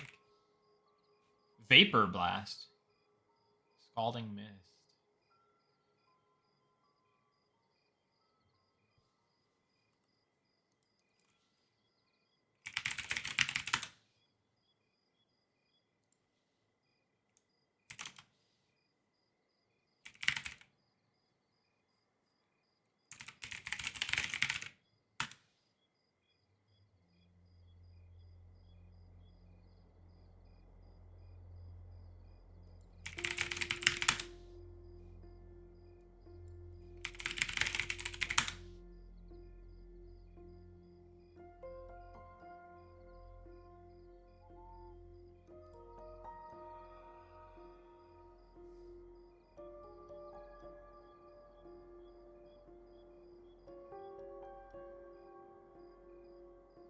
$600, 260 plus new files? Yeah. This is all that I, like, I don't want to say this is all that I do, but I heavily make use of Notepad++, like, and then I always just keep it open because it'll be like months later, I'm like, I need something from Notepad++, and then I just search all the documents open, and I'm like, yes. Air plus water equals hurricane? Yeah, I was thinking about like a typhoon thing.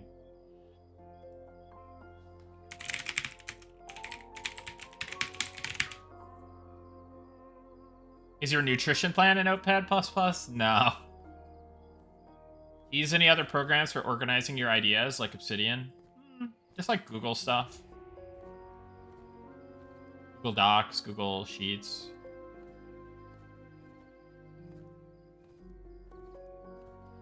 Maybe drop all the effects before coming up with the names.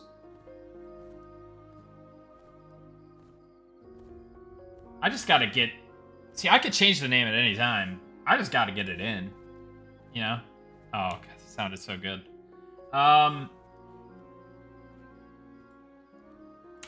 Let's just call it...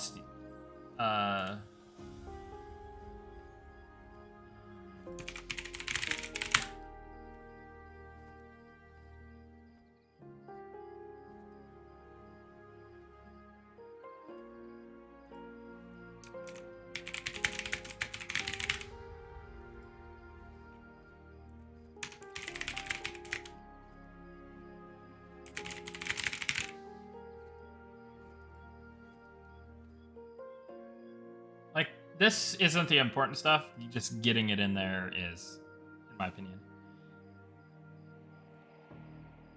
So we've talked about dual elements. What about 3-element combos? Fire, air, water. I mean, yeah.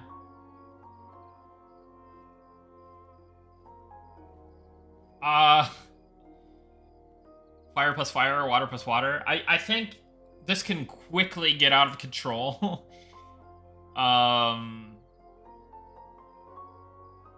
So I think I just do the thing.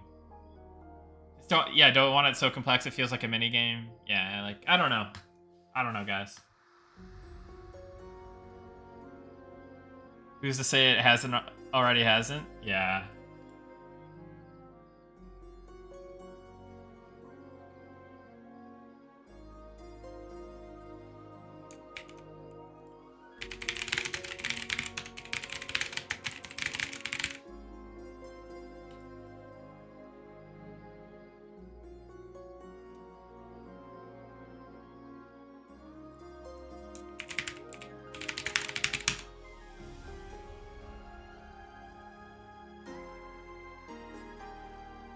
Wait.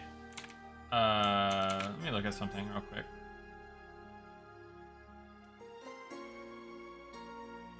Oh. Got a bug, guys. Got a bug.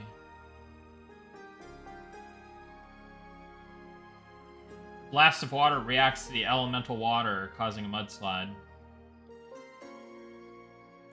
Incorrect.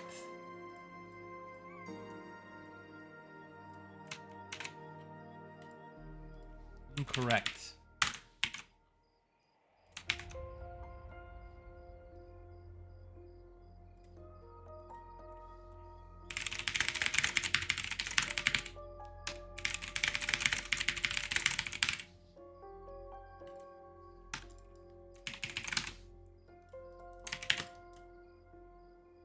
Done. All right.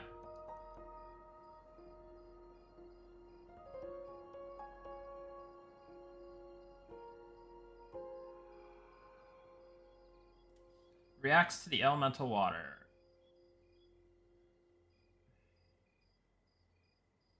So it should be reacts to the elemental fire.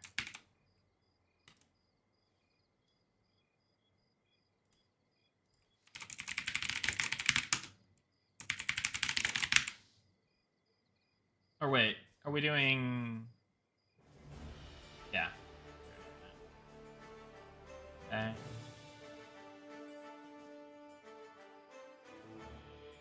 Then we gotta change lowercase mudslide to, what do we call it? Just Cloud of Steam. Real original, Nick.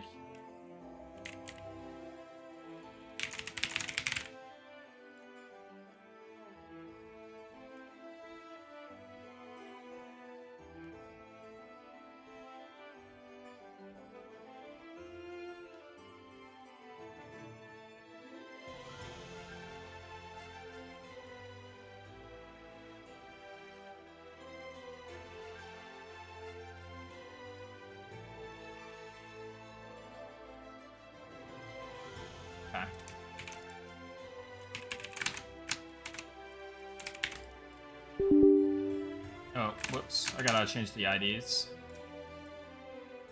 And also, I gotta change the IDs.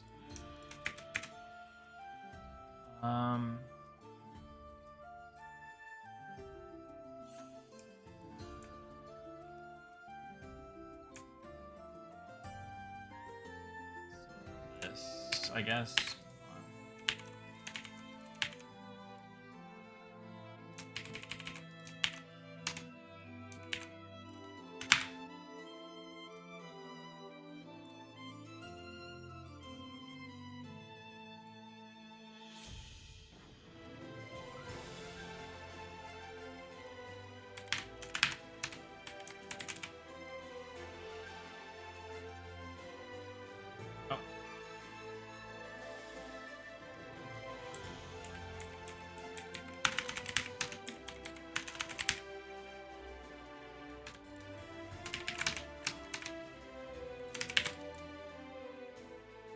Alright. Now let's make the diva.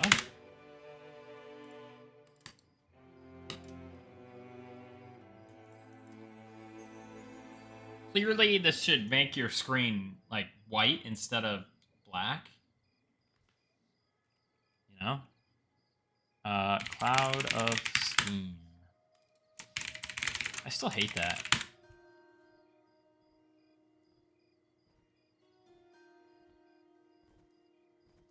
Cloud of Steam.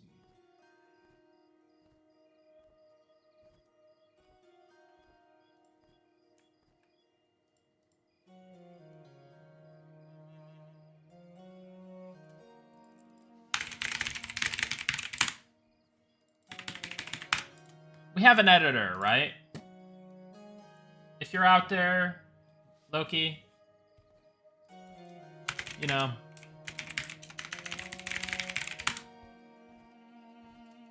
feel free to shoot me a suggestion.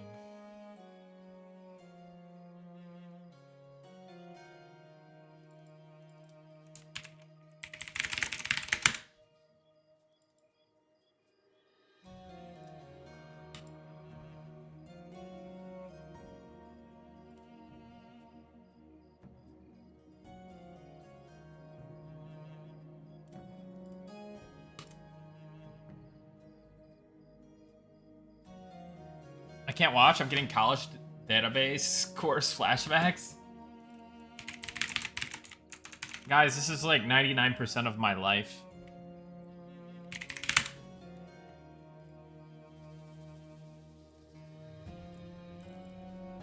This is what I do here. Dude. So I'm an like avid like StarCraft enjoyer and just like gamer, right? Sometimes I feel like when I'm doing my inputs and stuff with this, I like feel like the gaming like has helped with it, you know? Just sometimes I really get on a roll with this and it's like yeah, I don't know, it's fun. It's like playing an RTS, it really is. Playing an RTS.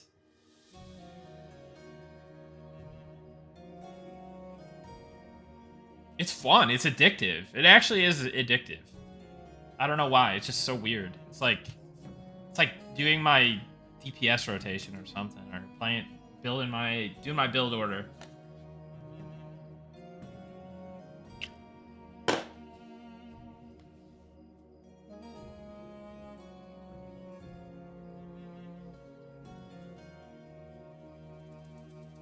Yeah, when we originally moved to so when I started on this project back in 2020, it was just all tools, and then we switched from it was like no SQL database to MariaDB, and when I first got in, I was like, oh no, what do I do? Like, I'm gonna be slow, I'm gonna be bad. And then it turned out being one of the most favorite things that I do on the project, and like learned how to do so much good stuff with the DB, and like still learning, still improving, but like, man, it's fun to me. It's weird. I don't know.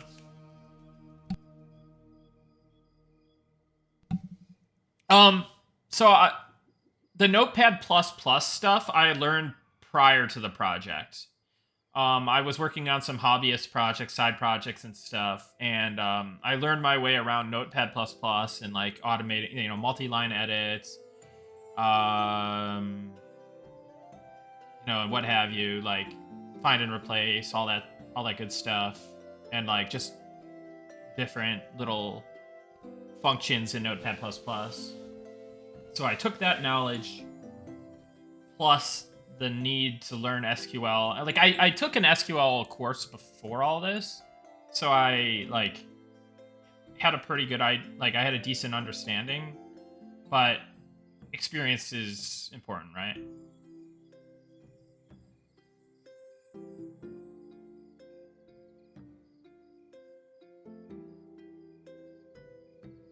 Yeah.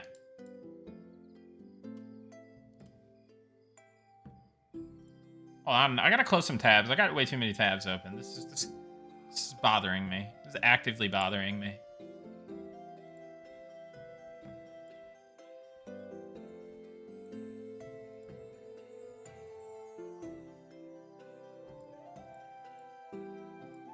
All right, we reduced it a bit.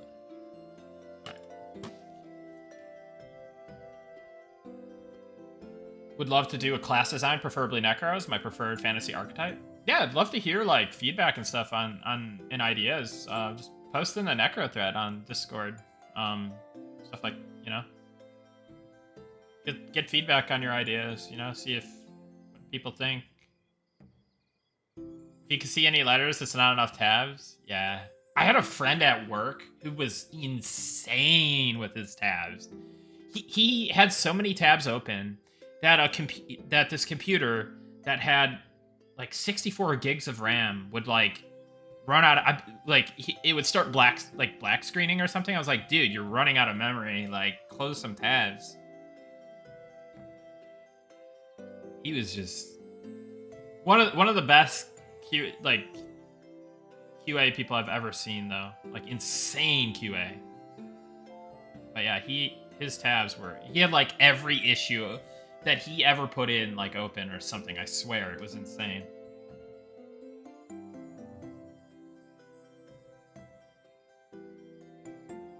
Right now I've got 13 tabs open. Then I have I'm using Chatterino now, and it is really good, so thank you for whoever suggested it.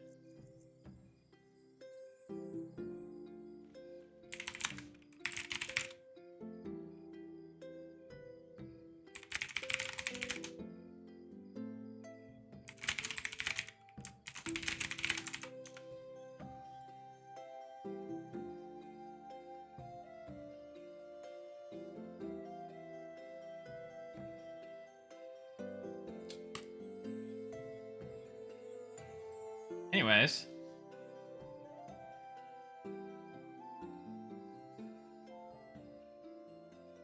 Alright. I'm gonna alert the Discord about potential giveaway opportunities.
Could happen at any moment. Yeah, it's like it could happen at any moment. All right. So we got a test. We got the blind effect in. Did we figure out? Let's see. Let's look at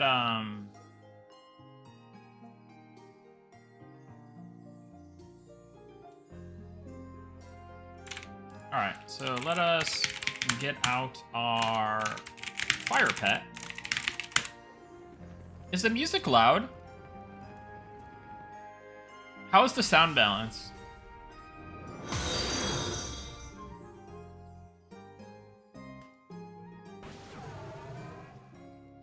But is it audible?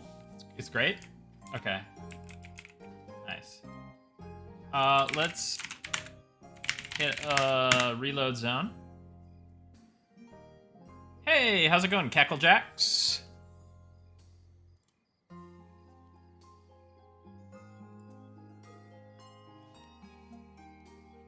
Music is same volume as your voice. Uh-oh.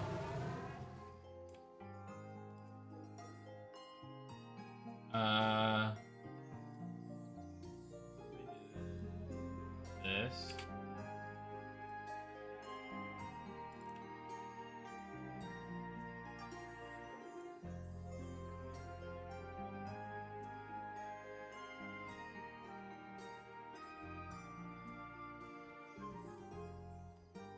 Music is at a good volume? I'm not being lied to?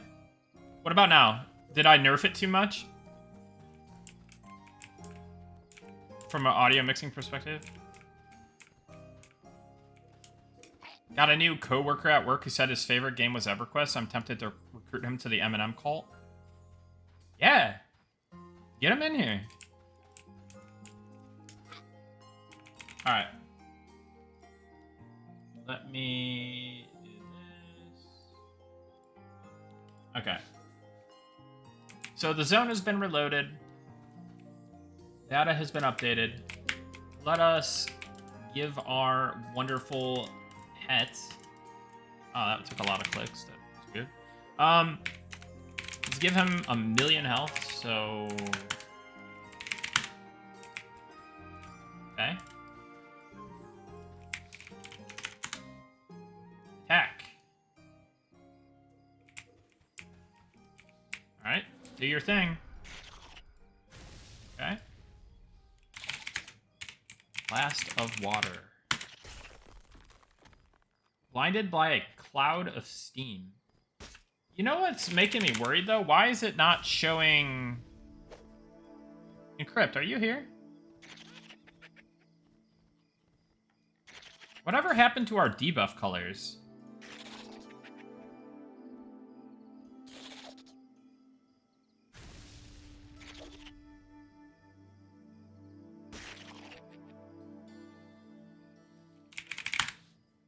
But... yeah. So... go away, rotting skeleton. Who asked you to come here? Alright. So... last of... oh, come on, man. Alright. Blinded by a cloud of steam. Cloud of steam. Let me test it. Can I test it on myself? Let's test it on myself. That's to you, pet.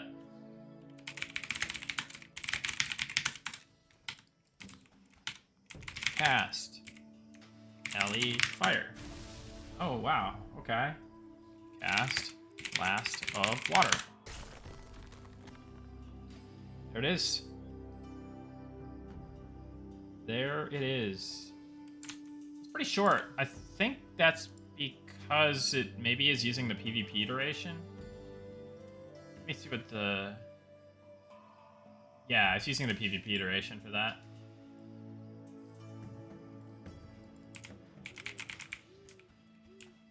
Flashbang. Yeah, so it should be like... should be different colored, but yeah. Alright. That one's done. Let's start updating the ability description. Oh, this is actually going to be more challenging than I thought.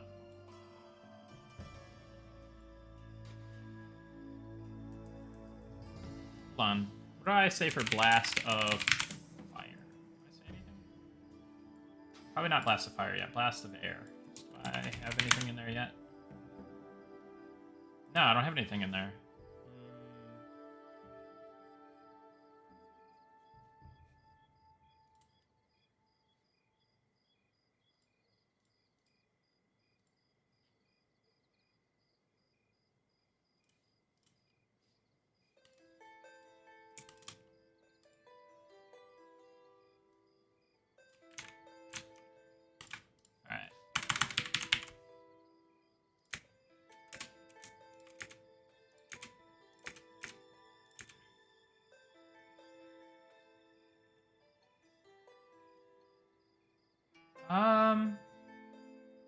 Actually, let me go ahead and do this. Blast of air.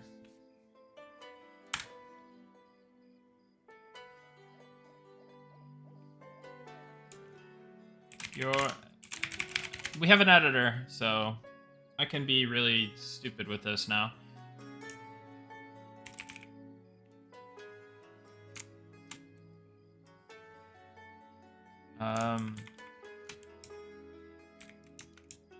Causes a reaction with your elemental pets.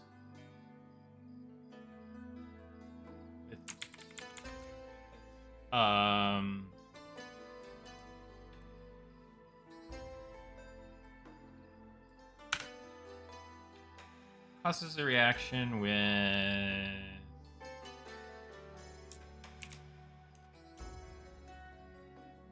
elemental, I don't know, elemental energy left on your... This effect, this ability can cause a reaction with elemental energy left on your target.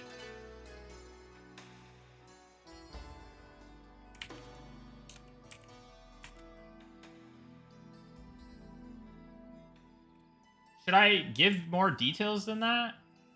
Because I could be like...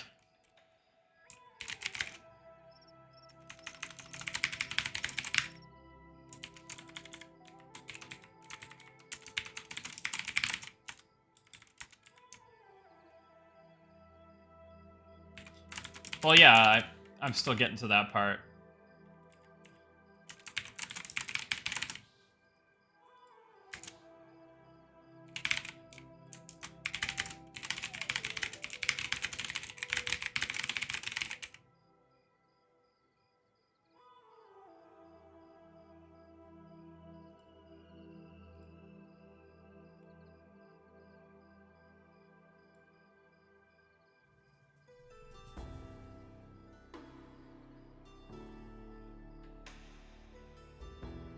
Wait.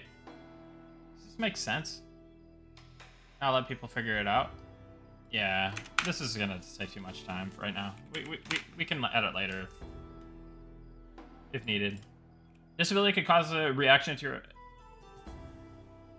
elemental energy left on your target.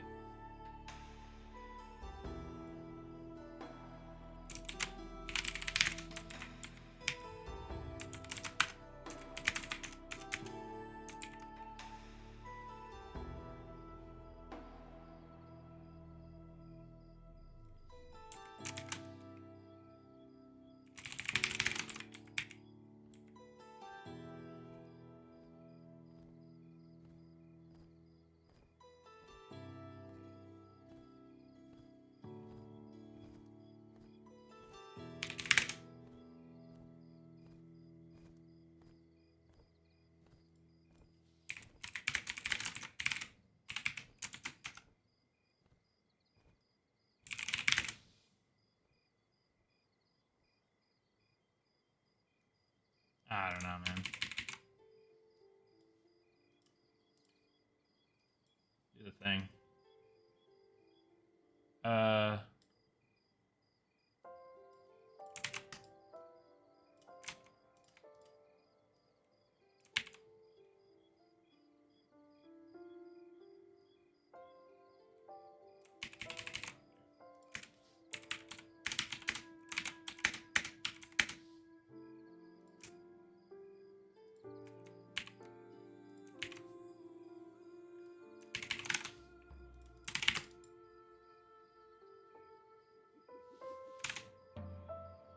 Luckily, I gotta do this for everything. I didn't really think this through.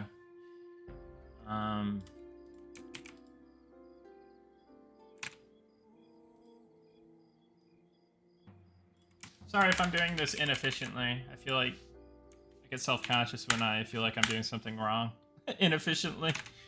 Alright, let's do this. I could really just do this. Like, I don't... Right? Wait, does that...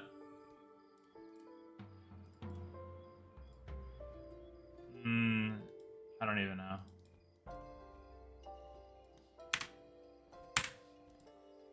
You know that feel? Yeah.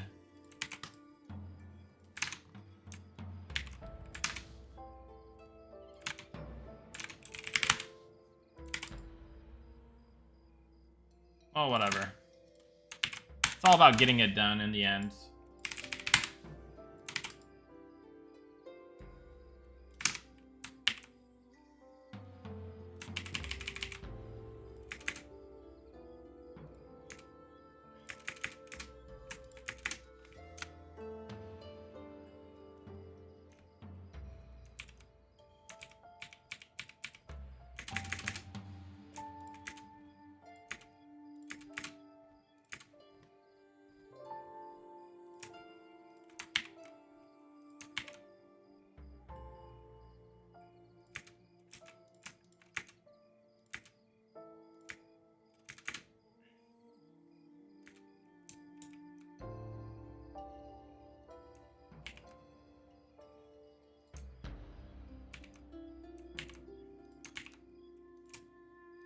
I don't know why I'm doing... I should just, like... I don't know what I'm doing. I'm being slow.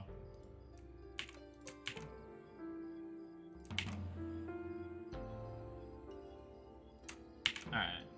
This. Blast of fire, water, earth. And then I've already done air.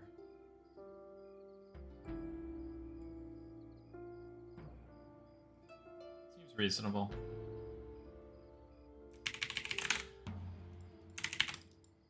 Uh-oh. I don't think I did it. Did I do it right? Did I mess up? Hopefully not. Alright, so... Yeah. Should be good.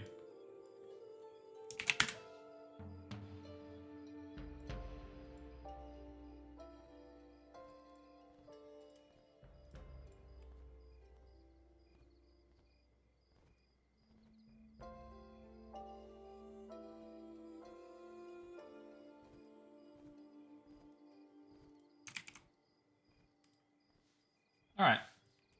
Cool.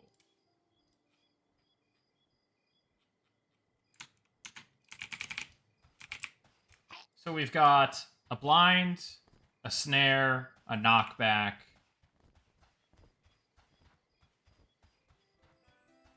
Can we do a stun?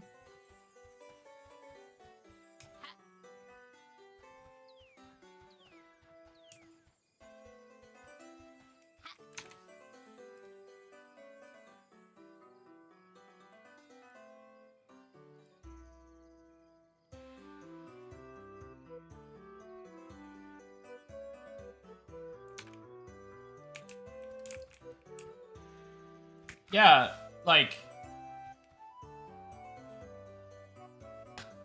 Earth plus air could be like a knockdown.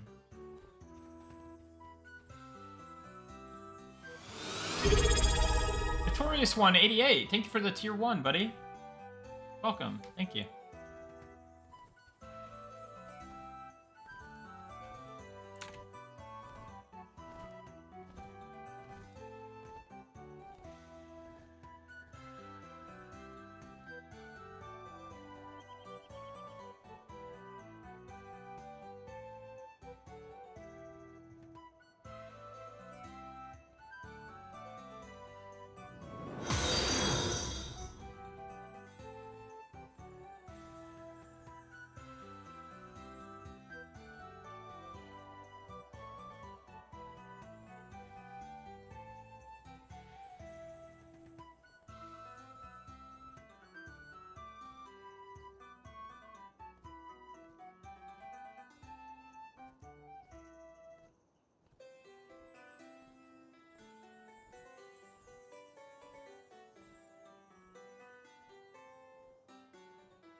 All right, let's just get one more in now.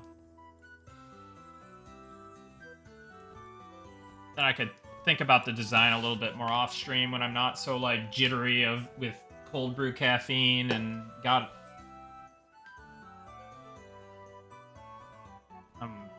Yeah, I don't know. So let's do. And I could just change these later if they suck.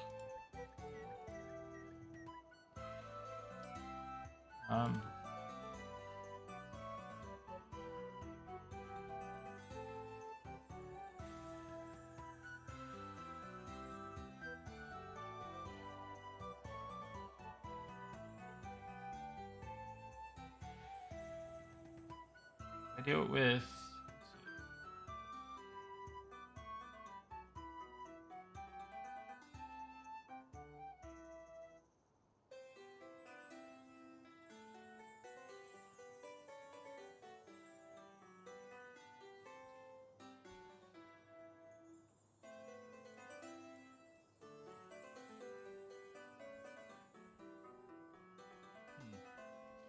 I don't know. I might just think on it. I might just think on it and do it off stream, but I could do. I kind of want to get the Fire NATO kind of in there because I really want there to be some AoE for Elementalists.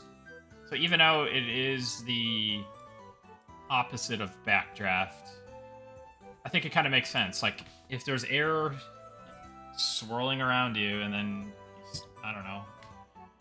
I don't think it makes sense. It just makes sense in my head. So let's do the Fire NATO.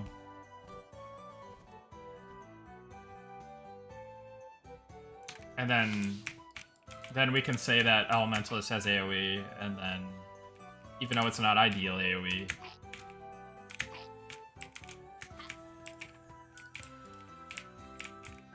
Yeah, it only somewhat needs to make sense.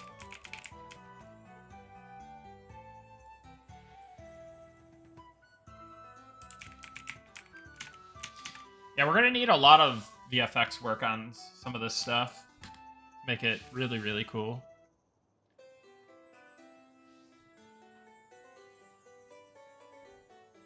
AoE love for the melee classes. Yeah, that's gonna be a tough one because I am worried about resource-free AoE. Alright. So, base is elemental air. So what...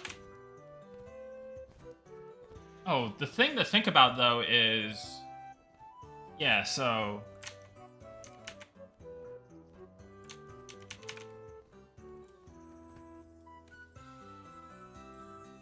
What is the pet thing called? Heli air? Gust? What is it called? Let me look it up. I don't want to pull up the NPC lists on stream. The NPC ability lists. I could hide it, technically, but I'll just look at the name on the pet. Rush of Air. Or Staggering Winds, sorry. So... Staggering Winds. Ellie, Staggering Winds.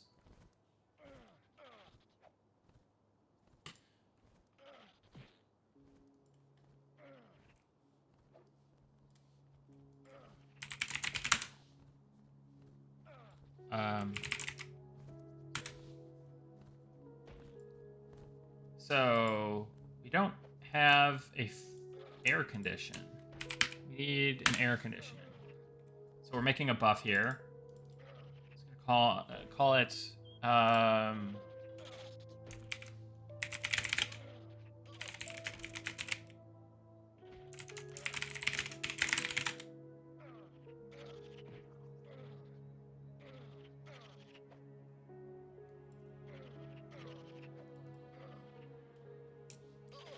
swept by elemental air or something? I don't know. And then we're gonna say it's the elemental air condition. Air condition for the dispel tag.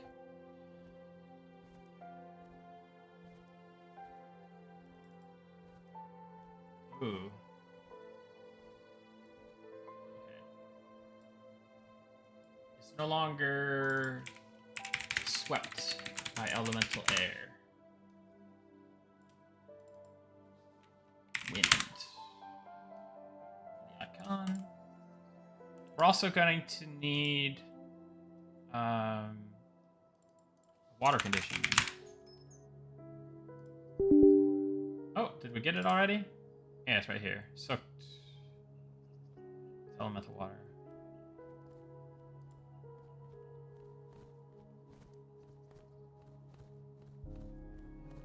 Okay.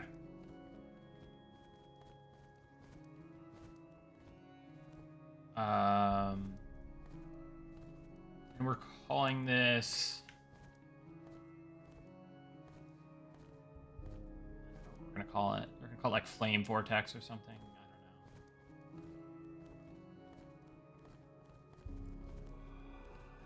I don't know. So we're leveraging the air condition with blast of fire. So we gotta bring up blast of fire. So blast of fire doesn't have a conditional yet.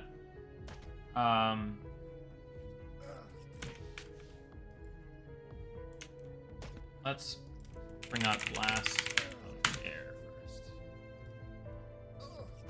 So we're doing. What did I do? Blast of. Alright, blast of fire has its damage already. Just need this.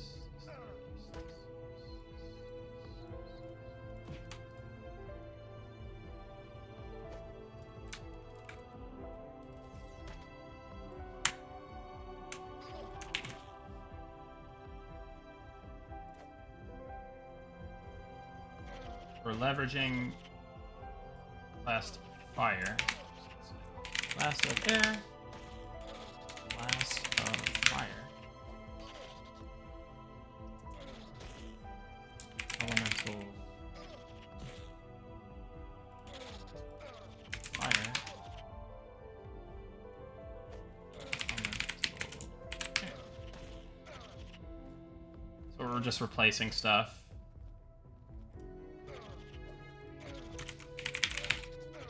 Causing a backdraft.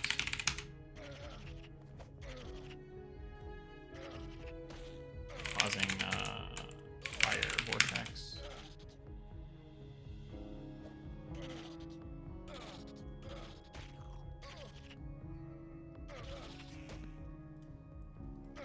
Blast of air. Change that to blast of fire.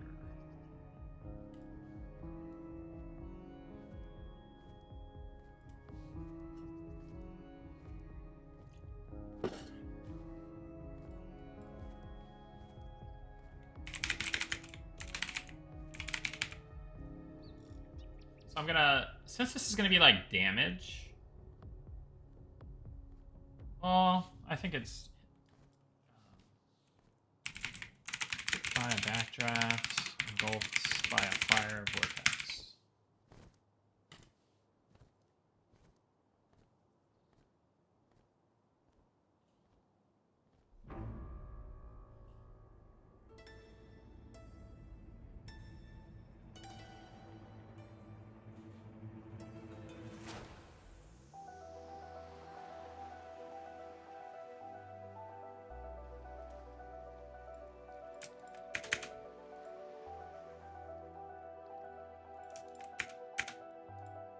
Huh?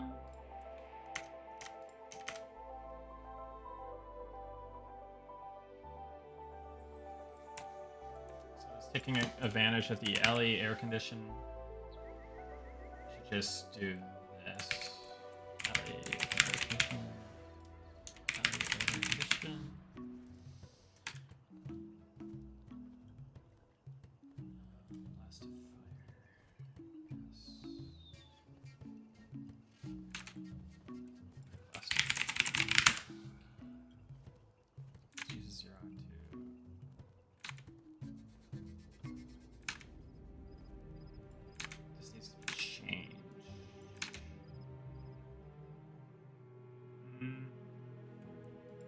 Actually, I want to reorganize these HIDs a little bit. Oh, wait, Blast of Fire? There's only the one ability effect.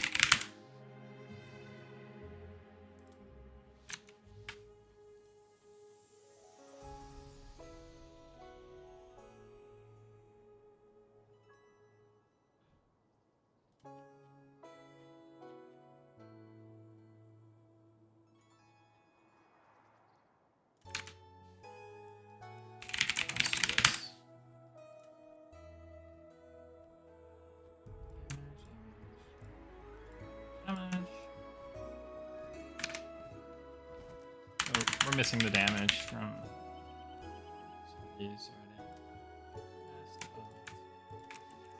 Fire.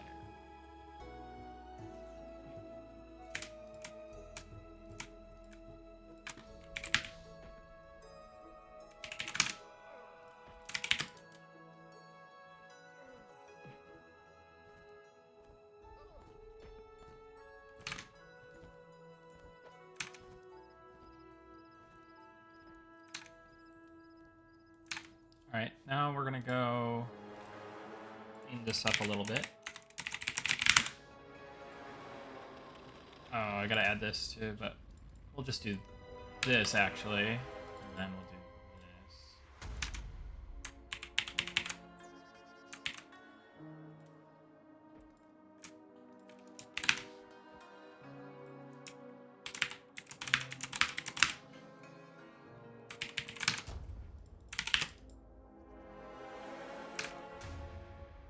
Okay. Now we'll do.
We're gonna dispel it. That's fine. But instead of a pushback, we're gonna be doing a. So this is where it gets a little tricky.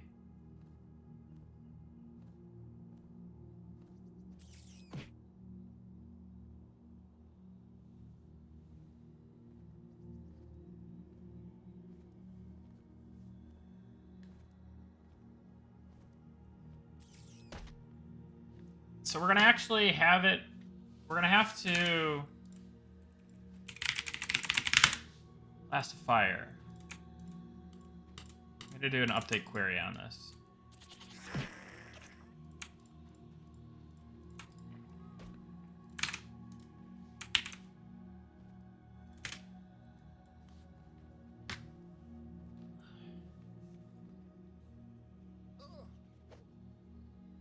Looks like you put FIR instead of fire. Not sure if that was intentional. Yes, that was intentional because our resist, we defined the resist there by a 3-character HID. So yes, they're all 3 characters. Fire is FIR there. Is this database work? Yes, it is. Hey, have a good night, WiffyQ. Speaking of a giveaway, let's fire one off. Let's fire one off real quick, shall we? Shall we? Should we fire one off? Yeah, I think we shall.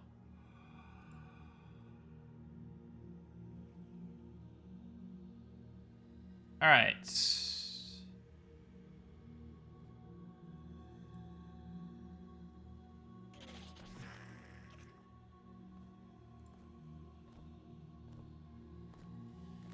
Hey, have a good one, Sean, Heidi. Do your thing, man.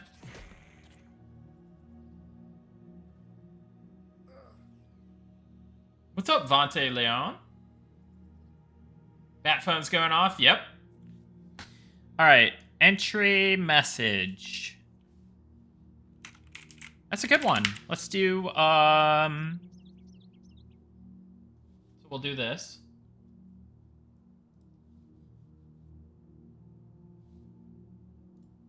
Let's get some nice Eminem in the background. Exclamation point bat phone.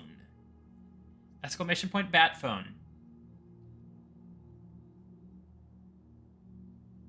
Get to it, guys. Get to it.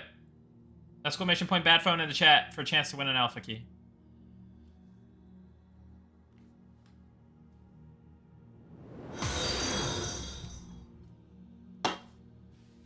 I gotta stop with these cold brews, man.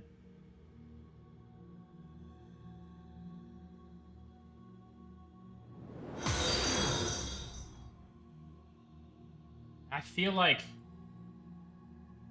crazy.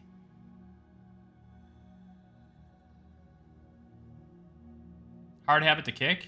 Yeah. I usually only, I don't know. If I really need to work hard or I need to stream, then I like to partake, but I don't know, man. I'm like feeling all jittery. I definitely need to get some food soon. I should probably just like take a break, get food, come back, do more work, potentially do more giveaways.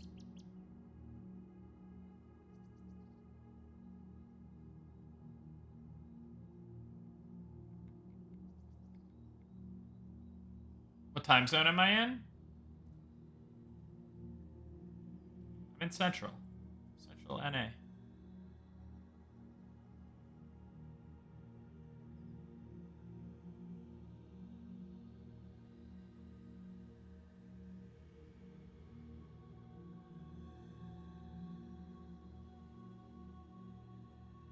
I didn't have lunch.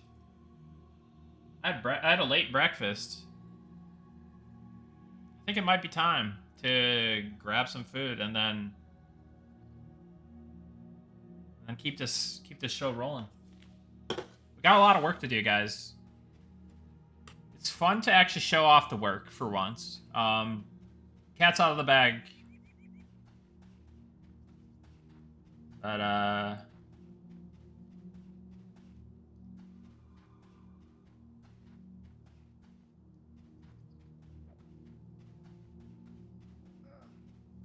it's a dinner angle? Yeah, it might be a dinner angle. How are we doing here? 140 entries. Okay. I think those are rookie numbers. We need to pump those numbers up.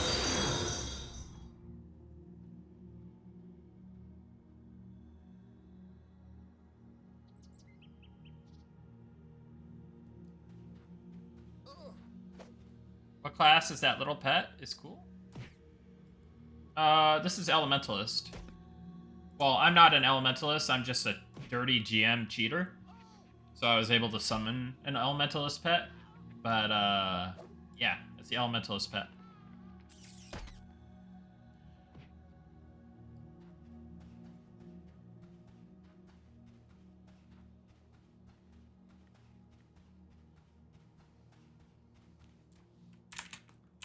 Let's hit him with an earthquake for old time's sake.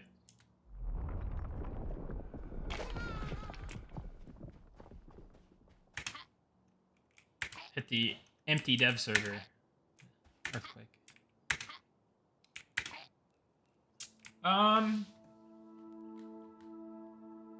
It's great, isn't it?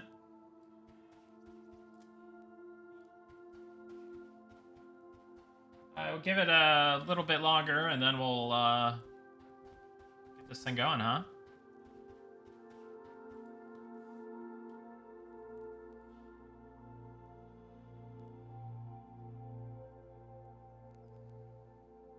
Wind meteor effect? Oh, dude, we gotta do a meteor.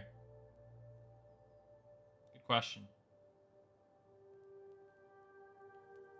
All right, we're gonna cut it off. Get your entry in. Exclamation point bad phone. Get it in. Hurry. I'm making my way to the tab. I'm starting to do the thing. 5, 4, 3, 2, 1. Wallabies! Didn't Wallabies leave? Oh no, Wallabies. Wallabies. He's here! Excellent. Send me a whisper.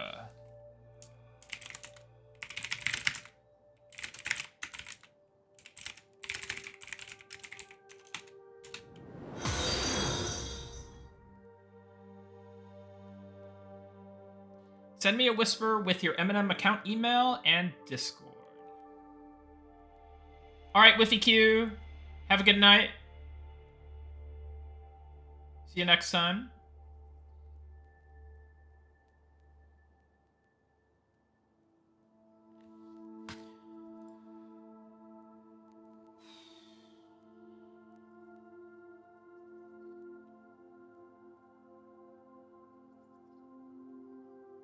That's right, Ellie Wim.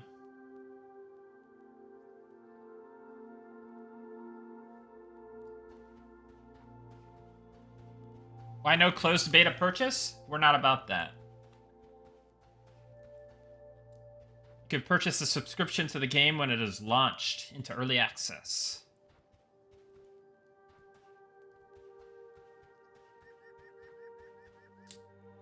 Oh, you sent one over Discord? Okay, that works.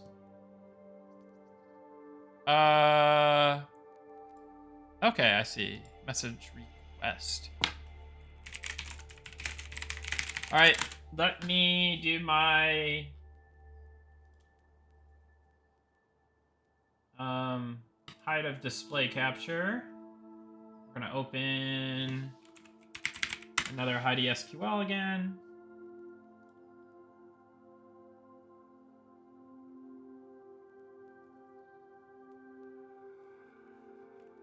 Congratulations, Wallabies. Get you in that secret closed tester channel. And let us also get your account activated. Now remember, guys, if you do win an alpha key, you need to open the launcher and look for the drop-down menu in the launcher, and then you select Friends and Family Closed Alpha. Okay, you should be set. All set. Welcome to the alpha. There it is.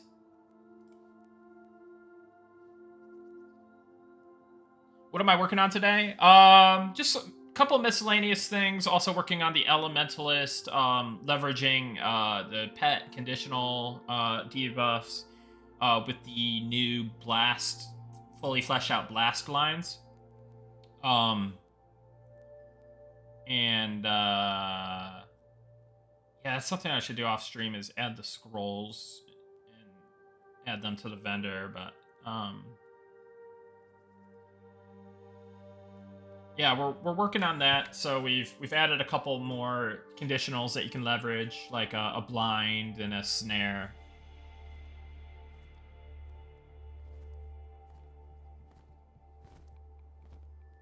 Can you check Slack as well? Uh-oh.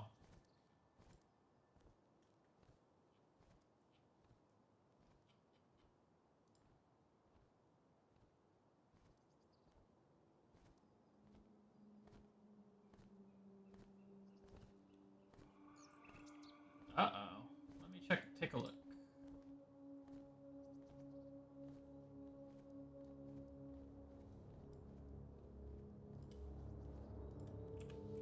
Walbus, can you confirm that you could get in?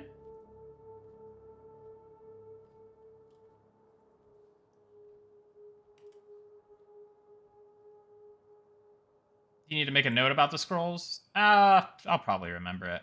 If not, then shame on me.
Would be great to see more Inquisitor races. Yeah. Well, Deep Elf is going to have Inquisitor, and that comes shortly after early access.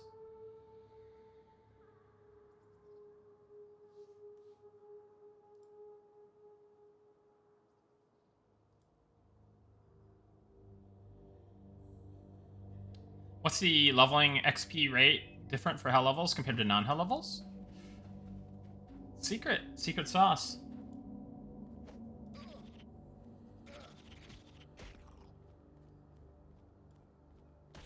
And this Shadow Knight recruit is having a tough time.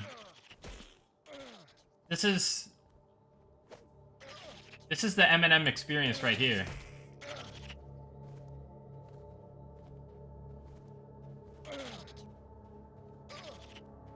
Can we have heaven levels? That's funny.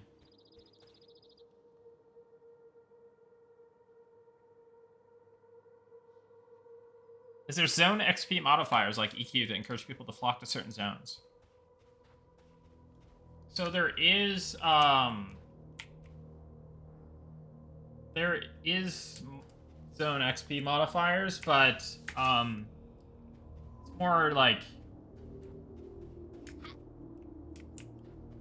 I wouldn't say they're like zone specific. They're more like, they can be zone specific, but it's a design choice to not be like zone specific. If that makes sense. It's more like, what type of zone is it? That makes sense.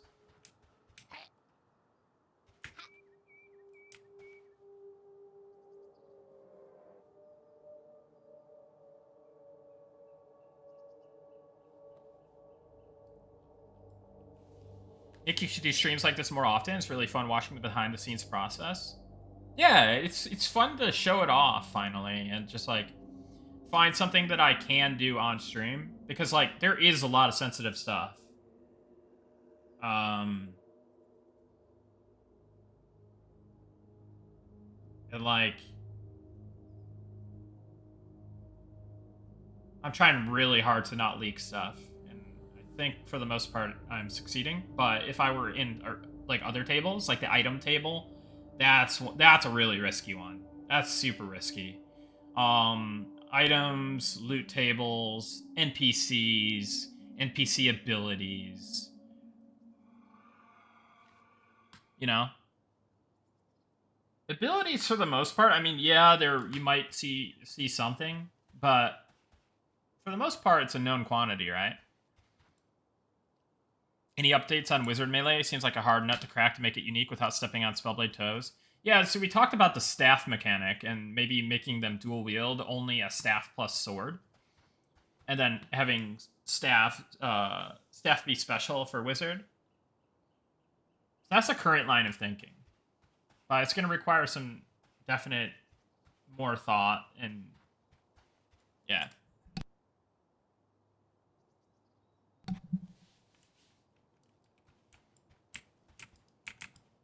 Okay, so trying to see if this issue's been resolved. Okay, good.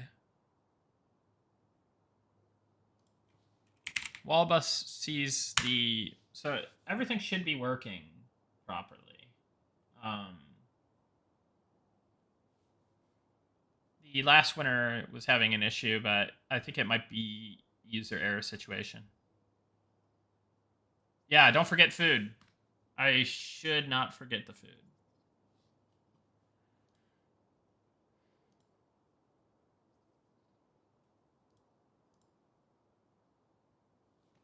All right, maybe I quick bio break plus food. Let me hide the streamer giveaway. All right, guys, don't go anywhere. Potential more giveaways, more dev stream stuff. Oh, my work is saved. Don't worry. There's never any worry about that. Yeah, I'll be back in a few minutes. Be right back.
Hello? I've returned with food. You can't see me, but I swear I'm here. Um, want to do a little quick little quick Q&A sesh? Little quick Q&A. I'm gonna scarf down this food that is right in front of me, periodically muting and unmuting to answer your questions. But hit me with something. What am I eating though? Got some Italian sausage and broccoli. So delicious. I'm on a diet, by the way. I'll throw that out there. Was my favorite HOTS character? Gazlo. Gazlo was my guy. But I also played a lot of healers. I was like the Uther guy. I was like the Brightwing guy, the Malfurion guy.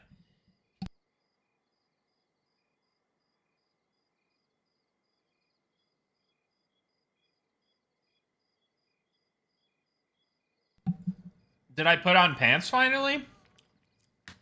I've been wearing pants.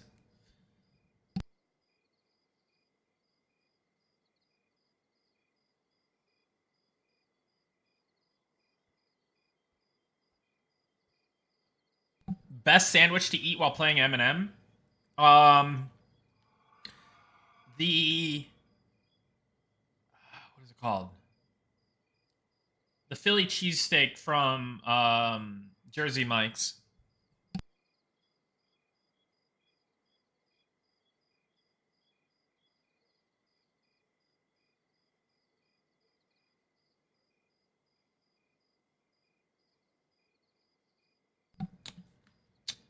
Maybe 60-40 howdy howdy? I don't know. Um like I hope that they do good damage with both and have good utility with both, but aren't the master of either, I guess.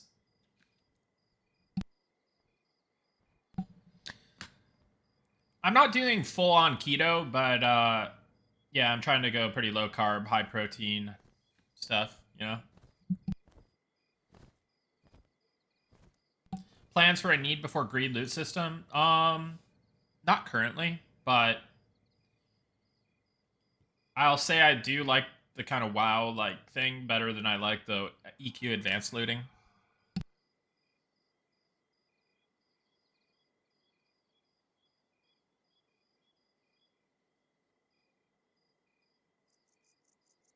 Thoughts on CC durations in PvP? I like them. That's why we have them.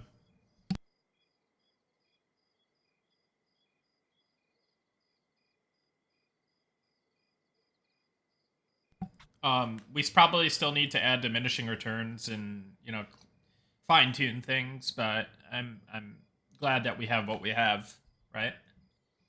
Will there be a way to race change after EA to change to new races? No, unless there's some kind of special mechanic for it that like is involved with some content in the game. But in general, no.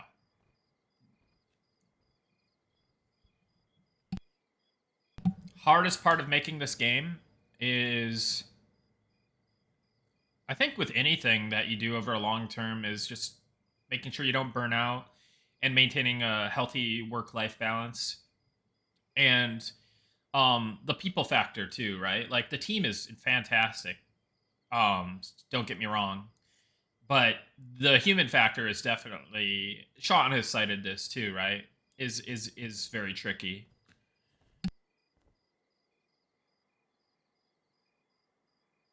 For endgame content, will there be small raid content, meaning raids for 2-3 groups max? Yes. I would say there already is, maybe? Will planets and memories have 3 factions? Yes. Also, will there be a neutral faction similar to NSO? Yeah, I like the idea of a neutral faction, but I don't know if it would be like NSO per se, or even Black Ops from PlanetSide 1. I think I would do like kind of my own unique twist on it. Mana burn seems like a pretty important piece of the Inquisitor kit, but they don't get it their first rank until 20. Would it be possible to get a rank of mana burn around 8 or so? Oh, that's a good idea. Let me put that on my list.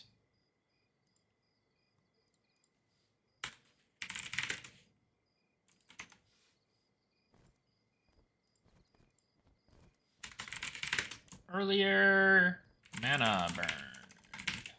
Done. When are we going to tackle what's happening with the Goblin Wizard class combo? What do you mean?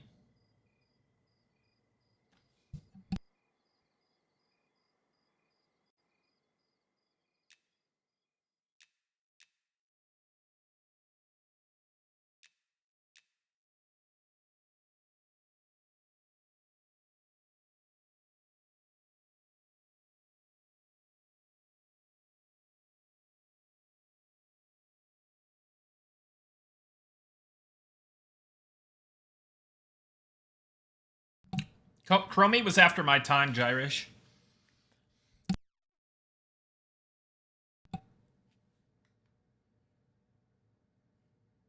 I always needed to convince some buddies to play new games, but I told them a lead designer was a big Haas guy, and that was that. Easiest win yet. Not everyone from Haas liked the old Nikki, so maybe. Hopefully it's a win for you.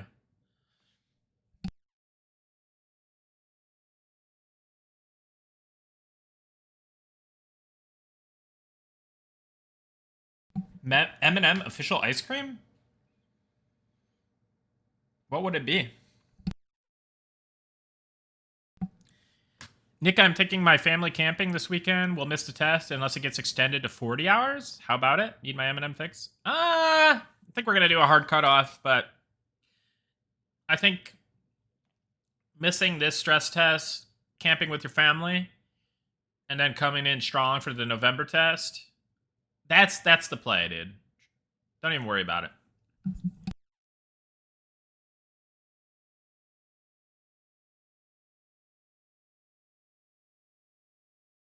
Yeah, Scala, all the above. It'll have unique mechanics. It'll have mechanics unique to the Beastmaster, plus a lot more Shaman spells. And Beastmaster specific spells and stuff.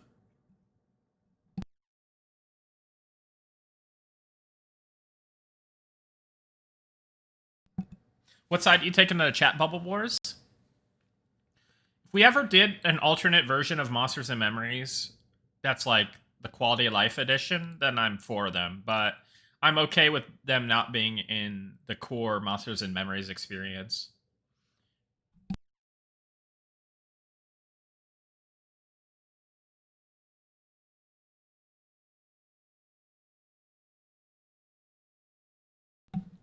Fast metabolism is my favorite. I think it is, but I strafe run and spam jump and stuff. I like fast metabolism. I literally named my character on P99 strafe run, so there's that. I'm kind of a weirdo about that stuff, so I do like it.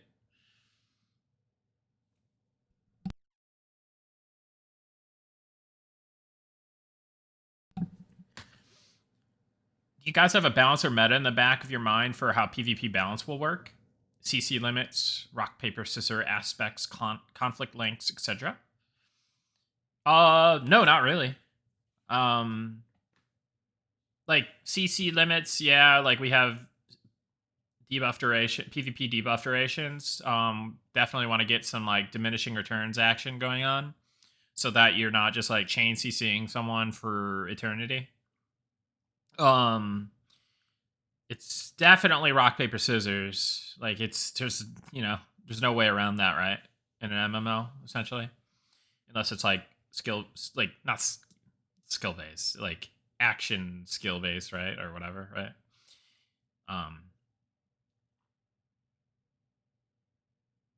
Hardest part is not taking everyone's money for closed beta and being honest. People only willing to charge for a finished product. No, that's easy. We like we're very into the idea of not taking your money before we have a game that's suitable for a release.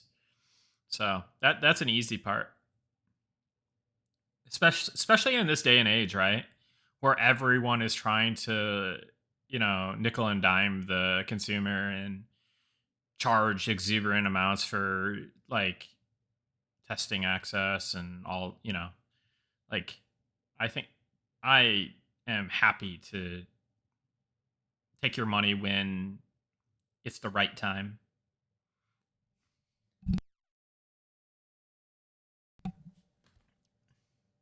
Fully remote, yeah, that's another challenge, but I like fully remote. Like I get to just sit here. Like that's cool.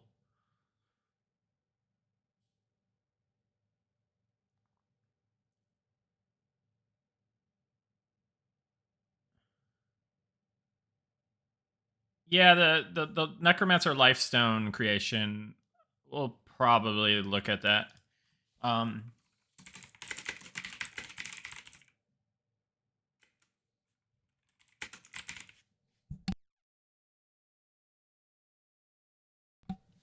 Hello, sir. Not a pants related question, but how big are you planning to make the game? I really enjoyed having a racial capital city to come back to regularly, and dungeons being a place where fellow players would also be found. One of the issues I had with Iki is the expansions made the world so big you rarely ran into players in the wild. Yeah, so we're designing the world with those lessons in mind. All the races will have a starting city, and we want you to go back to the starting city. We're designing mechanics around that. We're incentivizing it, and yeah, like the world is being designed to like expansions and stuff. We're building out more of the main continent, right? We're not making a Kunark, Avelius, Outlands, Northrend. You know, we're not making island that you go to, big island, and now it replaces everything and replaces the whole game world, right? Like we are, yeah, doing the thing.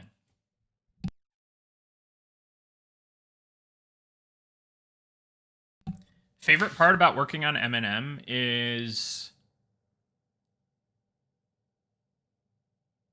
just that I get to do what I love doing. Um, and that I have the freedom to kind of do what I do and have a lot of say in the project. Um, that aspect is definitely a dream come true. Um,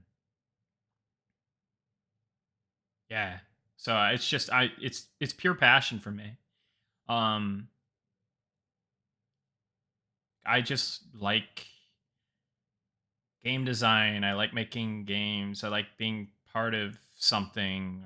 There's a lot of ways to describe that, but yeah, it's just fun. It's just fun making the game in general. Um, yeah. If you could add any feature to M&M and the team couldn't veto it, what would you add? um,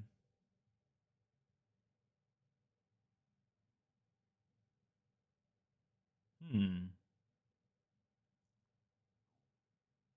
What would I add? I don't think there is anything really. I'll just give the answer I gave earlier, dude. Where's the MMOFPS side game coming in?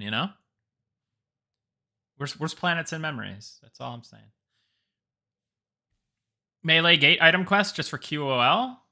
There is a pricey item you can buy off a vendor, but it is quite pricey and unique. So, but in general, I'm happy with Melee needing porters. Will BM taming pets be a thing on November test? Unsure. Hey, I've seen the Blood Moon PvP on the features list, but can't find much concrete info. Would you be able to elaborate? Yeah, so the original idea was Blood Moon to be like full repop, but the caveat is all the like encounter targets that respawn, flag you for PvP. I think we're gonna probably move away from that, and make it just something cooler that's more PvE driven, but similar in a way.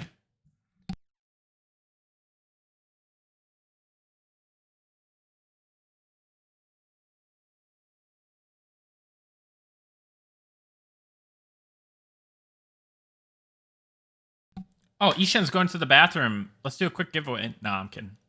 Are you worried about balance outside of extreme OP? Would you try to balance damage meters, for example, like WoW Retail? No, like balancing damage meter, like that's like Blizzard's like constant battle, right? We're purposely balancing classes to be kind of certain rankings in the DPS. Um, like Ranger is never meant to be a top damage. It's meant to be good damage, like serviceable damage, but it's not meant to be like rogue, archer, wizard level, right? Um, maybe there's windows with like cooldowns where you can be top damage, but in general, they're meant to be like a B tier DPS class or like low A or something, right? We're not trying to make we're not trying to do DPS homogenization or anything like that.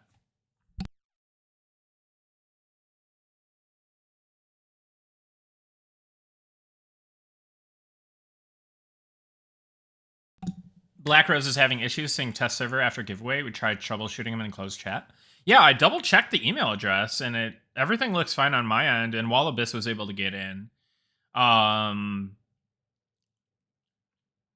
Black Rose, I will try to if have you restarted your launcher and everything? I will try to see what I can. Yeah, I don't know. That's a weird one. Like, I want to say user error, but I don't. I'm not 100% certain. Right? Make sure you're logged into the right account. Like, hit log out and then log back in, and then like I don't know. That's a weird one. Like, I can check again after this, but yeah, we'll make sure that you get in. Don't worry.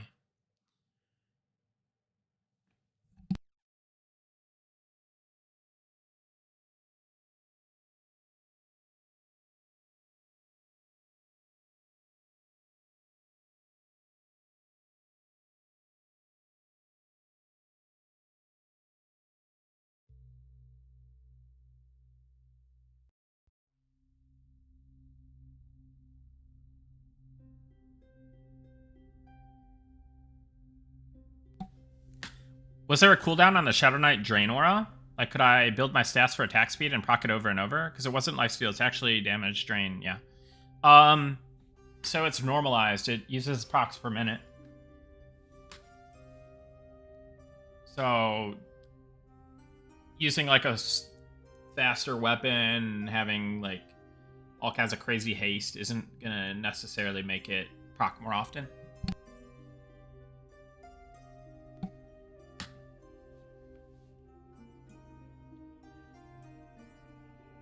Any chance pet classes can see the buffs they casted on their pets without sense magic? It uses up a spell slot to see something you control.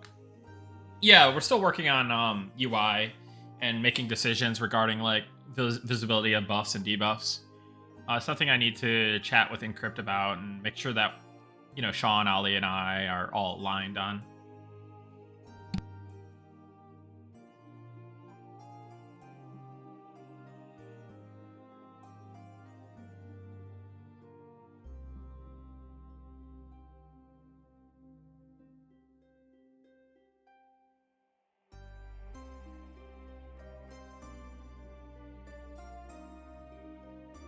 Hey, Shield Battery. Welcome to the chat, buddy.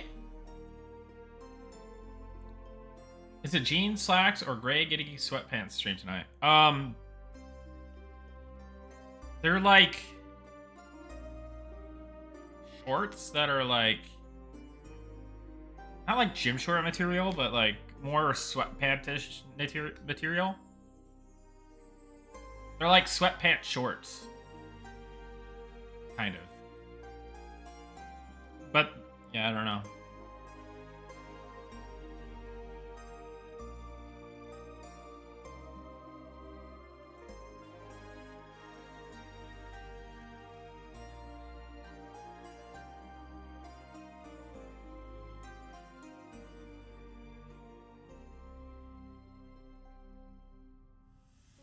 Walla can't get in also? They said in closed test? Really?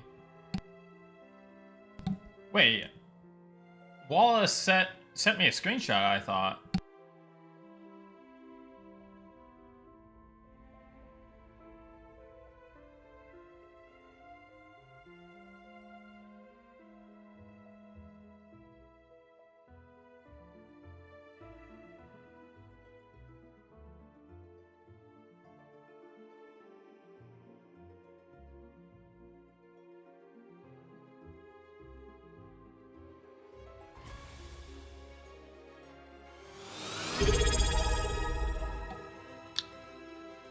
Devil Inside, thank you for the tier 1.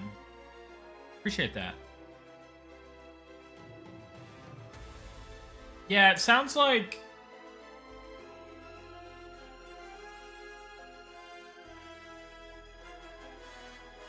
It sounds like something weird is happening. For sure.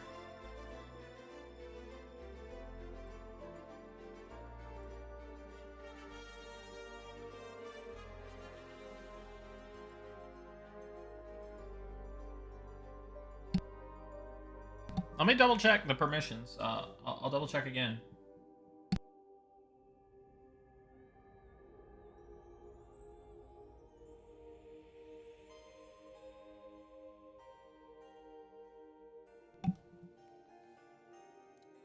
Stress test this weekend? Yeah, stress test this weekend. 35 hours, Saturday through Sunday. The 10-day playtest is November 1st through 10th.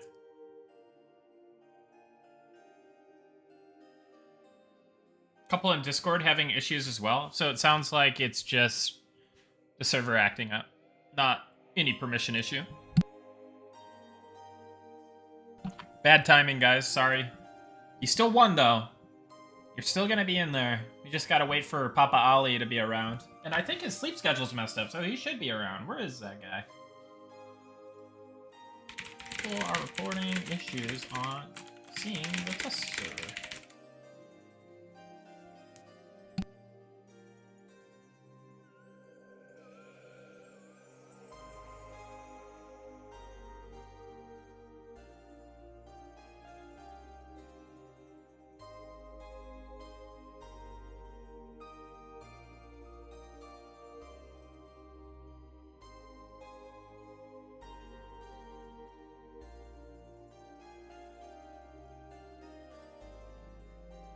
Apparently, we just got word that it's possibly our new login server doesn't allow updates on the fly. He has to update the cache.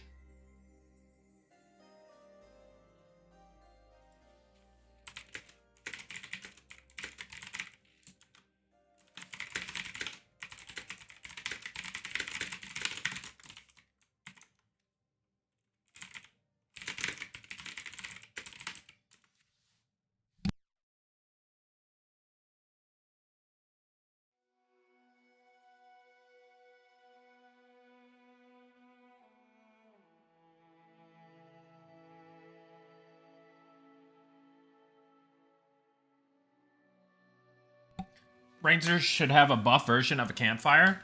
Would suit the class style. Yeah, people keep mentioning that one. I'll put on my my class list. And there's also a lot of suggestions about the bard buffing the campfire or buffing your benefit from the campfire and stuff like that. So I think both of those classes make sense for stuff like that.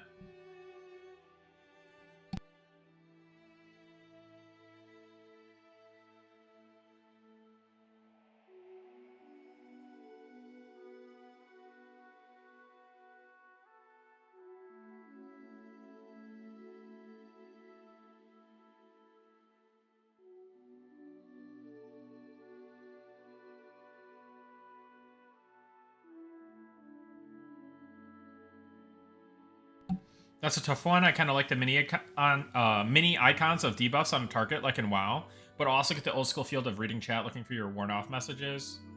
But then you get people use something like Gina. Well, right now we don't have logging, so like, I mean, we do have logging. It's just not enabled for regular users. I think the main issue I have with debuff and buff icons is when default they're just all enabled. Like, I think the default should only show stuff that's relevant to you, because people are their own worst enemy when it comes to this, right? Like, you know, the optimal way to play WoW these days is to have a UI that it shows the least amount of information as possible that you need. Because, like, who cares about seeing like 5 copies of Rend on the boss mob? Like, how is that going to be relevant information to you? But seeing your debuffs, seeing your buffs, seeing your short-term buffs and debuffs, stuff like that, that would be an area where I'm okay with showing that. But we need to figure that out ahead of time, because I don't want to see all these crazy icons like all over the place, right? But other than that, I have no issue with buff and debuff icons.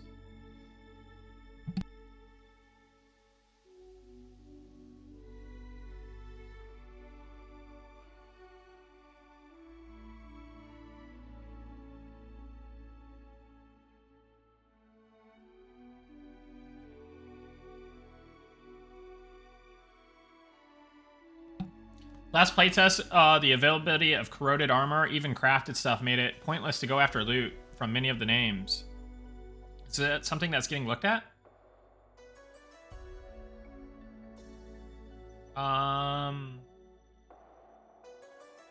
Yeah, to an extent. Maybe the Wormsbane armor needs a little bit of reduction. But I still think it's worth going for that stuff, because I don't know that it's always realistic to go for Wormsbane armor, because it's super rare, and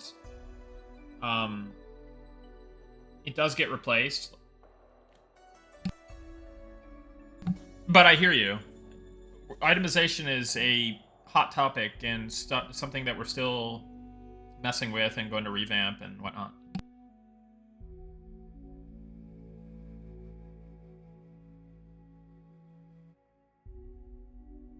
What's your favorite healing class in the game so far? Cleric.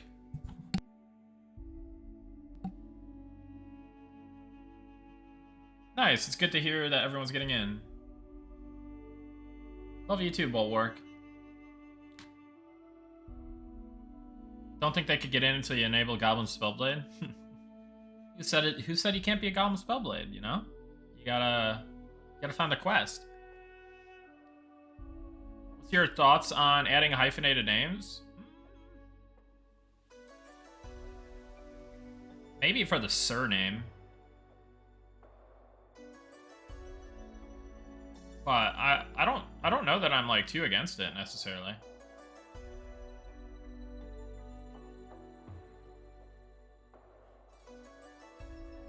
Maybe Rangers get a free campfire and Bards buff the campfire.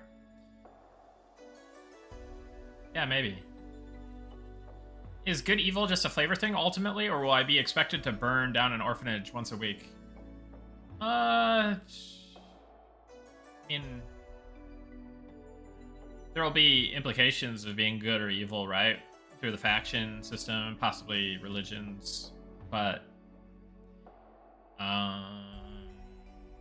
yeah, I don't know. That's a good question. Like, maybe you will be required to do like evil stuff to kind of maintain your devotion to evil gods or whatever. I don't know. We're still like kind of hashing out the details on it. Thoughts on letting us use resin to stoke the fire? Not as strongly as wood, but something to keep it going if you're out. I think it makes sense. I think there needs to be more of a use for resin. Let me make a note.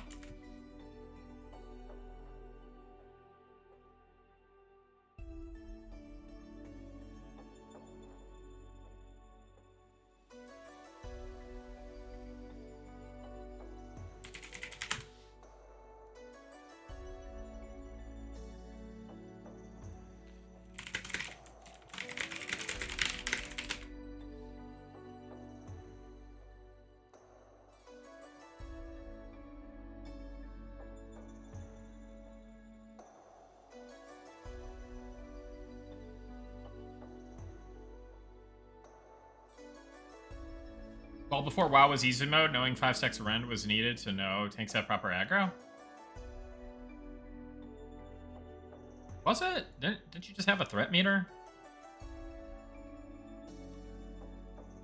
I don't think it was ever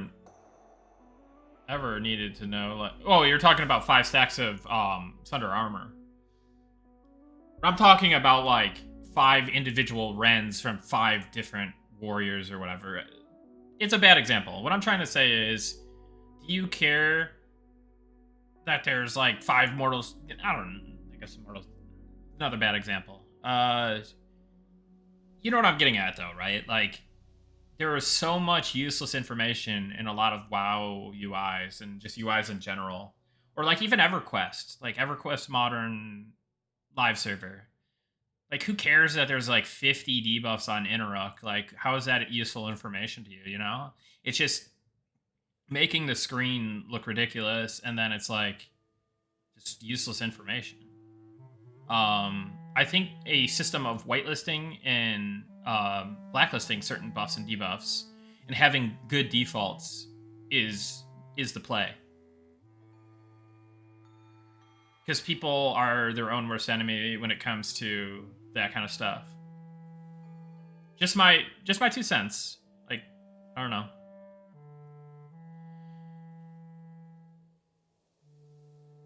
Getting sassy now that I've got some blood sugar again. Blood sugar is spiking.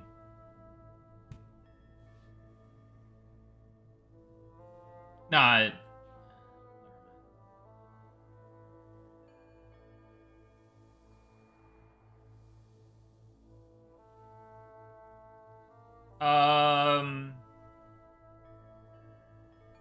You think quest armor like that could work in a higher level dungeon, like Fallen Watch or something?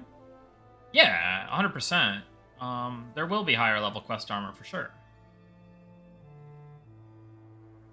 100p.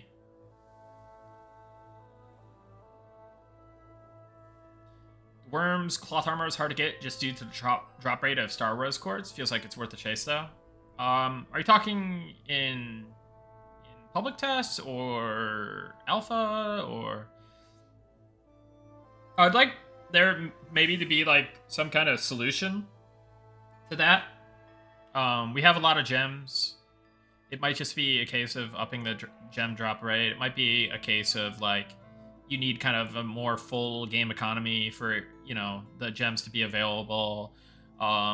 We might have a system of like breaking down higher tier gems into lower tier gems, or vice versa. So I think there's options there. We just gotta come up with a solution. But in general, the Wormsbane armor is meant as a horizontal set of armor that not everyone should be getting on their way up. If people are slow levelers and like level 20 is the highest they're ever going to get on their character, then Wormsbane armor should be aspirational for them. But for people that are pushing to 60 fast, or, you know, what have you, like, I don't think those players should be seeing much Wormsbane armor, to be honest. It's horizontal. It is specifically created for horizontal content. Like, if you level in WoW, like, not that you would necessarily want this armor, but in WoW Classic, if you do, like, I mean, I guess you do get pretty decked out in Scarlet armor if you want to, but like, you're not guaranteed to get all of it, right? So it's a similar concept.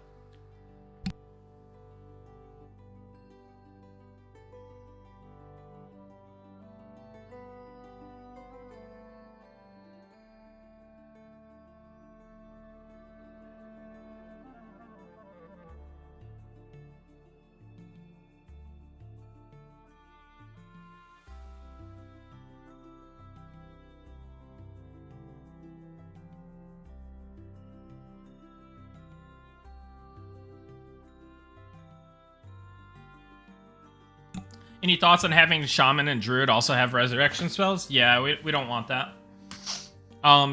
Druid will probably get an animal, like, mount res. But, and maybe Shaman can have something interesting. The white protection was mentioned for, before. Maybe Shaman could be, like, white protection. Like they like shift to the like spiritual plane for a little bit, and then like they come back and everybody's dead. But the only thing is not having the res makes that, or maybe they sacrifice themselves to turn somebody else into, they use it on the cleric, right? That could be an idea. But yeah, we don't want other classes to have resurrect. We want clerics that to be their thing, kind of, and then paladins also have it, but they aren't as good. Like, they don't provide nearly the same amount of experience return.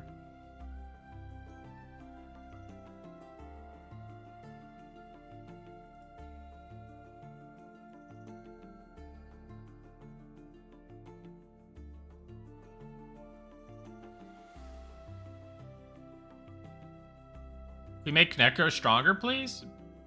Dude, they aren't strong enough? Is extra feature 1 going to be a nose ring? You have to ask the artist that. I don't know. I think right now it's just like a little scar, right?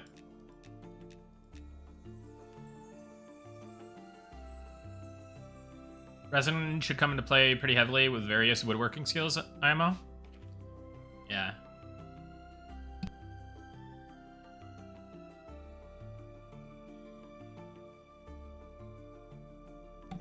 I don't know if it's resin that should buff the fire type. I think like alchemy powders and stuff to like change the color, create different effects. That might be pretty neat.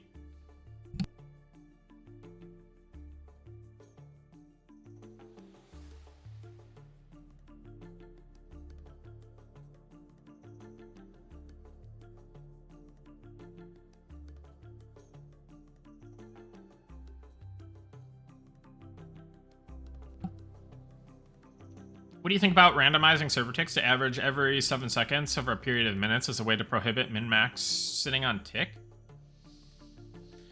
I don't know. What do you guys think? Do you guys see sitting on tick as problematic? I can see how it could be really annoying, but there is a lot of like things like that, right? Like strafe running, and I just chalk it down to it being a quirk of the game. And like, if you don't want to participate in it, then it really doesn't like hurt you that bad. But if you're really worried about your mana regen, or regen in general, then you may do some of it, right? I think that's kind of part of the gameplay, as weird as that sounds. Like, I would hate to just like shave off all the like weirdness necessarily. Now, one exception to that rule was definitely like the whole jousting thing from EQ. I love jousting in EQ. Like, I love turning my auto attack on and off, but I realize how prohibitive that whole thing was, right? Like, trying to like chase a target and missing and these attack cooldowns getting used because you weren't in line of sight or you weren't in range, and it was like really finicky what that range was. So I think that it's probably an overall boon to the game, but that other stuff I don't necessarily think is like too detrimental necessarily, because if you don't want to do it, just don't do it, and you're still operating at pretty high percentage effectiveness, right? But yeah, I don't know. I think having little things that people can do to differentiate their play just a little bit, I think it's okay. It gives something for like more like, I don't know, like it just adds a little bit of skill expression that isn't too over the top, and it isn't like a make or break kind of thing. Maybe it's a make or break in certain situations, but I think that's kind of the fun of it, right? But I don't know. I could be talking out of my ass. I could be completely off.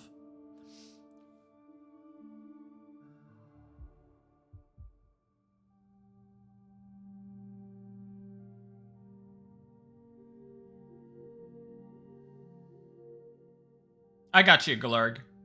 Gorgonox.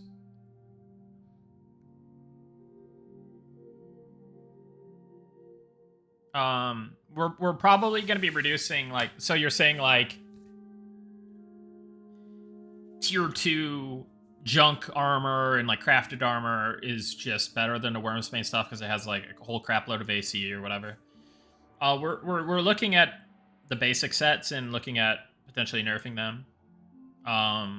But then again, like Wormsbane armor was designed to kind of be replaced by the next kind of tier of name drops and maybe even basic drops, really. So it's just kind of like aspirational content for people that aren't going to get very high level. Sorry if I missed your point again or misunderstood it again.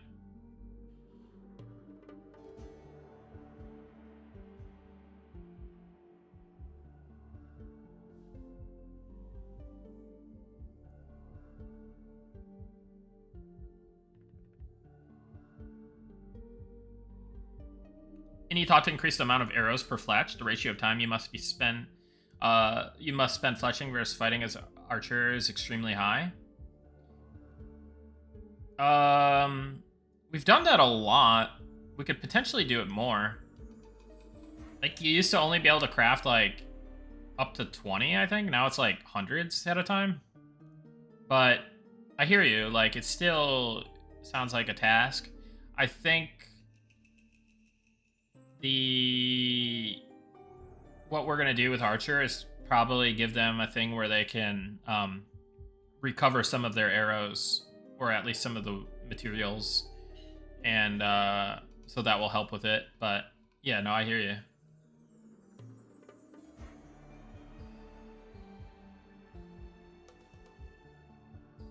Sent a Slack my way.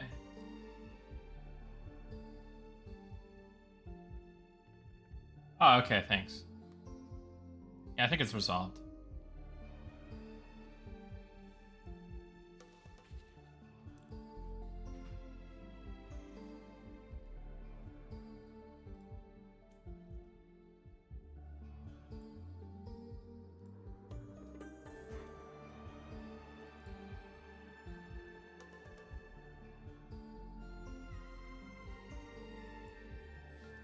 Back! Visually. Oh. Let's get out of here.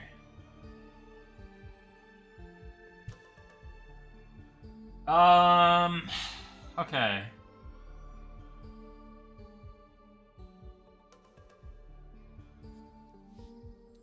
Done the Wormsbane armor grind twice. Feels perfect, IMO. Pieces feel good to get currently. Cool.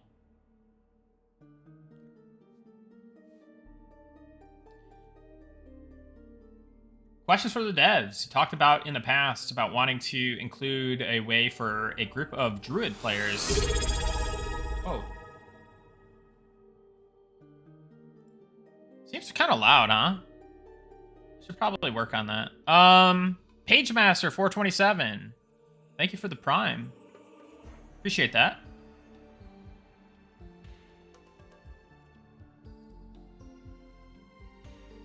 Okay, so question for the devs. You talked about in the past wanting to include a way for a group of druid players to come together and change the weather in a zone is experiencing. This is really flavorful and cool, and I think this may be one of the reasons why druids are so popular. What are some of the really cool thematic features of some other classes?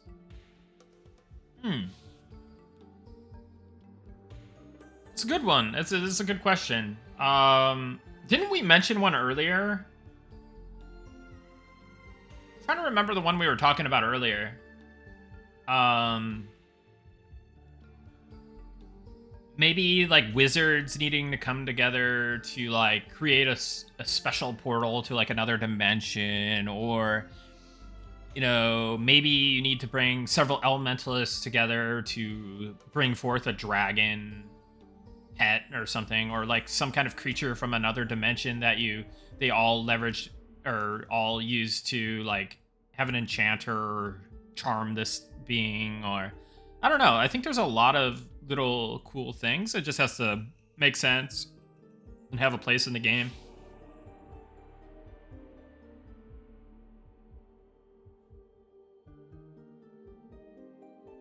The armor quest should probably utilize more of the different gems instead of putting all the pressure on 4 gems when there's 30-ish gems.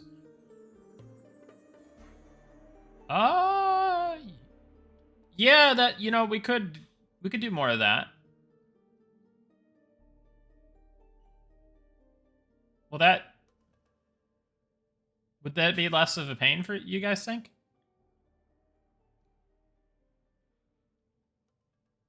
Will other areas have dungeons with rewards like Wormsbane? I think so, yeah.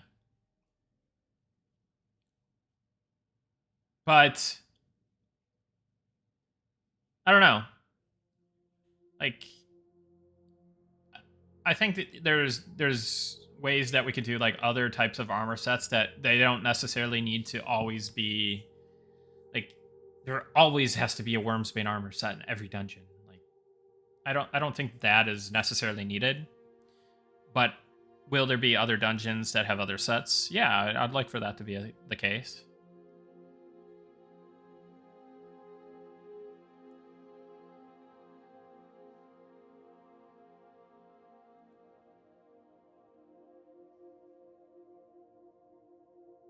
So not horizontal or vertical progression, diagonal progression.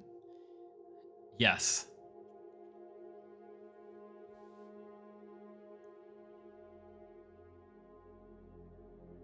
Are there any armor or item slots that are purely for cosmetics, masks, or some such? Like illusion items and stuff like that?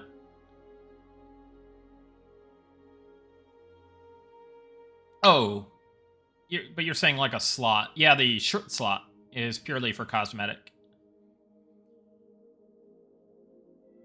So your undershirt, basically.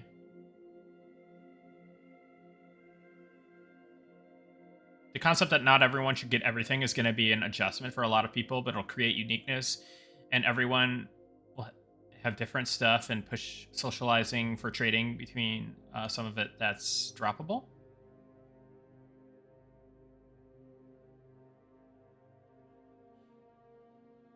Shaman self-res, long cooldown, maybe.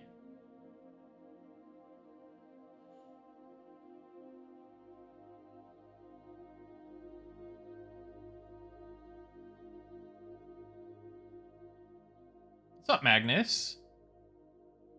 Divine Sacrifice. Shaman Ankh, make them the hero.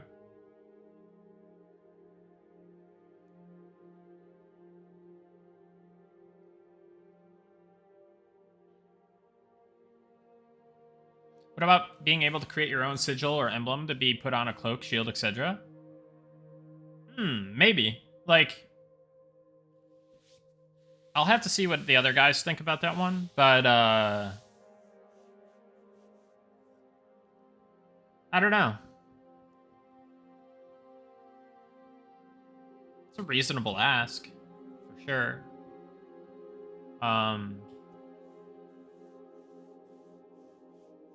Thoughts on doing accelerated mana regen for continuous sitting to make it more efficient than just than sitting just for ticks? I've thought about that one, yeah. I just thought that it would exacerbate the issue, right? Like, oh, now I don't. Now, not only do I have to sit on the regen ticks, well, so you're saying if you stand up, it goes away, probably, right? But yeah.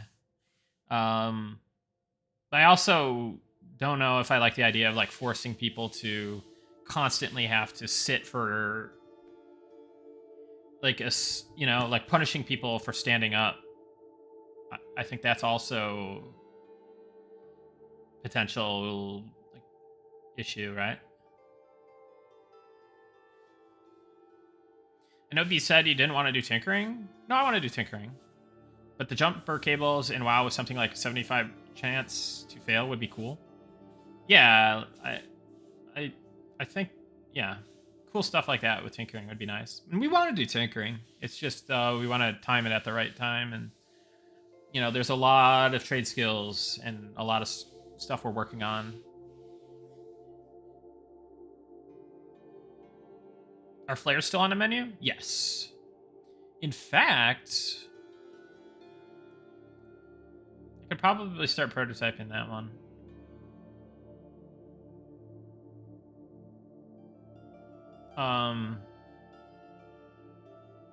But yeah, flares are definitely on the menu.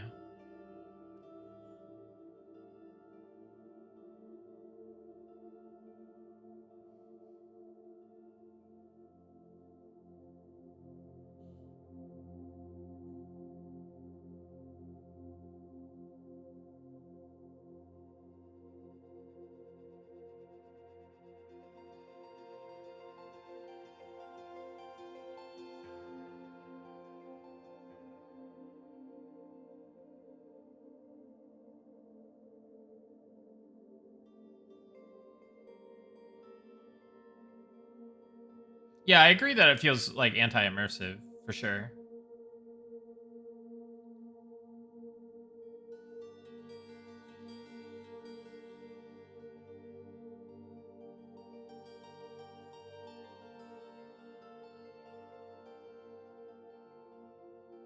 Yeah, maybe there's something we could do to like, I don't know, reduce the effectiveness of it, or I don't know. Jousting as a paladin was the only way to soul. Yeah, well, I mean, jousting is still a thing in terms of like hitting a mob with a slow two-hander, running away, then hitting it again. In fact, it's easier now to do. I was talking about how it's so finicky in EverQuest 1 to have to time the auto attack in addition to just having it. Never like strafe running, the animation just looks bad. Well, in EverQuest, it like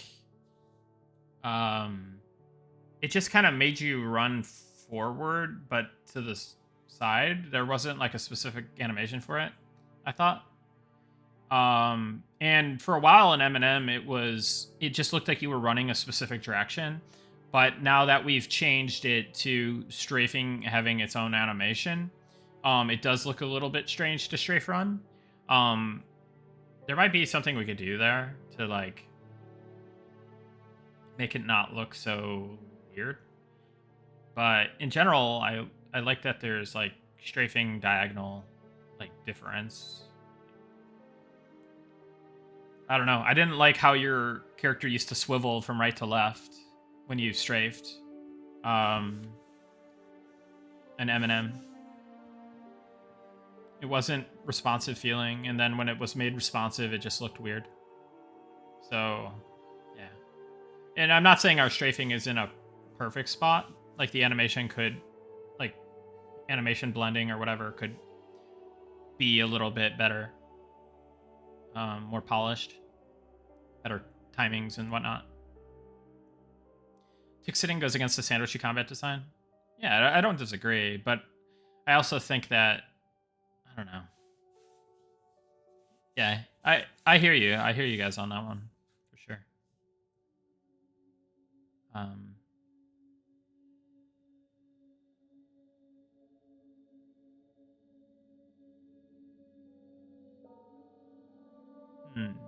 I think about that one. I'll think about that one more. Um,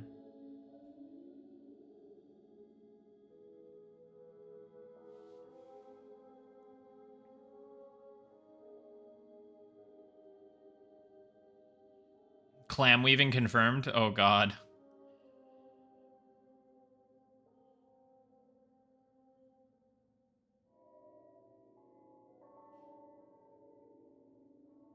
Removing tick sitting is like removing weapon swapping in EQ. Yeah, that's kind of my philosophy. Is there are some weird things that you can do to increase your efficiency by a bit, but like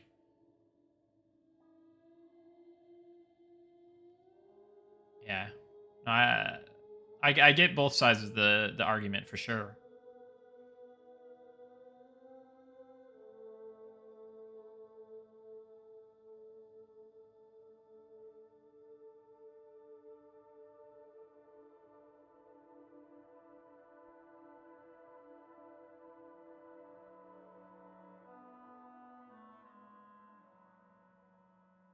Any plans for a quick weapon slot switch like Bandolier or D2? We talked about that one earlier. I worry about some of that stuff with lack of combat state, but I don't know.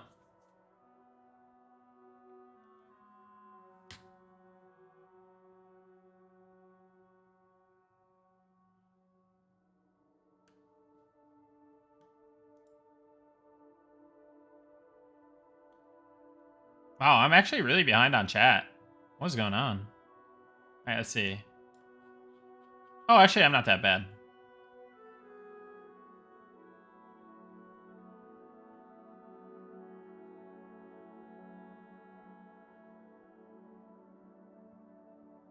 Multiple wizards being able to create a standing, tangible portal that groups / raid parties can pass through without having to take groups individually. Interesting. Summon somebody from Japan.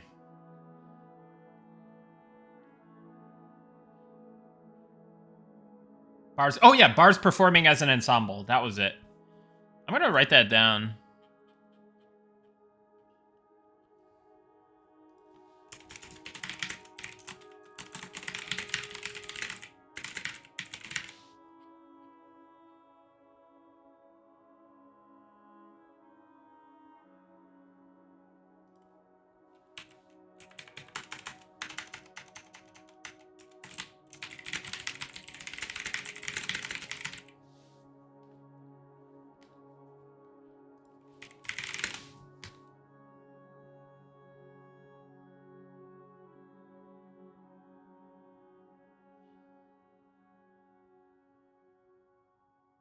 Enchanters coming together and using the abilities of charm mobs in sequence to open a portal to a secret area.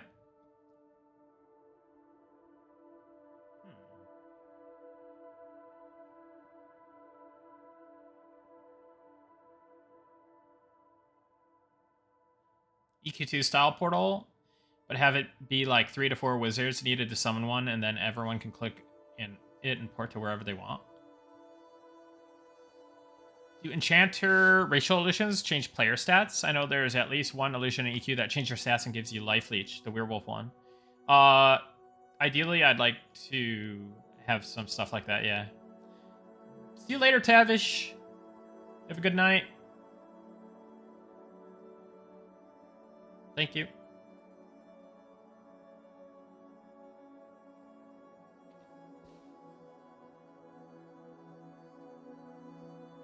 There are plans to have a fair amount of quest chains with progressively better versions of items. I love quests like the Cold Ring.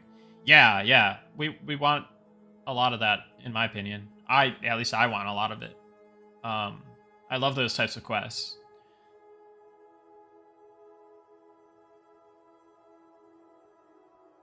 What classes do you envision filling the polar wall, which are S tier, A tier, etc.? I'd say monk is definitely up there. Druid is up there outdoors. Obviously Shadow Knight. Shadow Knight and Necro are up there. Classes like I would say like Rogue, Archer, Ranger in the mix as well.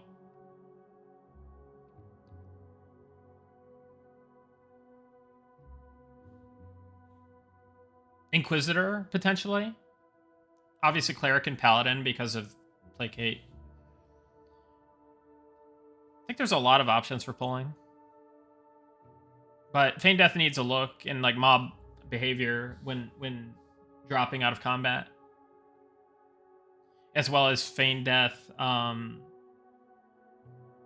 wipe after X amount of time.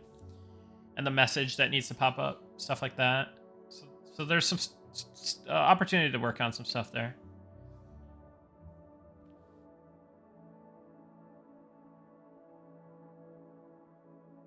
Saw the trade skill position post, but was late to apply. Oh, sorry, Feign. We're always willing to hear from people. So definitely don't be shy to send us your information and stuff.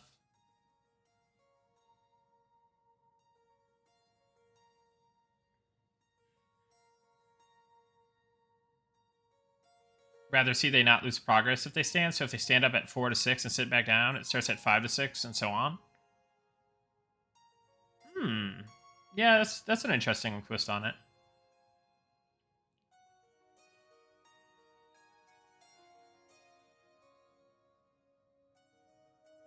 Would it make sense to have Seal of Magic buff cause Wizard to meditate while standing for his duration? Would allow for the semi-martial direction to not also be awkward?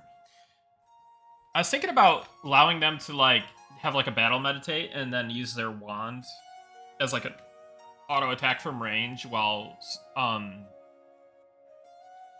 meditating. But I don't know. Would that be too goofy? All these cool ideas that make quality of life improvements sound good by themselves, but combined they make game way too close to WoW. Yeah, I agree. I mean, that's why I've been so specific on how the design is kind of fleshed out. Like, I would hate to create an experience that like turns off a lot of you guys. But then again, some of you guys do want some of this, right? So it's a tough balancing act for sure. But you know, the known and tried and true method for this style is you know, is our kind of true north.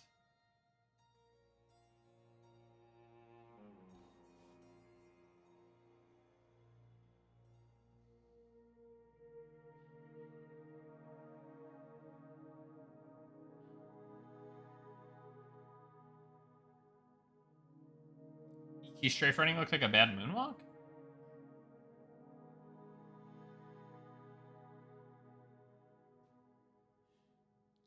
So obnoxious to play optimally by running diagonal. Yeah, I mean, I hear you, but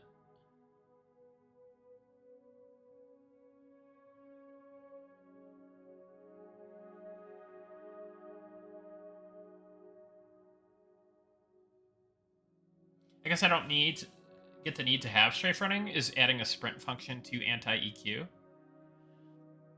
Um, I think it just is an unexpected norm for MMOs to have it. I don't think that sprint is necessarily a bad mechanic per se. I just like,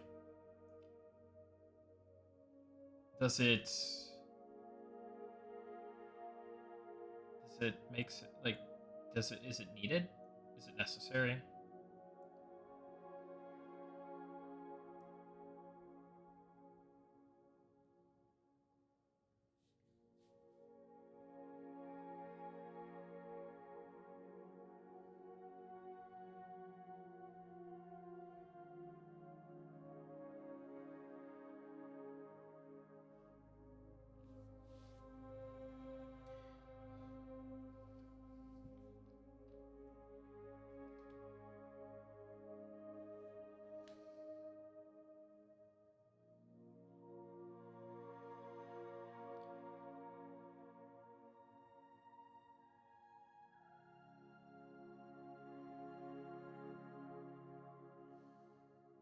Rather have sprint than jump moving. It just looks funny.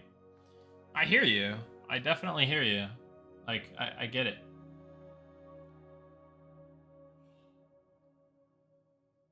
Would be cooler to have a sprint button to use energy instead of using it for martial abilities and jump spanning.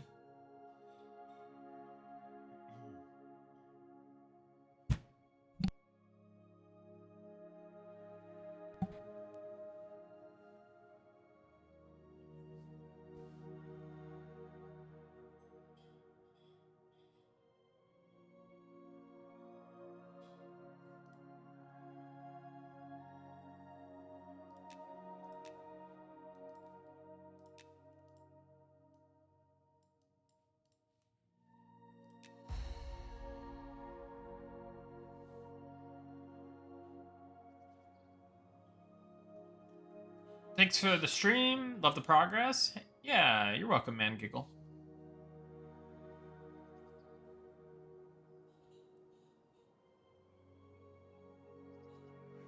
Jumping should only be faster if you're running down hills like IRL.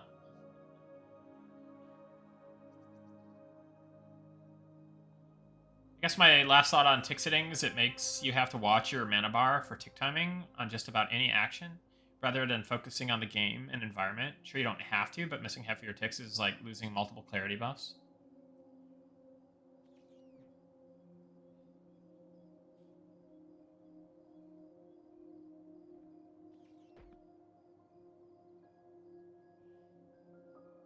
Jumping for speed and stamina is fine. It's certainly better than a sprint button you have to toggle / hold down.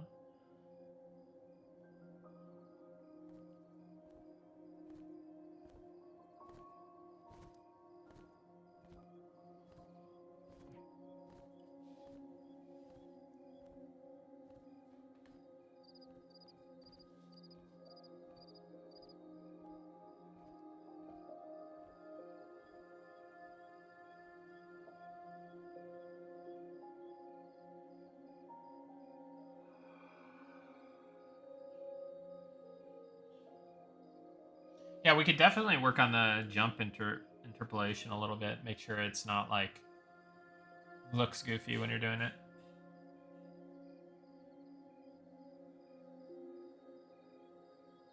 The difference is most people don't just jump repeatedly.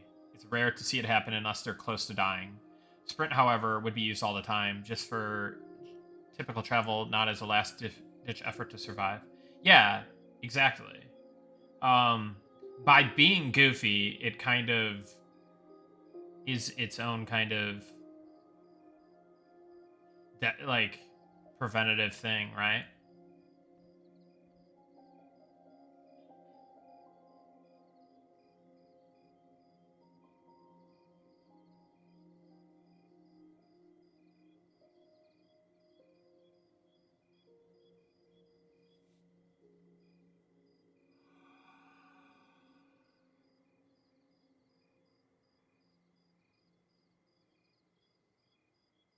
Appreciate you taking the time to sit around and let folks respectfully bicker over the minutia of the game.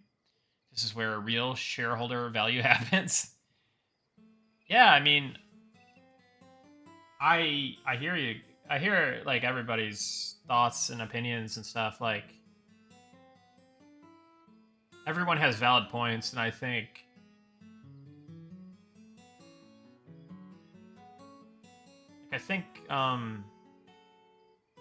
yeah, like what you guys are making sense, or saying is making sense for sure.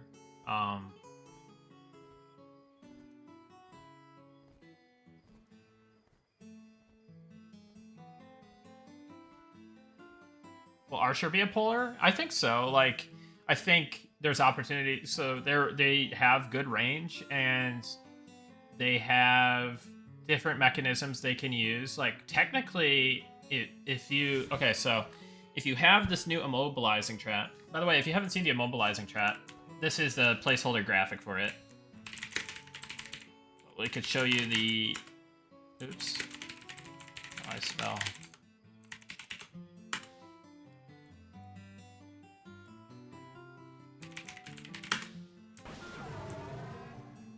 So technically, as an archer, if there's a guy here, say, we hit him with the pinning shot. Oh, I don't have a bow, and GM cast doesn't really allow me to do it anyways, but... So, hit one guy into the wall with a pinning shot, root them. Then we have our trap down. 2 other mobs are running at us. So just imagine this is a 3-pull. Pinning shot a guy into the wall, rooted. 2 guys run at you. You have your trap down. One of them hits the trap. You have 2 guys rooted. Then you bring 1 guy back. So yeah, Archer has some pulling potential. There is cooldowns on pinning shot and the trap. So it's not like if it's like a really fast chain pull situation, you might not have your cooldowns up right away. But I think there will be serviceable pullers for sure. And I think that there's like a unique spin on how they handle that. So, and there could also be, you know, like a frost trap style thing where it's like a area on the ground, right? Or like the fantasy could be like a car trap, or I don't know, whatever you want it to be, right? Like I don't know. You know what I'm getting at, right? Like AoE snare on the ground, and that could be another avenue instead, where you're like doing some kiting, and somebody peels off you, and then yeah. So I think Archer definitely.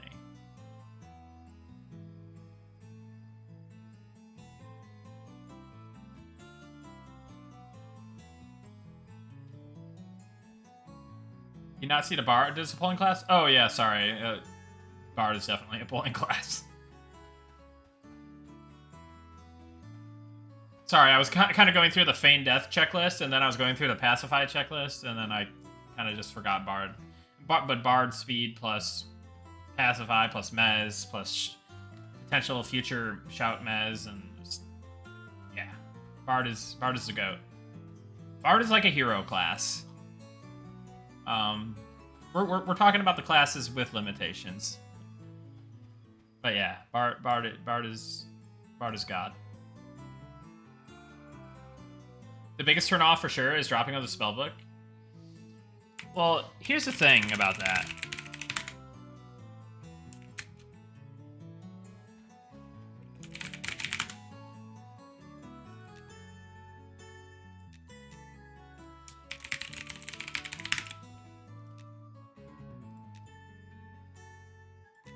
Well, ignoring the fact that you can straight up pick Bookworm. Start with an additional trainee spellbook. Oh, that would happen. Alright, who's getting the axe?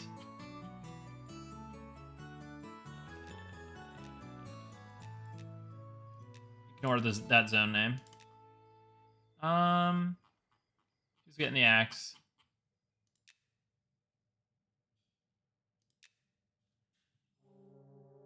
Oh, he's cool though. Oh, that's not a spoiler. Excuse me. Oh, that's not a spoiler either. Send this guy into the abyss. Sorry, Mosril.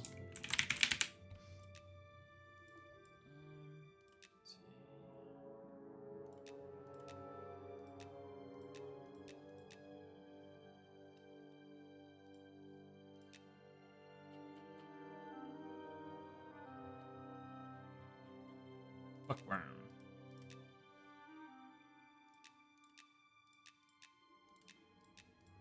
So let's even just ignore that exists. Oh, spell, but drop it.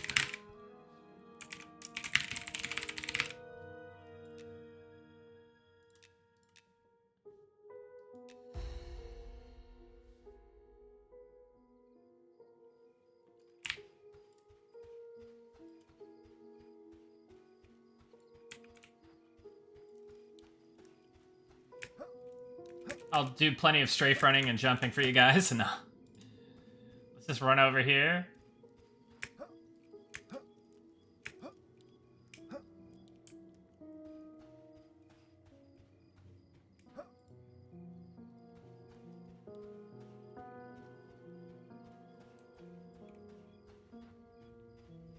Here's my new guy.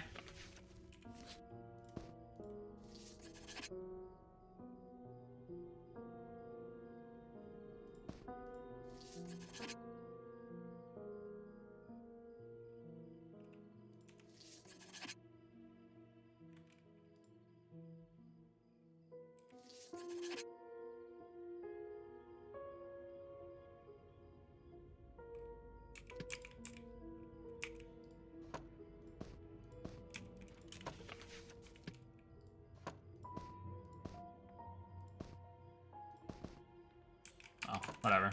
Just imagine there's one book. Look, I got my spells. Playtime, 0 minutes.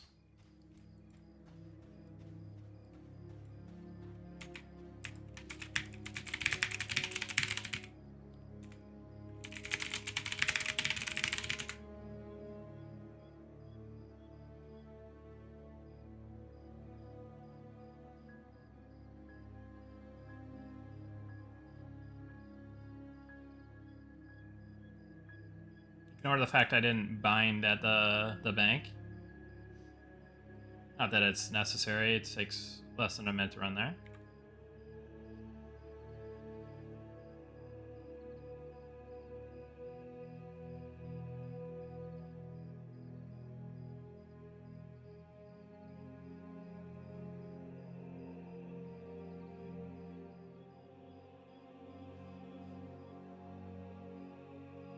The zone has to spin up on dev.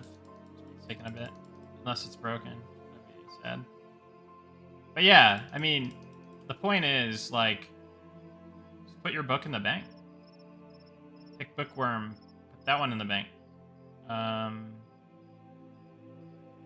Like,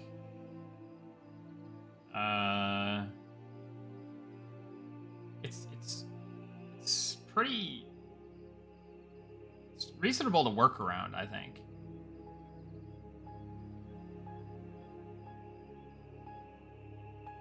Hi, sir. I believe it's time for a beta giveaway. Moonman, 877. Thank you for the prime.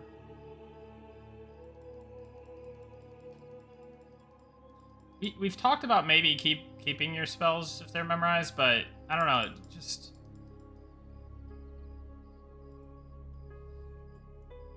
I don't know what's going on with the zoning stuff. Maybe, I, like, broke the data or something, or...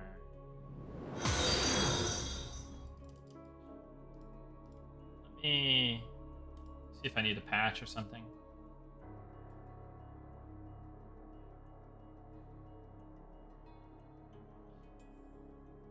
But yeah, like, I hear you guys on the spellbook thing. At first I was skeptical, then I just played a little bit and then realized, like, it's not that big of a deal. Looks like dungeons aren't spinning up.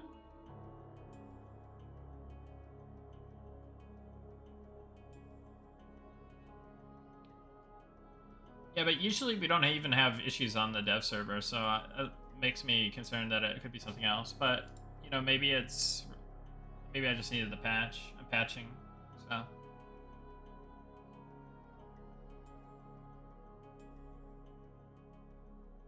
Well, no, you can die. You just...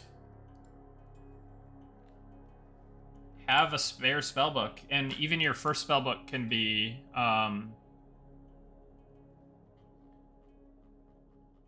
even your first spellbook can be the one, right?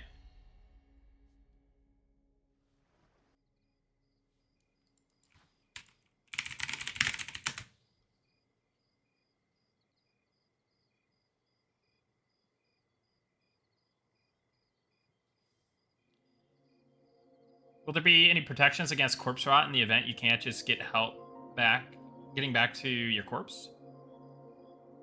Yeah. So we added a NPC that will summon your rotted corpses. So you'll never be in a situation where you have a rotted corpse and can't get it back.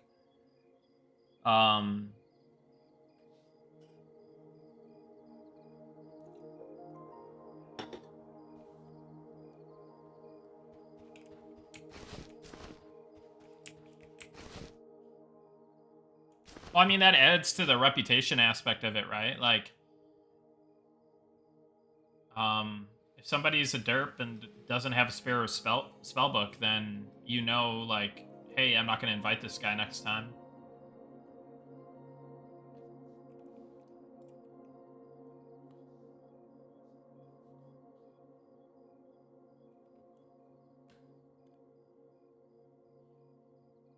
Well, this is like the early game, right? Like level 1 gameplay. Like, you can afford to put your book in the bank early on, and then by the time you start dungeoning and whatnot, like, it's reasonable to have a book, especially if you choose bookworm trait, and like if you're worried about it that much, and then you have the second book, give it like an IVU, give it an invis, give it a sow, whatever you need to get your main corpse back. So always keep your spellbook on you, and then have a spare spellbook in the bank, or you could do...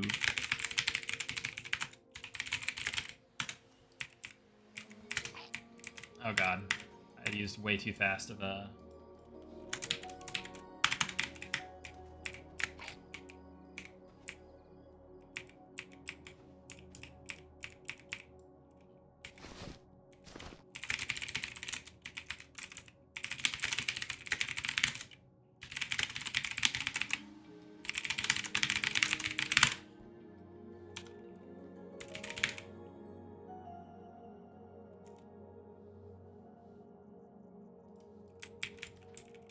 You can also do this.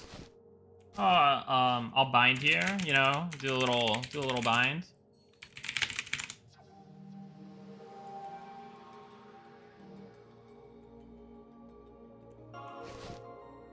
Then just put that in there. Go die. Oh, I accidentally killed. Did I accidentally kill him? Sorry. I didn't mean to kill you. I was trying to kill myself. Oh, it was my pet. Never mind.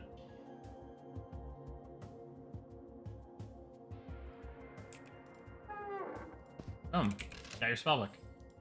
Got a spare. Got a backup. Step 1, become a dev. Well, yeah, I'm just trying to expedite the setup process, right? You know?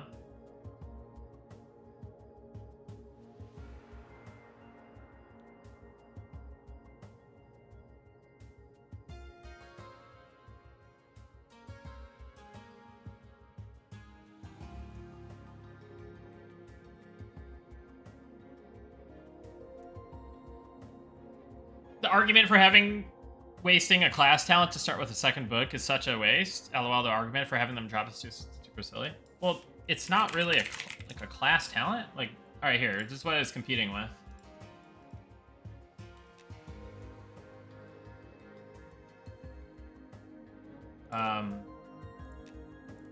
Bookworm. It's competing with blacksmith. Your blacksmithing skill starts at 25, and you start with a hammer, and it's not competing with anything that's like relevant. Like these are nice little perks, but they're very inconsequential after a certain point.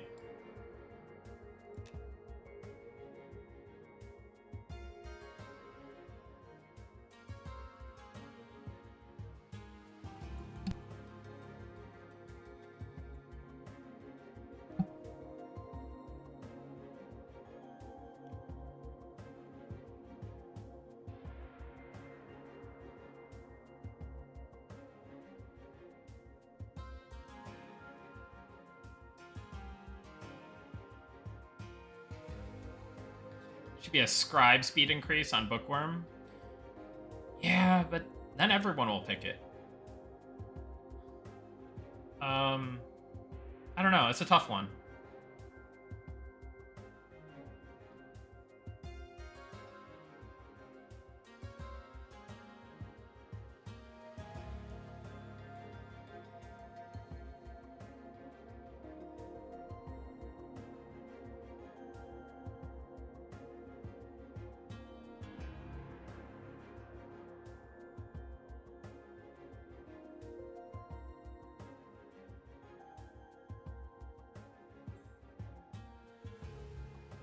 After a few levels, anyone can afford a spare book for 1 silver and a few spells to put in it. Yeah.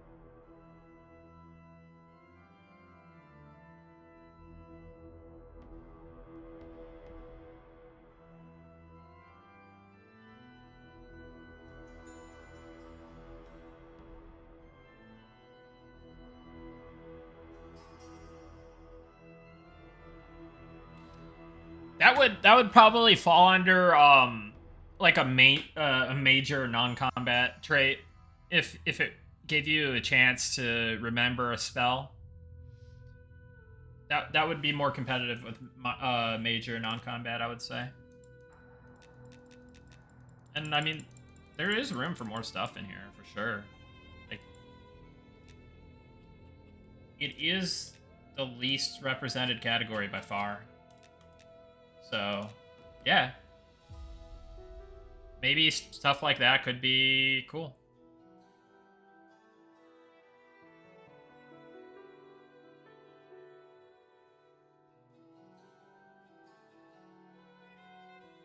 The defining trait of the minor trait seems to be something that is good while you're leveling, but becomes useless at max. Yeah, well, yeah, definitely by max skill. But definitely, like, what item you get granted by it and what skill you get granted by it is irrelevant in probably the first day to week of playing.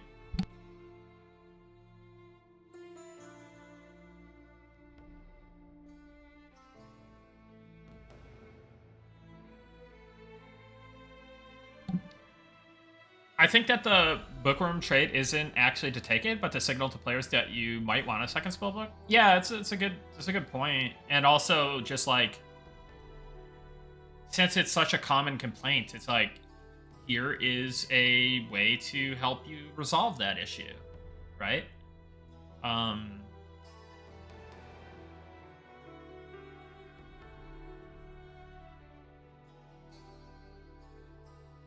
Moose with Big Rack, thank you for tier 1, the tier 1 sub. I appreciate that. Welcome, welcome.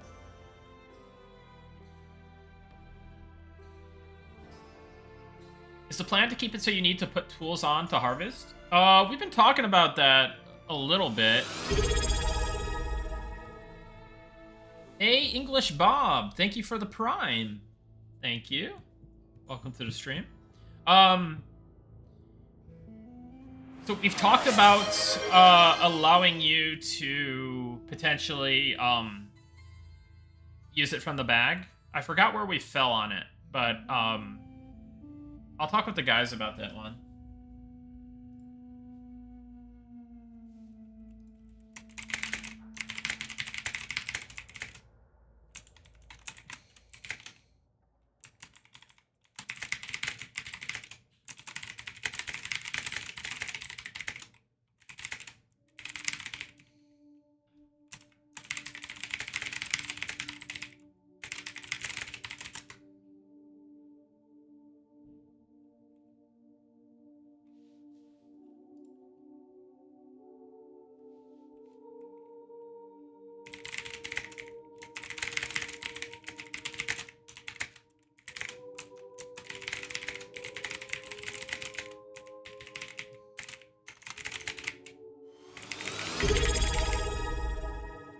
Jordynox, thank you for the prime.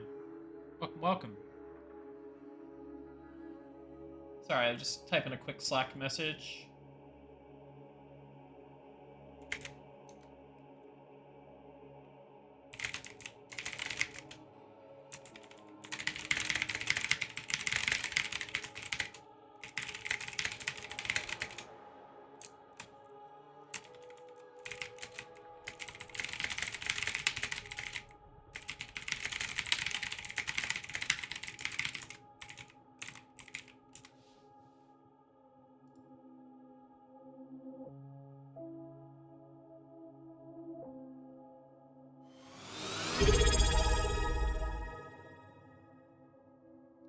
Kayani, thank you for the prime.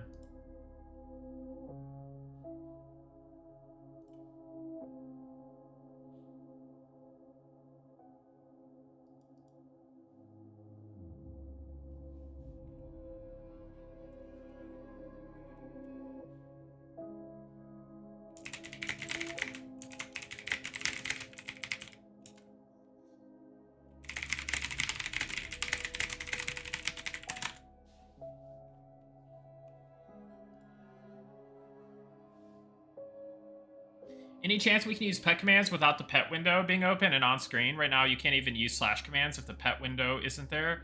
It'd be a nice thing to be able to hide.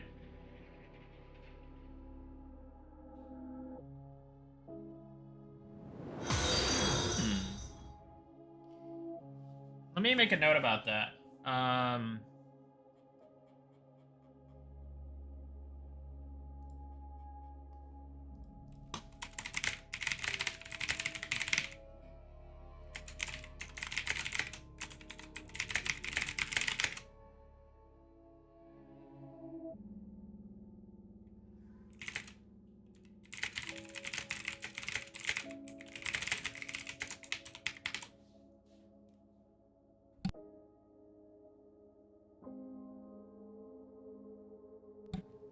All right, Nick, almost 7 hours watching you now. Thanks for sharing your time again. Good luck to any other key winners tonight. Good night. Yeah, speaking of a key, we should probably do a key, huh? Let's do a key. Have a good night, Black Rose. If gathering tools still need to be equipped, can we get a tool slot adding to the character sheet? Just for one gathering tool at a time to at least prevent switching a weapon on/off each time? Yeah, I maybe. We gotta see. I want to see if we're all aligned on what we're gonna do with gathering tools. Because it's a fair ask. We just gotta see if everyone's on board with, you know, making it more streamlined or whatever.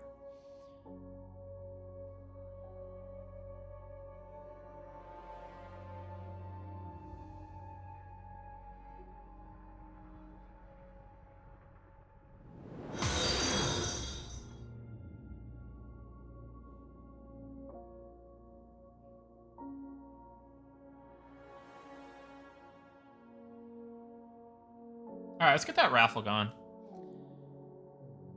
Let's get that raffle going.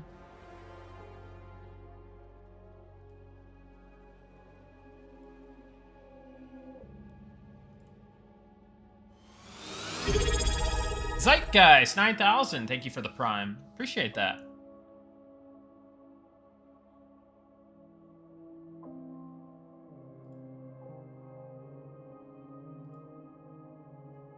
All right, let's get another.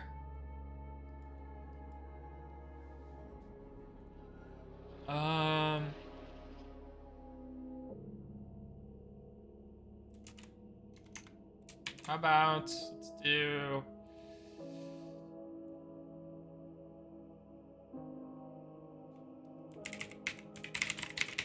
All right.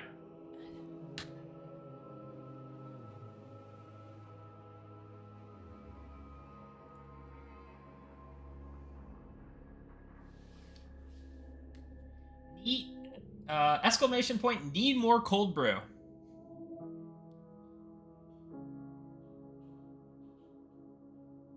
Need.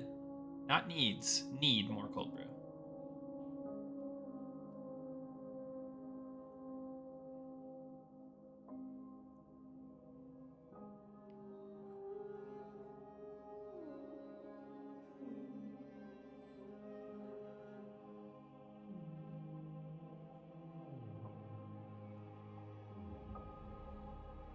I should get to some tasks. By the time I get to my tasks, like, I'm gonna be hungry again, you know?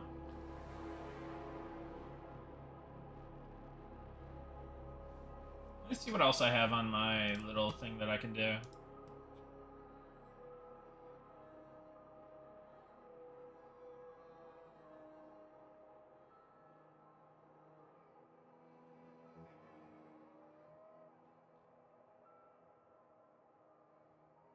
A lot of stuff that's off-stream content.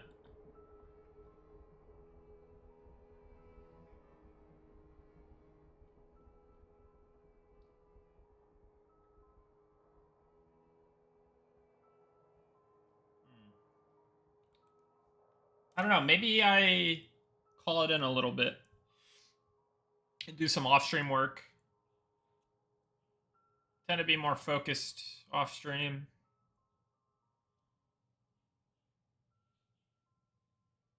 But it was cool to be able to show you guys some stuff. Will anyone else be streaming this evening on the team?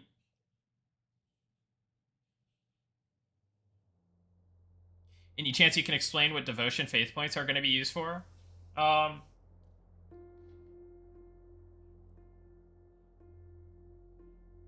know there's a full design on it. I'm not sure the exact specifics, but essentially, I mean, it has to do with kind of your faction level with your deity, right?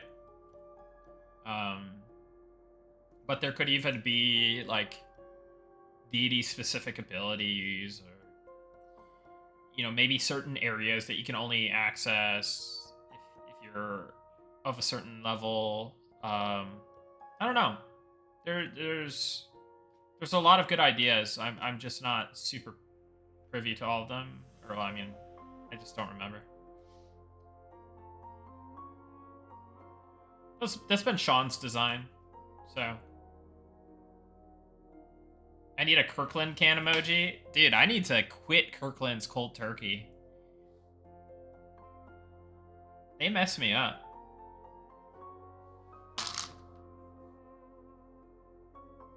Anyone planning on streaming this evening from the team?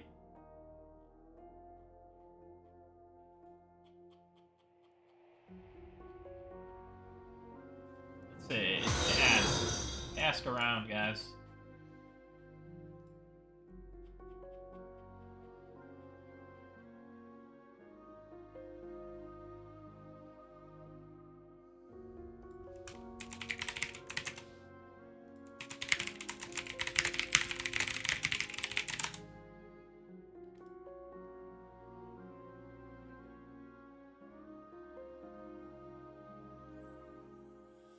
Not tonight.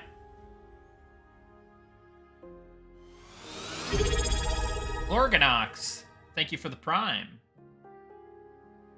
Alright. How are these entries coming? Up to 148? One winner will be picked.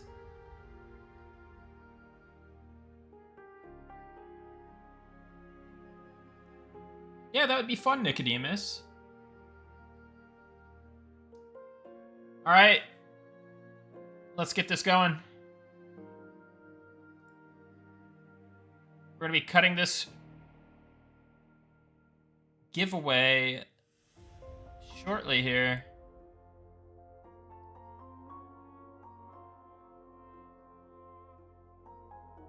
Five, 4, 3, 2, 1.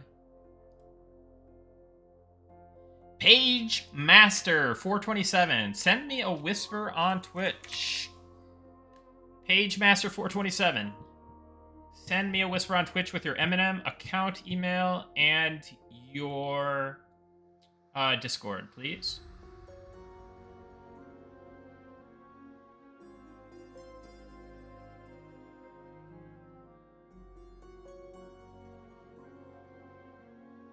By the way, server is down at the moment.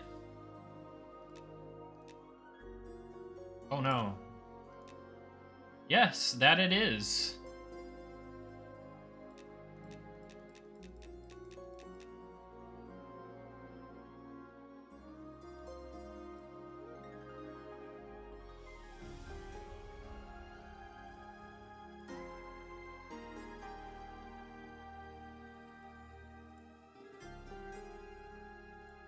Congratulations.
Did I get a whisper?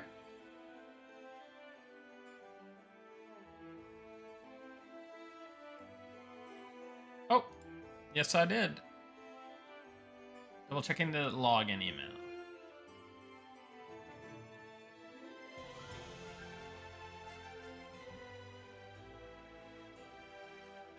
Good night, Lightyear.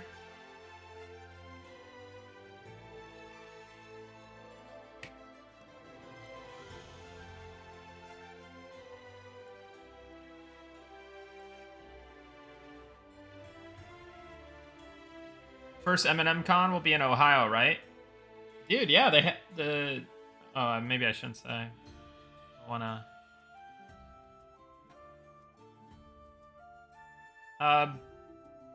To be decided.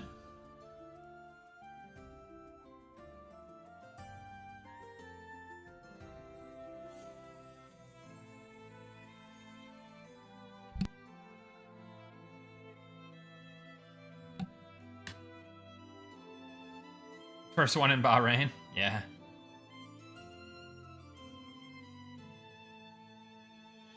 Yeah, a lot of the team is from Ohio. I have a lot of Ohioans.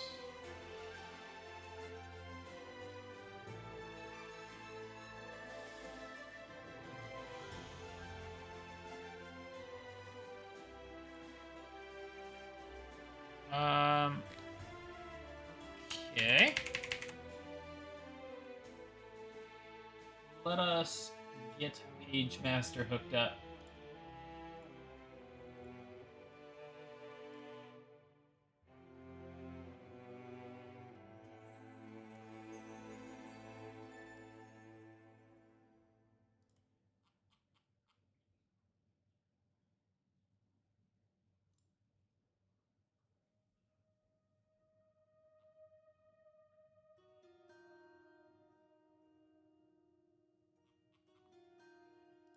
Swanee, we might need to pull that cache again or whatever we need to do.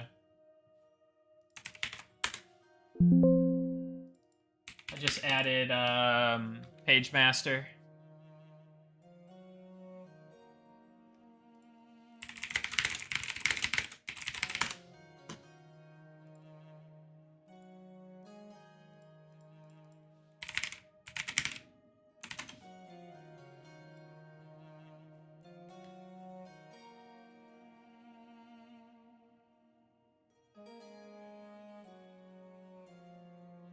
Hope the entire team gets to meet up before 1.0. Would be really nice. Yeah, it would be.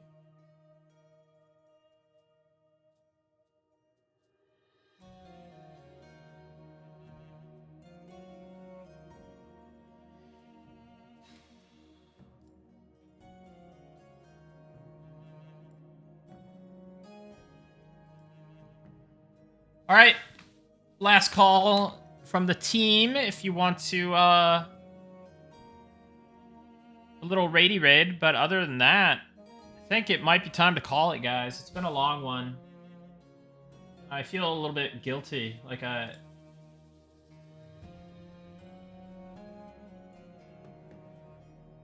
Definitely need to get some more work in.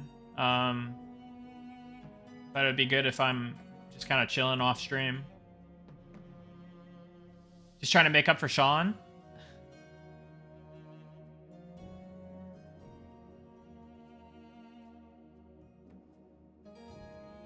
Four Quados only has 10 viewers? Dude, he should have like 1,000. He owns.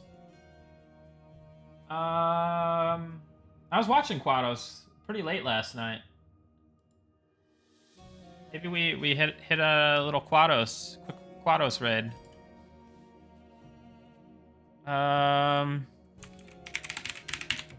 Let me check what's going on here.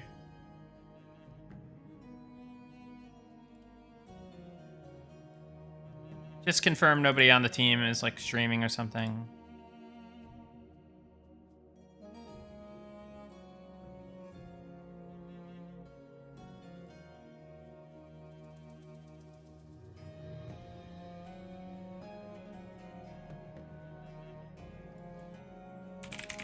He's mid-song. Oh, boy.